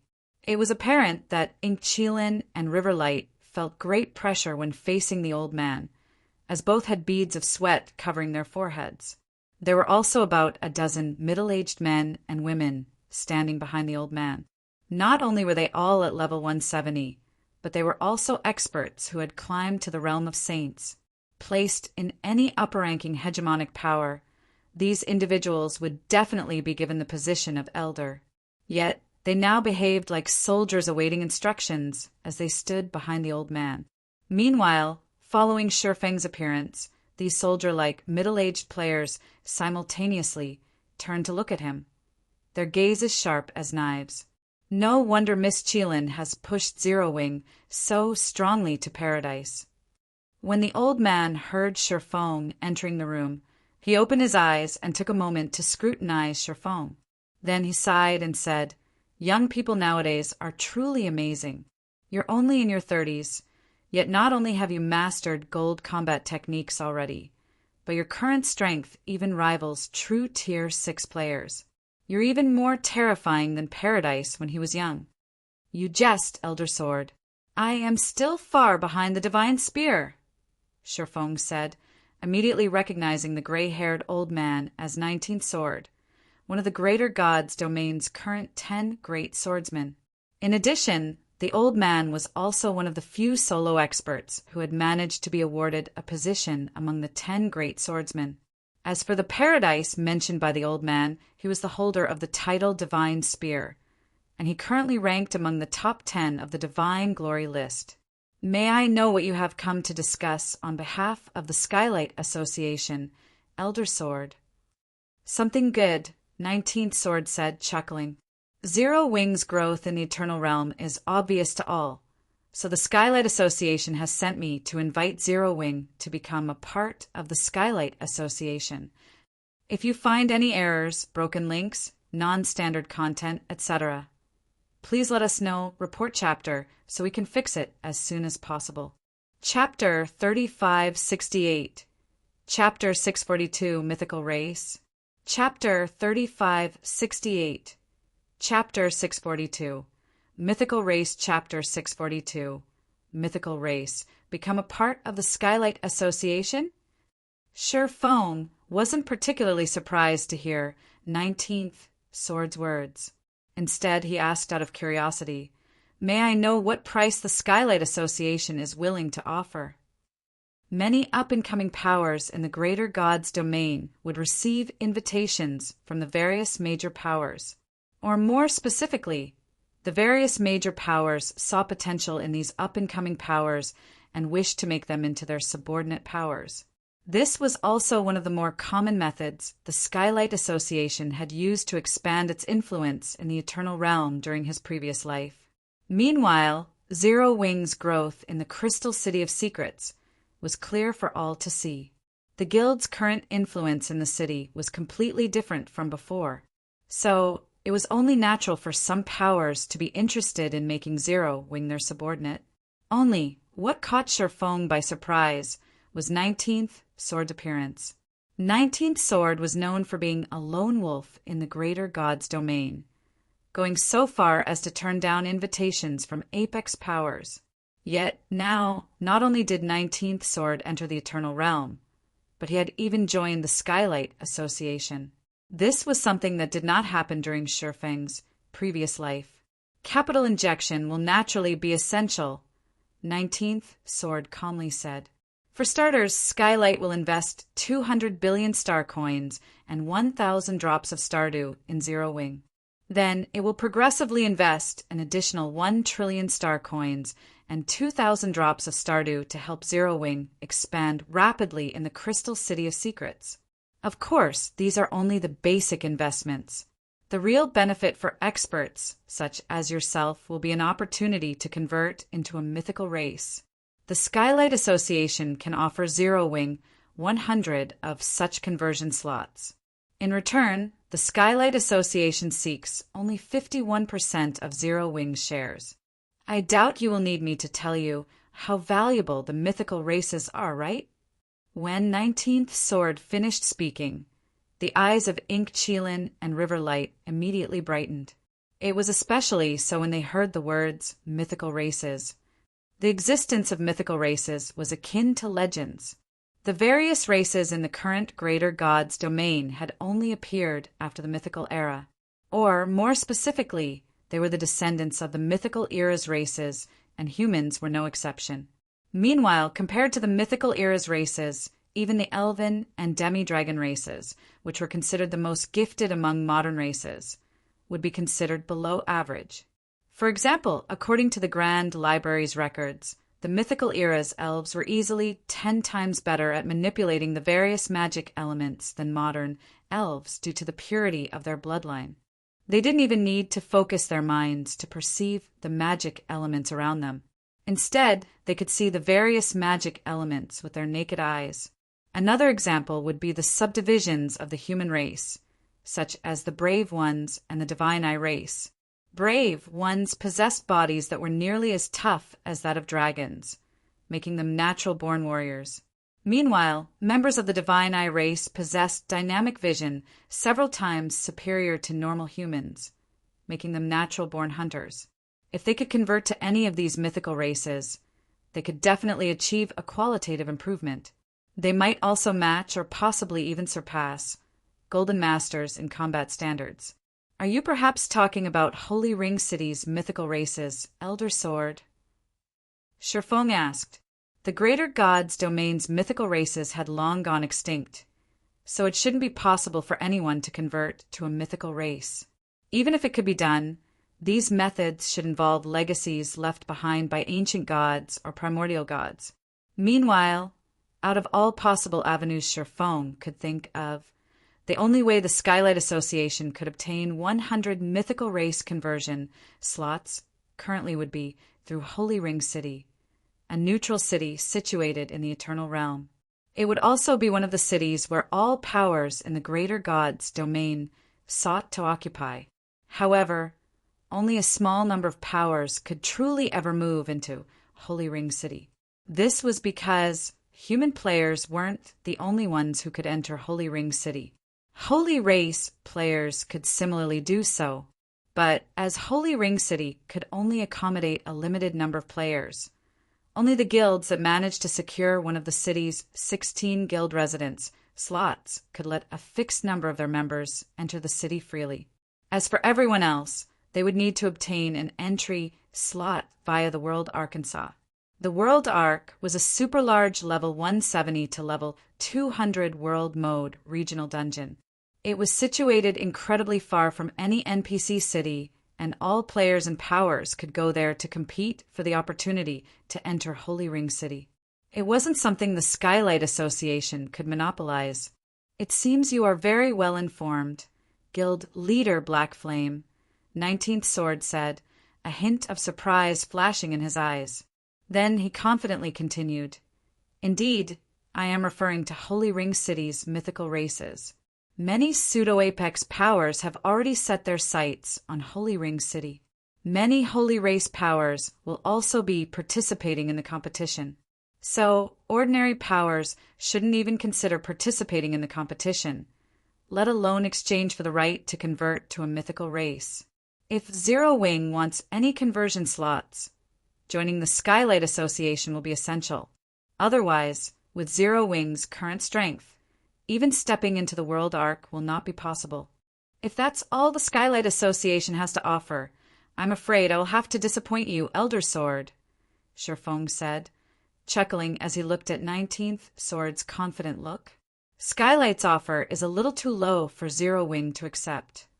Low. When 19th Sword saw Shifeng's nonchalant expression, he smiled and asked, Young man, do you know how intense the competition at the World Ark is? Not even the Crystal City's various pseudo-apex powers can guarantee they can secure 10 conversion slots, let alone 100. If you refuse this offer today, you will definitely come to regret your decision in the future. Regret? Chuckling, Shifeng said, It's just 100 conversion slots. That's not enough for me to feel regretful. Holy Ring City's mythical race conversion slots were indeed precious, but they were insignificant compared to the resources he currently had on hand. Not to mention, his aim wasn't merely the mythical race conversion slots, but also Holy Ring City itself. Meanwhile, silence enveloped the lounge following Shifeng's statement. His words especially shocked Ink Chilin and Riverlight. Madness.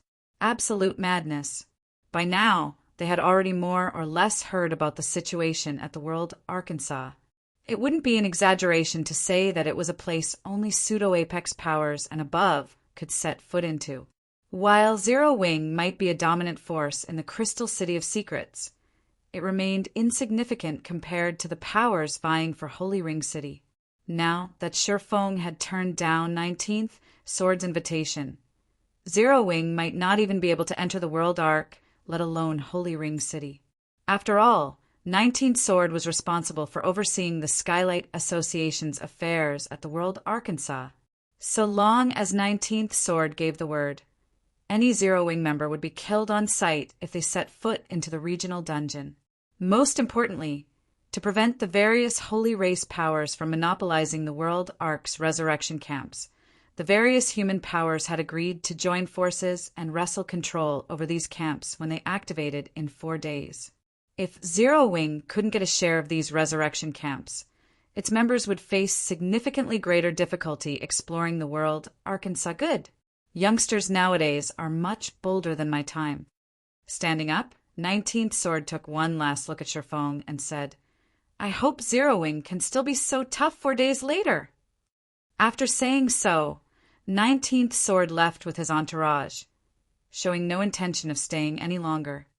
If you find any errors, broken links, non-standard content, etc., please let us know, report chapter, so we can fix it as soon as possible.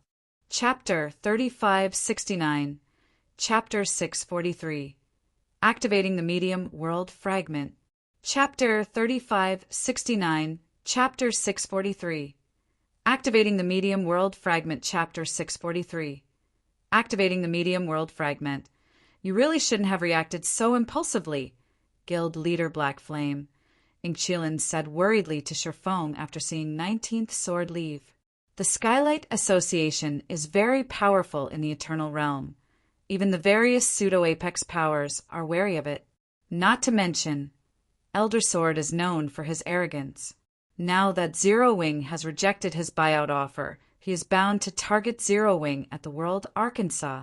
19th Sword had rejected all of the invitations he had received from the various apex powers thus far, so it was a huge deal for him to join a non-apex power like the Skylight Association. Yet, when he came in person to make Zero Wing a buyout offer on the Skylight Association's behalf, he had faced such an outright rejection. With his prideful personality, there was no way he would let this slight go. Not to mention, the World Ark was a high-level world mode regional dungeon that was bound to be the focus of the various players and powers in the future. At that time, there wouldn't be just one city's worth of players and powers competing over the map, but many cities instead. There were also the Holy Race's various players and powers. Although Zero Wing currently already had over 100,000 members and over 200 fifth-floor experts, such numbers were nothing in the competition over the World Arkansas. If Zero Wing wanted to thrive in the regional dungeon, the wisest choice would be to partner with the Skylight Association. Don't worry, Vice Commander Chilin, Sherfong said, chuckling. The current Zero Wing is no longer the same as before. The Skylight Association is not worthy of Zero Wing's fear. The Skylight Association indeed grew to an extraordinary extent during his previous life, but the current Zero Wing similarly shouldn't be underestimated either. Not to mention, even with the limited resources he had during his previous life, he still managed to fight Demon's Gate and Apex Power to a standstill. So, why should he be afraid of a non-Apex power like the Skylight Association? If you feel that the mana purification technique is sufficient as a trump card, I advise you to reconsider, Guild Leader Black Flame, Ingchilin said, wryly smiling when she heard Sherfeng's nonchalant response. I don't know how, but the Skylight Association has also managed to secure many copies of the mana purification technique for its elites. This is also how the Skylight Association has thrived at the World Arkansas. Skylight has also acquired many copies. Sherfong was a little surprised to hear this. He found it hard to believe that an up-and-coming power like the Skylight Association could get its hands on many copies of the mana purification technique. In the current Eternal Realm, only the various Apex powers should be able to get their hands on a considerable amount. As for Zero Wing, it had only gotten lucky and secured a large number from the Nameless City. In short, be careful of Skylight, Guild Leader Black Flame, Ingchilin said cautiously. There is no way Skylight is an ordinary existence. Despite the various apex powers offering various resources to recruit him, Elder Sword still turned down all of their offers. Yet, Skylight has somehow managed to convince him to join. Moreover, it isn't just Elder Sword. According to Scarecrow Fox's intelligence, many of the Greater Gods domain's top adventure teams and famous individuals have also joined Skylight. Skylight's forces have also killed several of the 9 great pseudo-apex powers legions of the World Arc already, and these were legions led by Vice Guild leader individuals we're talking about. Nobody knows exactly how powerful the Skylight Association is right now. Thank you for your reminder, Vice Commander Qilin, Shifeng said gratefully. I will take note of this. Okay, I still have to take care of the Great Commander's mission, so I'll be taking my leave as well, Qilin said, nodding before leaving Zero Wing's residence with Riverlight. Meanwhile, a moment after Qilin and Riverlight left, Gentle Snow stepped into the lounge. Should we head to the World Arc with Azure Shadows Group in 4 days, Guild Leader? Gentle Snow suggested. The 9 great pseudo-apex powers were second to only the various apex powers. Meanwhile, their legions, led by Vice Guild leader-level individuals, were so strong they could survive against even Divine Glory experts. Yet, the Skylight Association had managed to kill multiple such legions. No need. Let them focus on preparing for their test, Shifeng said, shaking his head. If we want to stand out in the Eternal Realm, it is best if we rely on ourselves. How's the secret room's renovation coming along?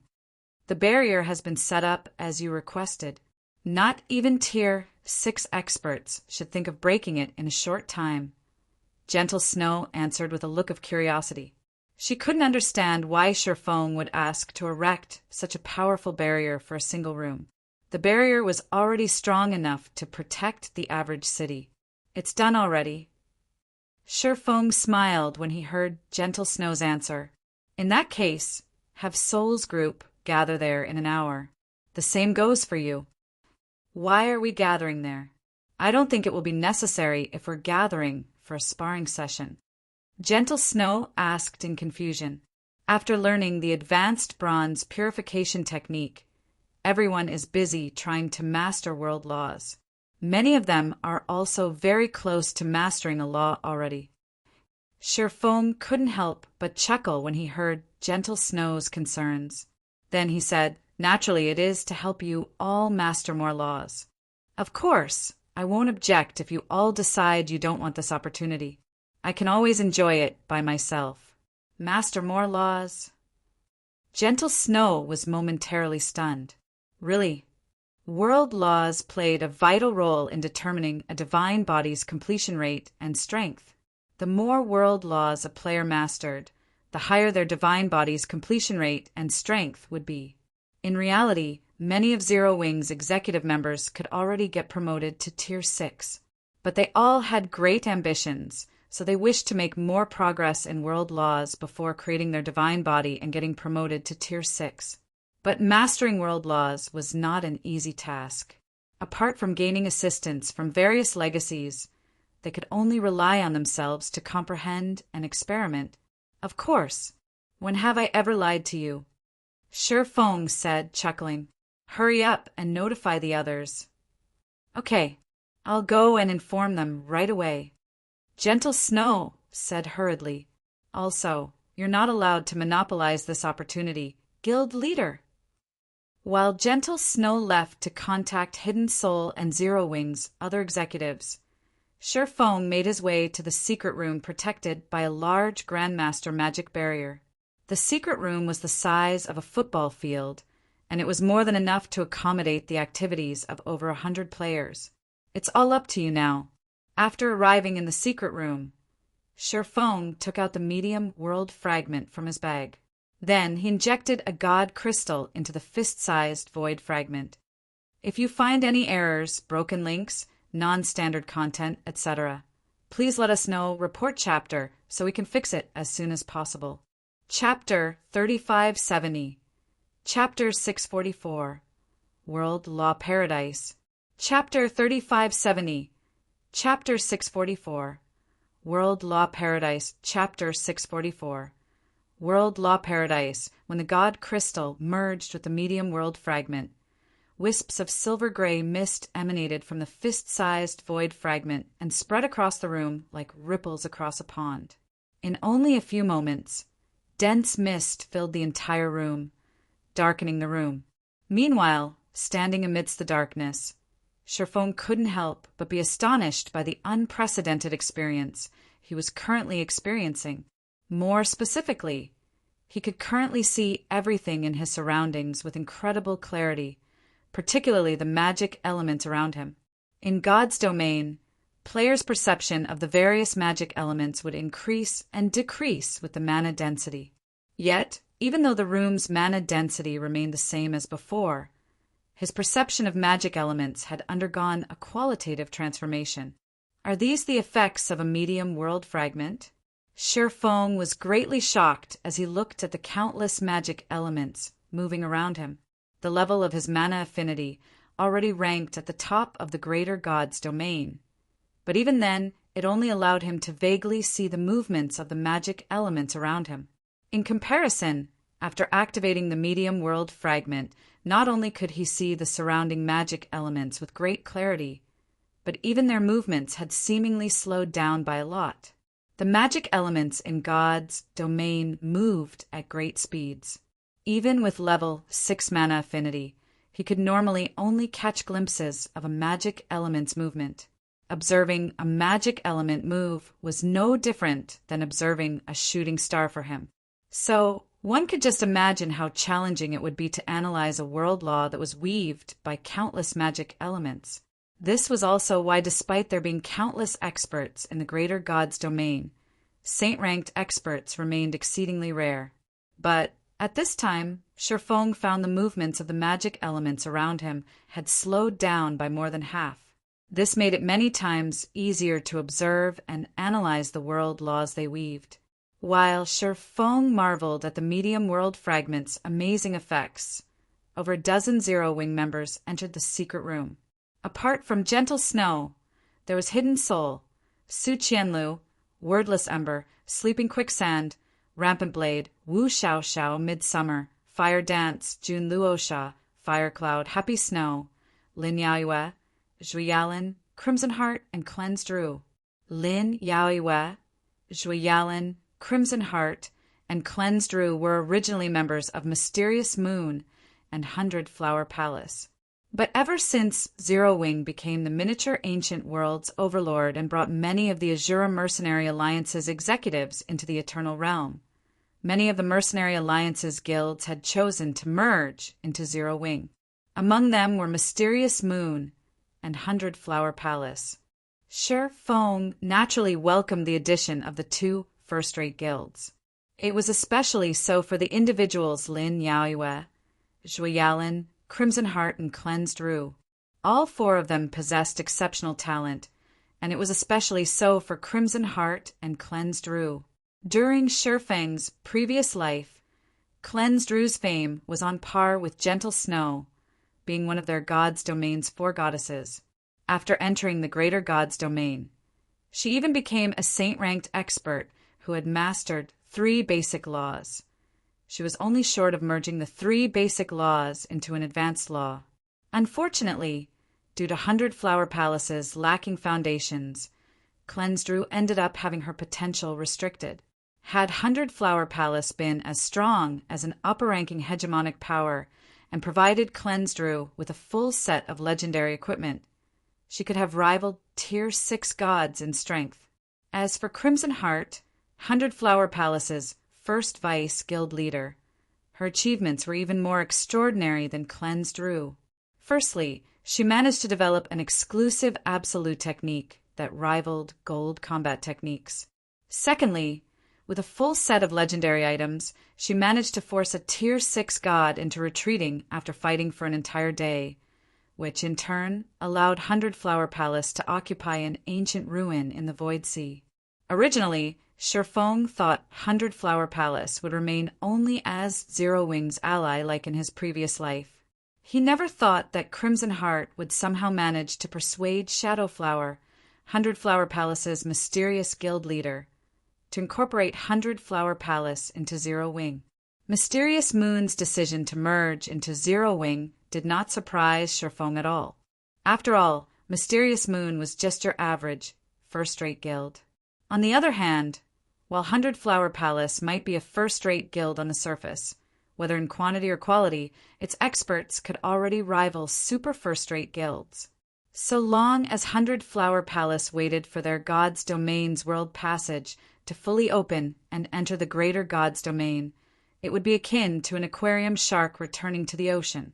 It would quickly grow into an ordinary hegemonic power in the greater God's Domain, and it might even have hopes of rivaling upper-ranking hegemonic powers in the future. Hence, Sherfong was very much surprised by Hundred Flower Palace's addition to Zero Wing. But since Hundred Flower Palace had already merged into Zero Wing, he naturally had to make full use of Crimson Heart's and Cleansed Rue's potential.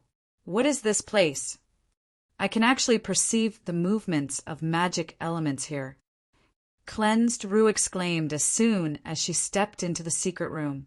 Cleansed Rue had been repeatedly shocked by Zero Wing's strength since Hundred Flower Palace's merger into Zero Wing. In addition to having the ability to bring its guild members into the Eternal Realm, Zero Wing also had a frightening number of fifth-floor experts in the Eternal Realm.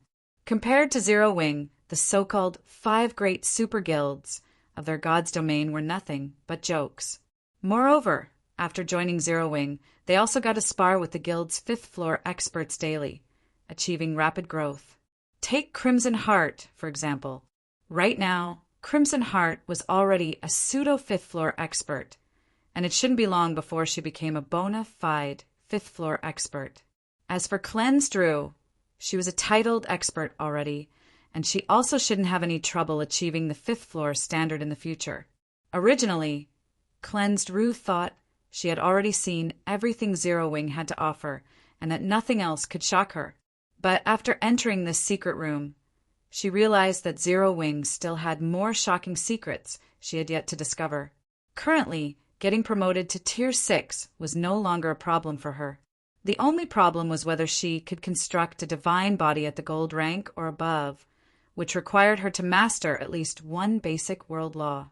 However, mastering a basic world law was easier said than done. To accomplish such a feat, not only did players need to have sufficient legacy guidances, but they also needed to fully familiarize themselves with the movements of the various magic elements. If there was even a slight error in their analysis and manipulation, they would never succeed at mastering a world law. Meanwhile, players in God's Domain could normally only rely on their senses to perceive the movement of magic elements. It was impossible to do so with the naked eye. Yet, not only was it possible to see magic elements moving in this secret room, but the movement of the room's magic elements was also much slower than normal. This secret room was essentially a paradise for mastering world laws. At this time, Cleansed Rue wasn't the only one in shock. Gentle Snow, Hidden Snow, and everyone else was similarly stunned. They never thought they would get to observe world laws under such circumstances. The benefits of the environment here are self-explanatory. However, I can only keep it active for a limited time. So make use of it while it lasts, Sherfong suddenly said as he swept his gaze across the dazed individuals before him. The guild has also prepared sufficient 7 Luminaries crystals for all of you. If you decide you are ready to get promoted to Tier 6, you can retrieve your share from the guild warehouse at any time. After saying so, Sherfong distributed some Eternal God crystals to everyone before leaving them to their own devices. As for how much they could achieve in this secret room, it was all up to their individual potential. While everyone was busy analyzing world laws, Sherfong made his way to a corner of the room and took out a golden heart from his bag. Let's hope I can get something out of this. After making a silent prayer, Sherfong injected 5 million units of 7 Luminaries crystal into the primordial chaos body. TL notes, 1 Lin Yaoiwa equals clear sky, Zhuyalan equals nightingale. If you find any errors, broken links, non-standard content, etc., Please let us know, report chapter, so we can fix it as soon as possible. Chapter 3571. Chapter 645. Superior Divine Body. Chapter 3571. Chapter 645. Superior Divine Body. Chapter 645. Superior Divine Body. Starlight Continent. First Tier Mobile City, Galaxy City. A plane measuring over 10,000 meters in length was currently parked above the city's airport, dwarfing the many supersonic passenger planes traveling to and away from the city. Needless to say, the gigantic plane attracted the attention and shock of many in the airport. The greater world was composed of numerous continents. For the average person, they would usually never leave the city they resided in, let alone travel to a different continent. But for those looking to travel to other continents, supersonic passenger planes were no longer sufficient. Instead, FTL, faster than light, passenger planes would be required. However, FTL passenger planes were incredibly costly, and only the various conglomerates could afford to own such planes. Even then, they would be limited to owning only a few, and they would normally only use these planes for their own development purposes. Outsiders shouldn't think of hitching a ride on a conglomerate's FTL plane. Yet, the group of people that had just alighted from the FTL plane clearly weren't here on official business. Judging by their varying casual attires, they were evidently tourists who had come to visit the Starlight Continent. It also didn't seem like they had flown here using their own organization's exclusive FTL plane. This was a level of extravagance that even the Galaxy conglomerate had never done before. So how could Galaxy City's inhabitants not react in shock? Meanwhile, walking among the tourists were about a dozen or so young men and women. These youths were akin to well-trained warriors, each giving off an astonishing presence. After arriving at Galaxy City, these youths promptly started to scrutinize the city around them, gathering as much information as they could with their eyes. When these youths walked along the streets of Galaxy City, many passers-by subconsciously turned to look at them. After all, not only did these youths possess sharp temperaments, but every one of them was also a 3-star mental strength grandmaster. Even in a first-tier city like Galaxy City, experts of such caliber remained incredibly rare. Not to mention, walking in the lead of these youths was a middle-aged man whose mere presence suffocated even nearby mental strength grandmasters. This is such a backwater place, whether it is in development or energy density levels. This city can't even compete with our continent's second-tier cities, a tall young woman said, a hint of disdain flashing in her eyes as she surveyed the city around her. Are we really going to develop in that so-called star Lake City from now on, Big Brother Samsara? Their group operated a mercenary unit in the real world under fervent Samsara's leadership. Even among the greater god's domain's 12 sanctuaries, their mercenary unit was rather well known, and many conglomerates would usually hire them to fight against other powers. So, it wouldn't be an exaggeration to say that their mercenary unit thrived in the 12 sanctuaries. Although they recently had to put their mercenary activities on hold because fervent Samsara got dragged into the Eternal Realm by chance, they could promptly resume their activities once the Eternal Realm's coordinates were found. Yet, even though the Eternal Realm's coordinates had yet to be discovered, fervent Samsara had suddenly gathered them together and insisted they move to a backwater place like the Starlight Continent to develop. On top of that, they wouldn't even be operating from one of the Starlight Continent's first-tier cities. Instead, they would be setting up base in a newly promoted second-tier city. No matter how they racked their minds, they simply couldn't understand why fervent Samsara would make such a decision. I already told you that I won't force you if you don't want to come.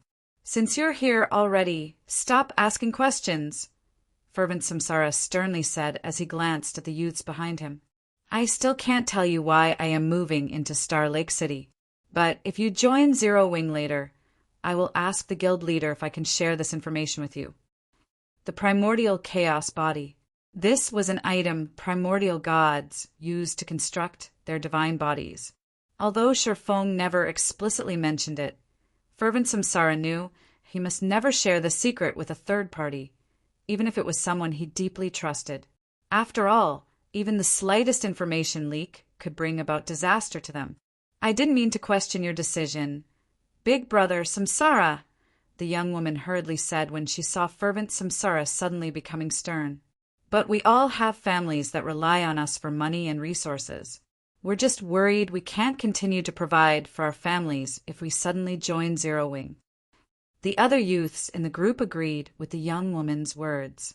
Every member of their mercenary unit came from a small family. Their families had to go through great effort to nurture them to their current states, so it was only natural that they repaid their debt now that they had become capable experts. But it costs a lot of money and resources to let their family members live in first-tier cities. If joining Zero Wing negatively affected their income, they might lose the ability to support their families. Not to mention, they had gone through a lot of trouble to develop their mercenary unit to its current prosperous state. For them to join an up-and-coming guild, which they had never even heard about until recently, would be no different than having them start all over again.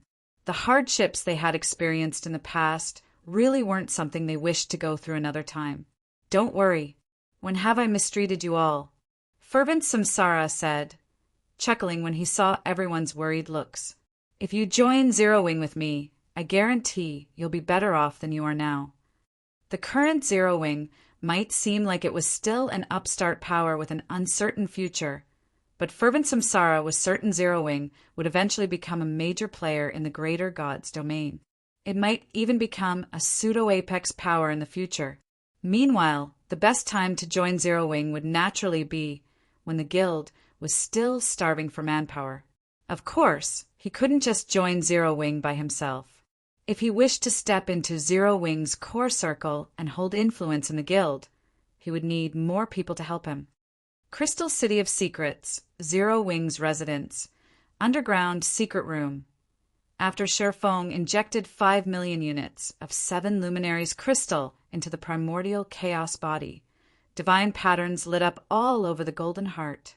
Immediately afterward, segments of information flooded his mind, making him feel as if his brain was about to explode. After this situation continued for nearly half an hour, the primordial chaos body finally stopped transmitting information. Meanwhile, Sherfeng's face was pale and sweated profusely. Yet, despite looking clearly exhausted, excitement filled his eyes. Incredible. I didn't think the primordial chaos body would hold such a legacy. No wonder the primordial gods would create their divine bodies with the help of primordial chaos bodies. Sherfong mentally exclaimed as he watched the golden heart's divine patterns fade out of existence. In God's domain, all players seeking to get promoted to Tier 6 needed to construct a divine body suited to them. Meanwhile, players could construct 2 types of divine bodies, ordinary divine bodies and superior divine bodies. However, this was a secret most players weren't privy to, and it was something Sherfong had only come across by luck during his previous life. In the current God's domain, whether it was players or gods, the divine bodies they created were only divine bodies.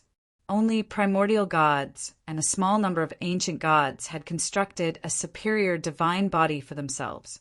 This was also why there was such a huge difference in strength between the two groups. During his previous life, Sherfong had only gotten the opportunity to construct a superior divine body because of a primordial god legacy he obtained. Different from ordinary divine bodies, superior divine bodies could not be constructed without the guidance of a legacy. Even if he had experience constructing a superior divine body, he couldn't construct one without the necessary legacy. Originally, he thought he would not get to construct a superior divine body in this life, and the most he could achieve was construct an ordinary divine body that was at the legendary rank. After all, the opportunity he had come across in his previous life was not something that could be actively sought after. But now he actually had another chance to construct a superior divine body. If you find any errors, broken links, non-standard content, etc., please let us know, report chapter, so we can fix it as soon as possible. Chapter 3572, Chapter 646, Divine Body of Legends. Chapter 3572, Chapter 646. Divine Body of Legends, Chapter 646. Divine Body of Legends, I didn't think I would get another chance to create a superior divine body. The 5 million units of 7 luminaries crystal were really well spent. After calming his emotions, Shifeng started to carefully analyze the new information in his brain. There were many different ways to construct a divine body. So even though he had experience constructing a superior divine body, he couldn't treat the matter with light regard.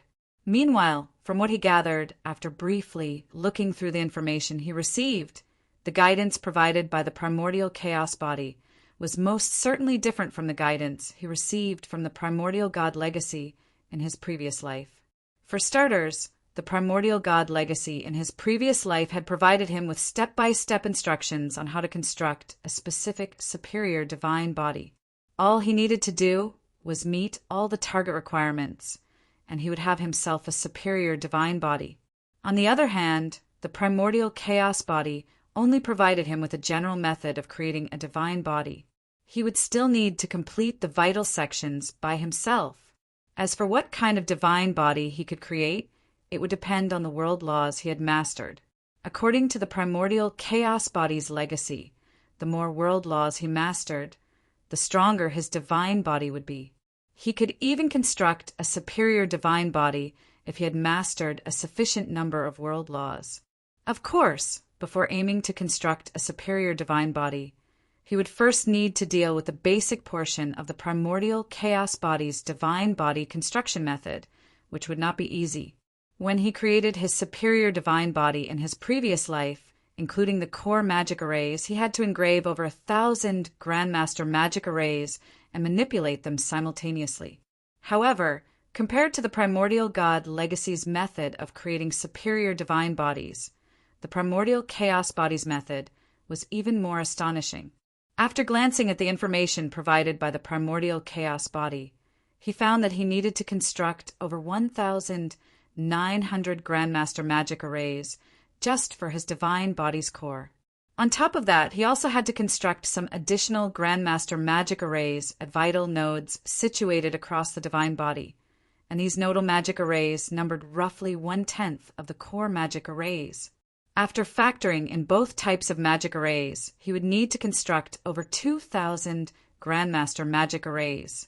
Even at a rough estimate, the superior divine body construction method provided by the primordial chaos body was at least twice as complex as the step-by-step method he obtained from the primordial god legacy in his previous life. As if that wasn't enough, he also had to thoroughly research the magic arrays suggested by the primordial chaos body.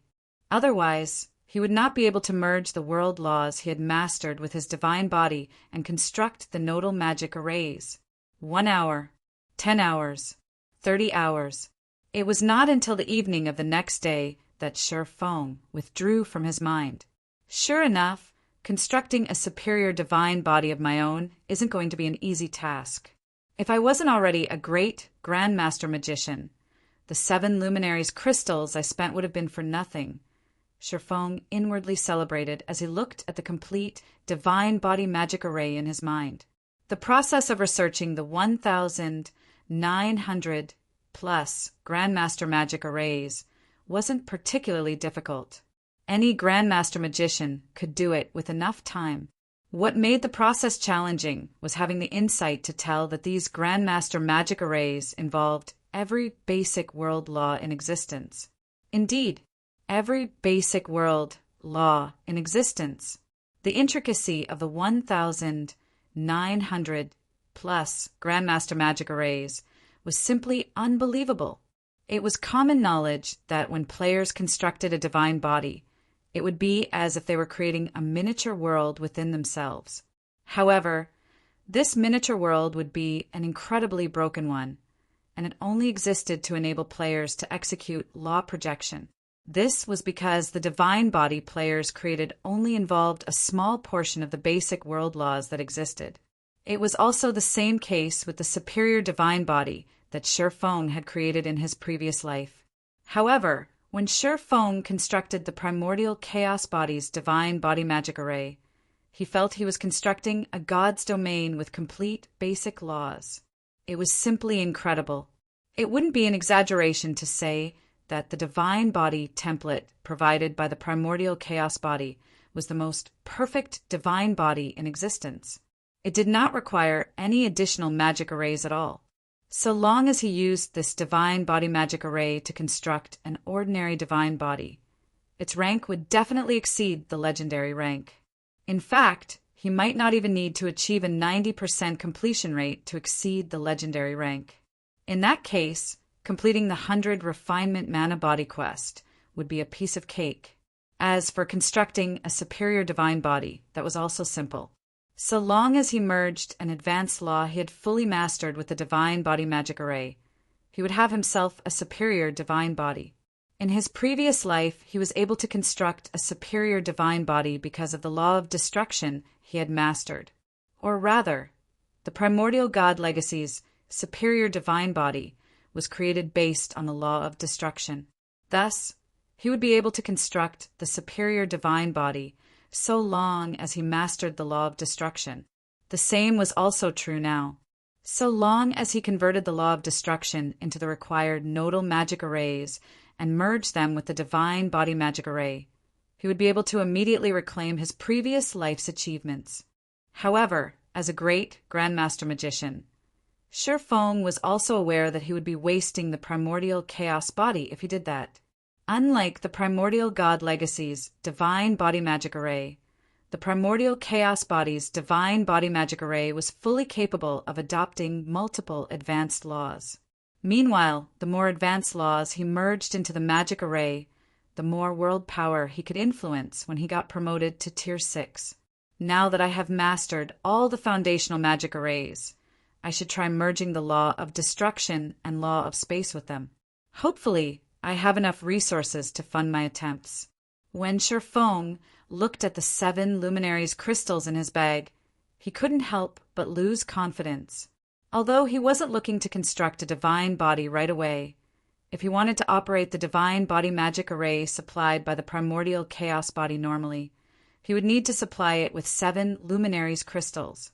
Or, more specifically, every time he attempted to merge the nodal magic arrays, he would need to spend 7 luminaries crystal to see if the divine body magic array could operate normally.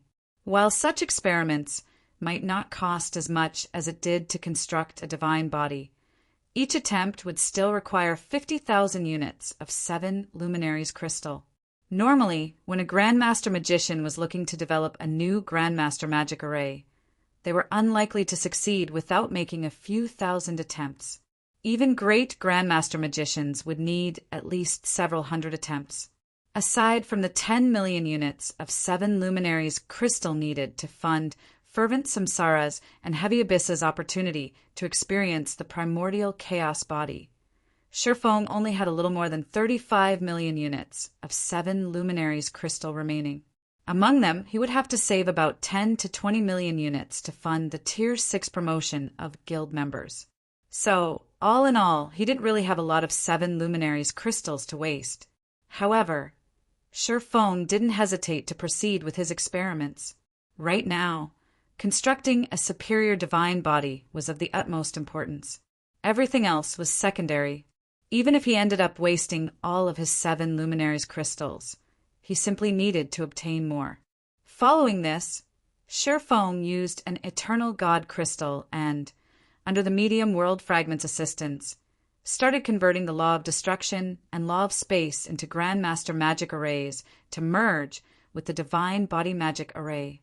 1 time, 2 times, 3 times. On the 3rd day after the medium world fragment was activated, quite a few people in the secret room started to joyfully prepare for their Tier 6 promotion. Shifeng, though, remained seated in his corner. Another failure. Shifeng felt as if he had gotten ahead of himself when he looked at the divine body magic array that had refused to operate normally even once. He had gone through hundreds of attempts in the past 2 days, expending over 20 million units of 7 luminaries crystal. However, not once did he manage to get the divine body magic array to operate normally. In other words, he couldn't settle for a defective product even if he wanted to. The difficulty of converting two advanced laws into magic arrays was far greater than he initially anticipated. Fortunately, as if the main god system had decided to take pity on him, on the next nodal magic array arrangement he tried, the moment he finished drawing the last magic array using the mana of the 7 luminaries crystals, the divine body magic array lit up brightly. It was a scene that had never occurred before in his past several hundred attempts, and it was evident that the divine body magic array could function normally already. TL notes. 1. The primordial god legacy mentioned here is referring to the legacy guidance that Shi Feng had received via the ancient god's eye in the main story. However, as I have previously mentioned, the author never really offered much clarification in the main story, so I ended up assuming that ancient god and primordial god were the same thing.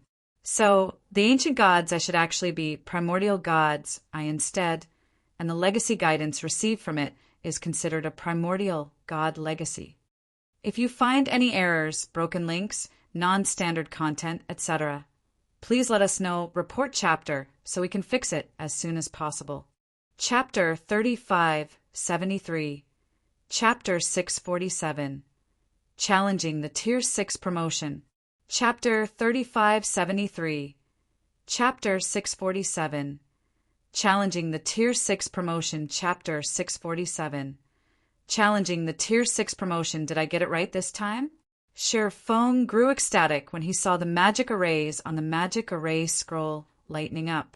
Currently, excluding the 10 million units he had to save, he had less than 15 million units of 7 luminaries crystals left to spend. However, if he continued with his experiments, Zero Wing might start to have trouble funding its members' Tier 6 promotion. There were many 5th floor experts in the current Zero Wing, and the guild's total member count even exceeded 100,000. However, unlike other guilds, because Zero Wing's sphere of activity in the Eternal Realm was limited to the Crystal City of Secrets, it had a very limited income of 7 luminaries crystals. If he were to spend all of Zero Wing's 7 luminaries crystals, the guild would have difficulties producing Tier 6 players in the foreseeable future. Fortunately, he had finally achieved success. With over 14 million units of 7 luminaries crystal remaining, Zero Wing should have no trouble affording its members Tier 6 promotion. Just when Shi Feng was about to officially begin constructing his divine body, Hidden Soul suddenly approached him. "You're finally done with your work, guild leader," Hidden Soul hurriedly said when she saw that Shi Feng had finally stopped drawing on magic array scrolls. "Had you continued working any longer, I might have had to interrupt you." Everyone had been focused on improving their mastery of the magic elements in the past 2 days. And because everyone's method of going about doing so was different, Hidden Soul did not dare to disturb Shi Feng for fear of interrupting him at a critical moment and ruining all of his progress. "Did something happen?" Shi Feng asked when he saw the mix of joy and anxiety on Hidden Soul's face. "Yes." After taking a deep breath, Hidden Soul explained, "Some time ago, Mu Huangwu messaged us saying that Azure Shadows Group has successfully passed Night Watch City's test. They even monopolized the top 10 positions. But as a result, they became a hot topic in Night Watch City, and quite a few powers have started to look into this situation. Mu Huangwu estimates that it won't be long before those powers find out about Zero Wing's involvement. So, they've begun investigating already?" Shi Feng wasn't particularly surprised by this piece of news. Smiling, he said, "Tell Mu Huangwu that he can leak some information. Just say that Zero Wing has sold some secret treasures to the Green God Corporation and allowed Azure Shadows Group to receive a huge boost in strength. Of course, make sure to do this covertly." Azure Shadows Group had experienced meteoric improvements during their training in Zero Wing. It was especially so after they received the Advanced Bronze Mana Purification Technique. Although they weren't fully equipped with legendary items, they were already close to rivaling Tier 6 gods. And if they were to fight against the various upper-ranking hegemonic powers Tier 6 paragons, even if they were inferior to those paragons by 1 rank in combat standards, so long as those paragons hadn't learned a mana purification technique, yet they could achieve victory handily. Fortunately, due to the nature of secret treasures improving players' mana protection, they could be used as a cover to explain the abnormal mana strength of Azure Shadow and the others. As for the matter of Night Watch City's various powers showing interest in this matter, it was something Shifeng had long anticipated. It was also something he had hoped would happen. It hadn't been long since Zero Wing had established itself in Star Lake City, so the guild was in urgent need of various resources and star coins. While Zero Wing could easily acquire these things if it sold its secret treasures to the Eternal Realm's various powers, Zero Wing would be funding its competition if it did that. It might be fine to sell a small portion, but if the numbers grew too large, Zero Wing's advantage in the Eternal Realm would diminish significantly. However, it would be a different story if Zero Wing sold its secret treasures to Star Lake City's neighboring cities. Most of the powers based in these neighboring cities didn't have any presence in the Eternal Realm, so it wouldn't affect Zero Wing's influence to sell secret treasures to these powers. Moreover, if Zero Wing were to sell its secret treasures through the miniature ancient world, it could sell its secret treasures at a high price and avoid getting heavily taxed by trading via the Eternal Chamber of Commerce. Not to mention, Zero Wing could use these transactions to apply pressure on Silver Frost City, killing 2 birds with 1 stone. I'll notify Elder Moo, Hidden Soul said, nodding. Also, one more thing. The Skylight Association has officially moved into the Crystal City yesterday, and it has recruited 5 upper-ranking hegemonic powers and 23 of the city's top 30 adventure teams. Right now, it should have over 300 fifth-floor experts and over 300,000 members under its command. Vice Commander Chilin has advised us to be careful and said that we should avoid the World Arc for the time being. What an extravagant move. Shifeng was a little surprised to hear Hidden Soul's report on the Skylight Association. Although he had long known that the Skylight Association was wealthy, he didn't think it would be to such an extent. Setting aside the 5 upper-ranking hegemonic powers, just recruiting 23 of the city's top 30 adventure teams was a challenging task. After all, even when Zero Wing had offered these adventure teams the opportunity to get their hands on mana purification techniques, none of them had taken the bait. The fact that these adventure teams had agreed to join the Skylight Association must mean that Skylight had offered them a much more irresistible offer. The World Arc's resurrection camps are activating soon, Guild Leader. Should we go or not? Hidden Soul asked. She was aware of the conflict between Zero Wing and the Skylight Association. Now that the Skylight Association had recruited many experts in the Crystal City, if Zero Wing were to head to the World Arc to develop, a direct confrontation with the Skylight Association would be inevitable. Of course we're going. Why wouldn't we? Shifeng said, chuckling. The resurrection camps are crucial for development at the World Arkansas. If we miss this chance, it'll be difficult for us to catch up in the future. Now that some of our people have already started their Tier 6 promotion, wouldn't it be a waste not to compete? If that's the case, I'll go and get ready, Hidden Soul said, deciding to challenge her Tier 6 promotion right away. Currently, she had already mastered 2 basic laws thanks to the medium World Fragment's help. Originally, she had planned to master a 3rd basic law before challenging her Tier 6 promotion. That way, she could construct an epic divine body with 100% certainty. But for the sake of the World Arc, she decided not to delay her Tier 6 promotion any longer. The medium World Fragment's effects were admittedly astonishing, but it only allowed players to tap into the potential they had accumulated over time and achieve rapid growth. Once players exhausted their untapped potential, their growth would slow down significantly, and they would need significantly more time to achieve any notable growth. However, the current Eternal Realm was overflowing with opportunities, and time was an incredibly precious resource. If she were to delay her Tier 6 promotion for too long, she would miss out on many of these opportunities, effectively putting the cart before the horse. "Okay, you go and do that," Sherfong said, not bothering to dissuade Hidden Soul from her decision.